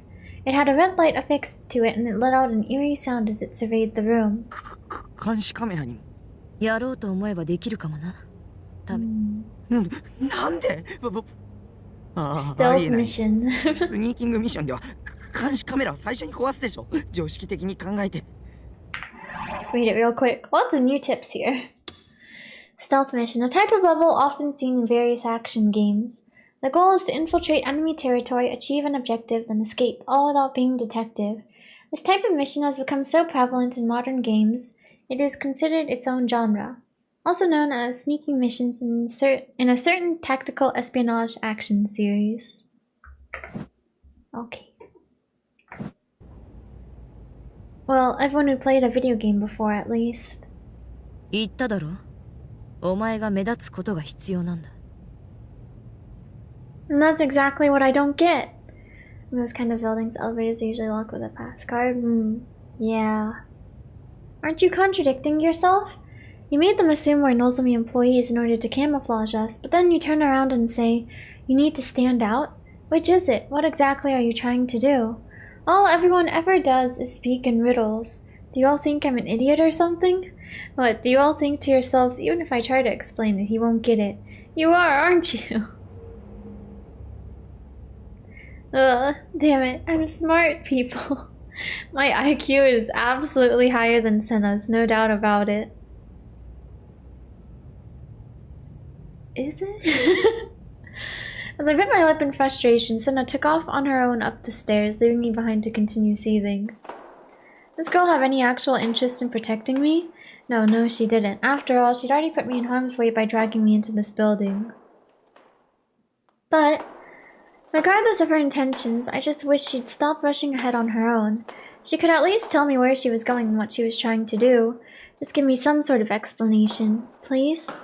Why are we using the staircase instead of the elevator anyway? I sucked at exercising. エレベーターに乗るのは自殺行為だ。 Sena's voice rang out from above me. Had she read my mind again? With a sigh, I started heading up the stairs toward her voice. Sena was waiting 2 stories above me. As soon as I caught up, she started climbing again. 敵の本拠地でエレベーターに乗ったら閉じ込められて身動きが取れなくなるのがオチだろ。それはそうだけど。それより西条。Oh, 1 that's ヶ right. 月ぐらい Shogun. 前。話したことがあるんだな。 Oops. When I nodded, in response, Sena stopped dead in her tracks and looked down at me from a few stairs above. I averted my eyes out of reflex. どんなことを言っていた？ Elevator entrance goes hard? So true. It'd be just like in Toontown when you go into the cog buildings. A lot of things. I took a moment to tell Sena about everything Shogun had said up to that point, as well as the fake kidnapping he'd staged to try and scare me. 畑野という名前に聞き覚えは？ないけど。将軍が言っていたかもしれないだろう。よく思い出す。No, what do you mean? Hatano, I'd never heard the name before. 誰？プロジェクトノアに関わっていた男だ。I didn't know him. I didn't even know what Project Noah was. そうか。知らないなら別にいい。Sena turned away in a huff and resumed her climb in silence.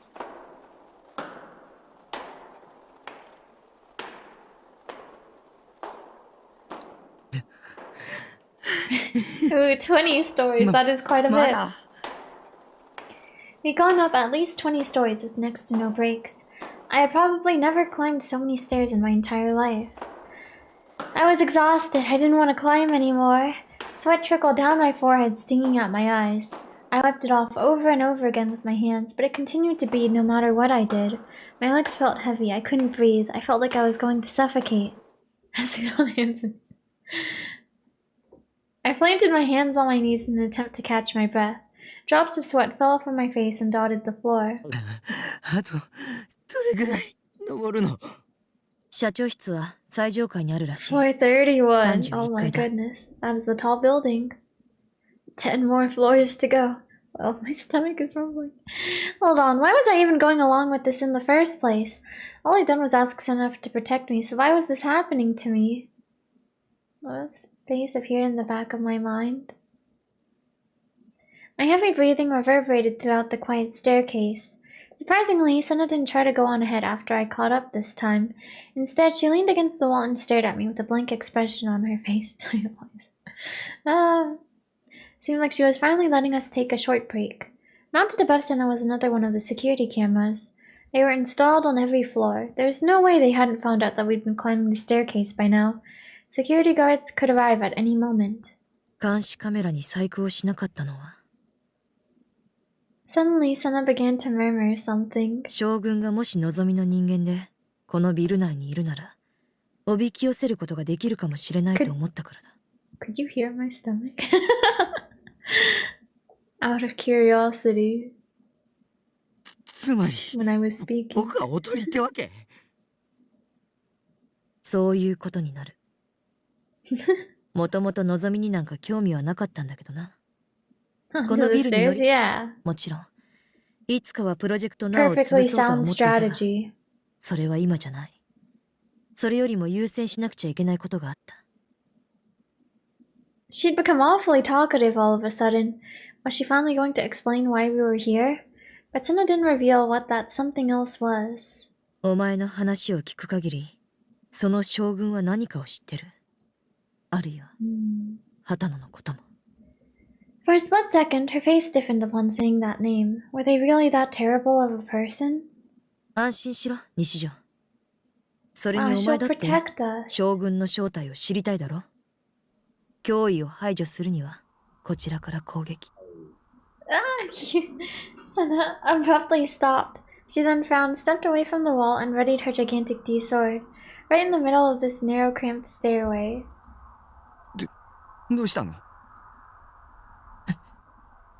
Sena didn't answer. She peered down the stairwell and then up, only to freeze in place. この声、どこから？ Is she imagining things? お前、何者だ? Or... She suddenly shouted. I thought she might have been shouting at the security camera, but her gaze was directed further upward, toward the ceiling. It couldn't be. I had a bad feeling about this. Unable to resist the bait, I looked up at the ceiling. Naturally, there was nothing there.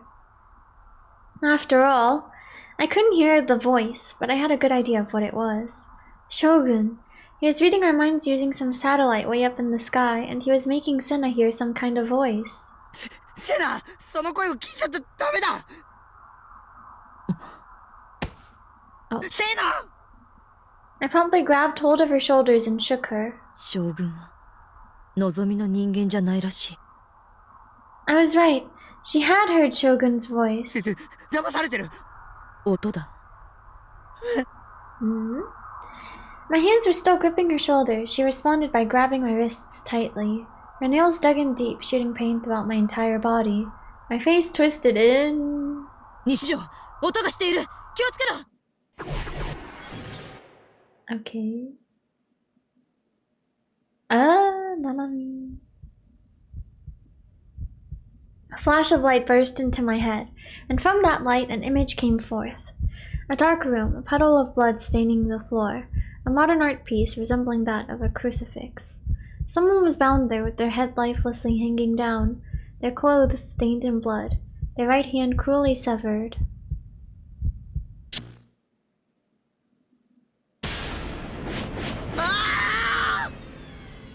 I'd seen it. I'd seen it clearly. That was, without a doubt, Nanami. ナナミがこのビルのどこかに。 She had been kidnapped by Shogun. Her wrist. That wasn't a delusion, it was real. I had to find her. I wasn't able to save her before, and now Sena was suffering too. So I had to find her. This time for sure I had to do 落ち着け、 something. 西条。これは罠の可能性が。さっき君だって将軍の言葉を信じたじゃないか。 I violently shook Sena's hands off of me. The presidential office was on the 31st floor. 違う。音を聞け。将軍の干渉とは別の妄想だ。 I ignored her and sprinted up the stairs. This was no time to complain about my exhaustion. I was desperate. Nani was suffering, and it was all my fault. It was all my fault. I'd failed her back then. I'd run away. She must resent me. Forgive me. I'm a pathetic excuse for an older brother. Damn it, I wanted power. I wanted a D-sword like Sena's. Why couldn't I get my hands on one? It was all I asked for. Nana, don't die. I'm begging you. Okay. Oh. Oh, we're in the room. We usually see like XX talking to each other.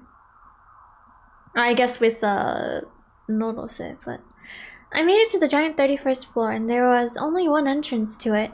Wasting no time, I flung it open and dove straight through. And just like that, I was in the very same room that I saw in the vision. It's just that easy. It really is. Several monitors hung from the ceiling, each displaying the word Nozomi on a white background. I looked all over for Nanami. The room was so dark I couldn't make anything out clearly, but... Nanami.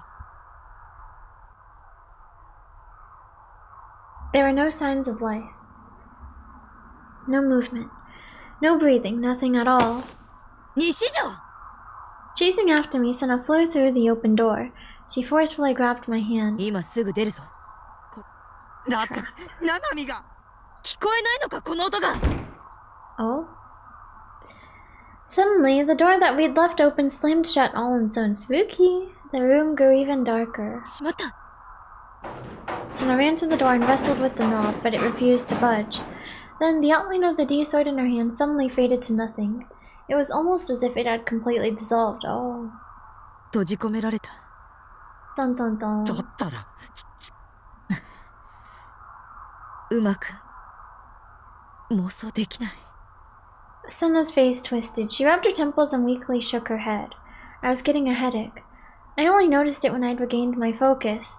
It wasn't severe by any means, but the minor faint pain, it seemed to reverberate from the very center of my head. An ache that throbbed and throbbed and throbbed. I feel kind of lightheaded. Nanami, where are you? Is this one of Shogun's traps? Is Shogun my ally? Ally? What kind of company is Nozomi Technology? What is this thought? Who is Hatono anyway? Weird, I'm losing my train of thought. バイオ周波数攻撃を受けているぞ。 The display on the two of the monitors overhead suddenly changed. In place of the Nozomi logo, the faces of two middle-aged men appeared, one on each monitor. Dialing in negative sense. Oh yeah, thanks. おそらく井ノ原先生が推進したゆとり教育の Funky 産 BGM. 物だろうね。私はただ Oh, oops, I didn't read that. 300人委員会のプランを実行したまでだな。世界人間牧場計画の一環としては悪くないプログラムだったよ。 What was going on? Who are these people? そそれを潰したのも井ノ原先生だというのがなんとも滑稽な。私と倉持先生の野心も知らず、世界を掌握するのに300人も必要ない。我ら2人で十分なのだからね。What were those two talking about? Then, right as I was thinking that, the two men on the monitors turned their stares to me. それにしてもノルセが言っていた通りだったね。1週間も放置しておけば衰弱してろくに抵抗もできなくなろう。それから旗のセナはすでにコードサンプル取得済みと資料には。Hata no Sena? Who was that? 洗脳を施した方が良さそう。 That's right, she 我らの兵士とし。she uses her mother's name, right? 兵士兼慰み者だな。ギガロマニアックスの井ノ原先生もお好きだね。ではギガロマニアックスの処分。1週間が経つ頃にはプロジェクトノアにより世界は大きく変わっていることだ。その変革の瞬間を見ることができない君たちに同情するよ。The old men disappeared from the monitors, and the room was covered in darkness once again. It'd been a trap. It'd all been a trap.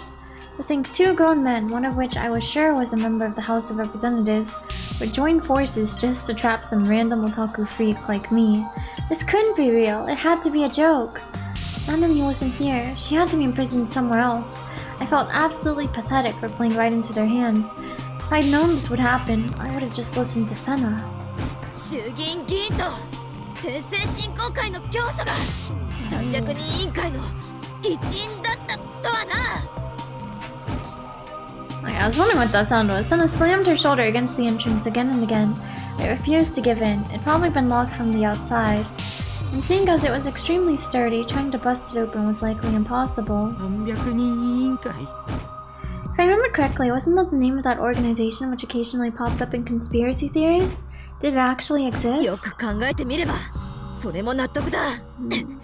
Theory of さ silent っきの weapons. おっさんたちが言ってたプロジェクトノアって何 Having given up, Sena stepped away from the door in defeat. She surveyed the dimly lit room with a sullen expression. のぞみテクノロジーが進めている沈黙の兵器開発計画だ。沈黙の兵器一言で言うなら、広範囲に作用するマインドコントロール装置だな。思考盗撮、視覚投影、五感制御。肉体的には損傷を与えることはない。だが確実に誰にも気づかれないまま攻撃はまるでギガロ当然だ。沈黙の兵器はギガロマニアックスを人工的に生み出そうという考えから始まったんだからな。 It was all so insane that it didn't even feel real, but in the end, that was just the way things were. I was no hero. Even if I was told that an insane conspiracy such as that was true, and it was currently unfolding in Shibuya, I wouldn't feel the slightest urge to stand against it. Even if I were to go out and fight, I wouldn't be able to help anyone. I'd just leave it to someone who is actually useful. Maybe, just maybe, the Nugent incidents, as well as the endless string of bizarre events that have been plaguing me, were all related to this Project Noah. If that was the case, I would need to leave Shibuya as soon as possible in order to protect myself. All I wanted was for Nanami to be safe, me to be safe, and for us to live in peace. That was all I wished for. For that to happen, I needed to find a way out of here. I couldn't stand the thought of being stuck in a place like this for upwards of a week, especially with there being no sign of food or water anywhere. Oh, so that's what those old guys had been talking about.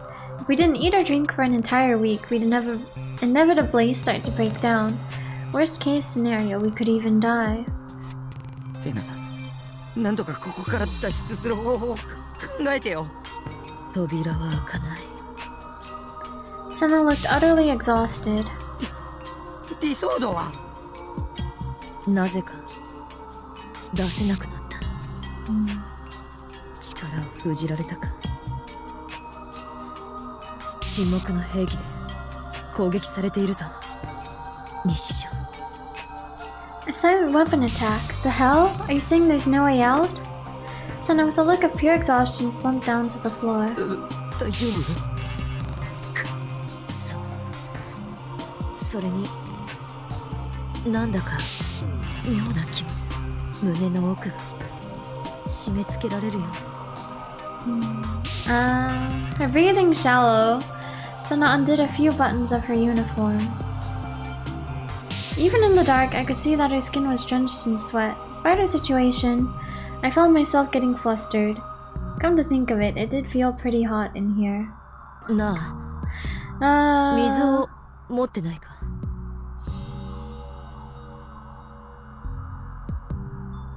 Of course I didn't.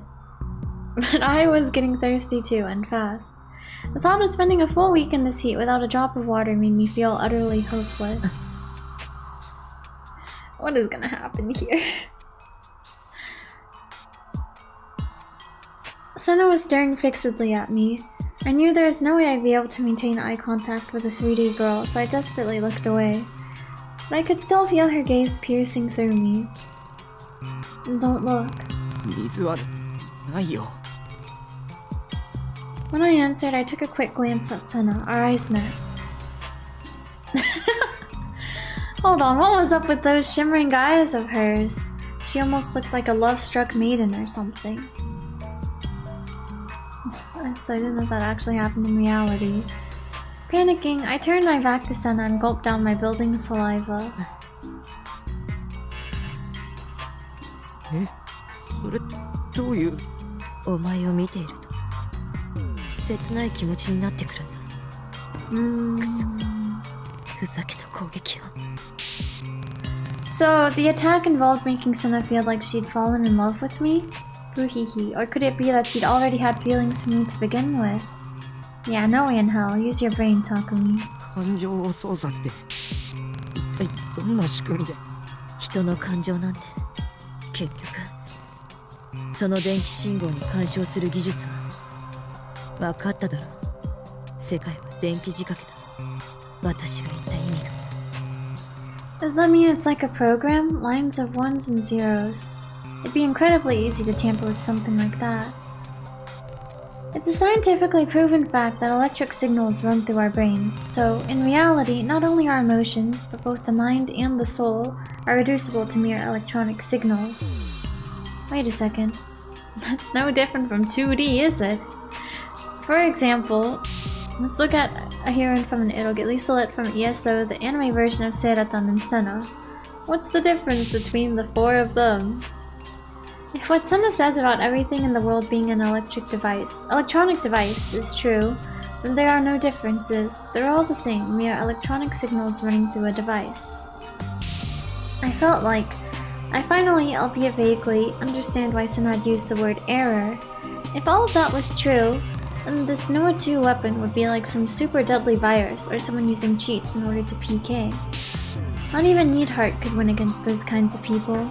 And not only that, but compared to Needhart, I was a ridiculously shitty playable character. So in the end, being trapped here and starving to death like a pathetic loser, well, that was a pretty fitting game over for me. 僕が死亡フラグ立てまくってる。僕の中の人が悪いんだ。くそ。Cradling my head, I curled into a ball. Okay. Almost 28 hours had passed since we'd first gotten locked in here. During that time, I had dozed off and lost consciousness countless times. Okay, maybe I'll stop here. We'll see what else will happen in this room next time, I think. Let me save.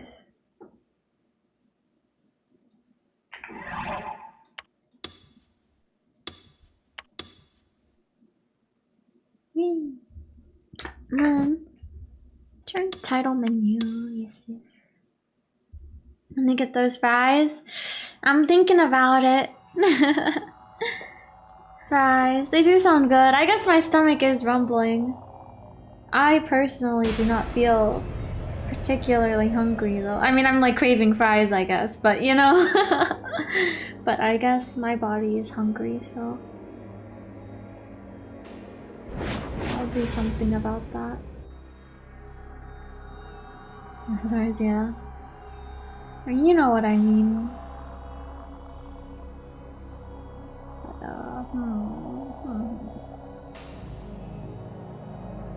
I wonder, should I eat there? It's late though.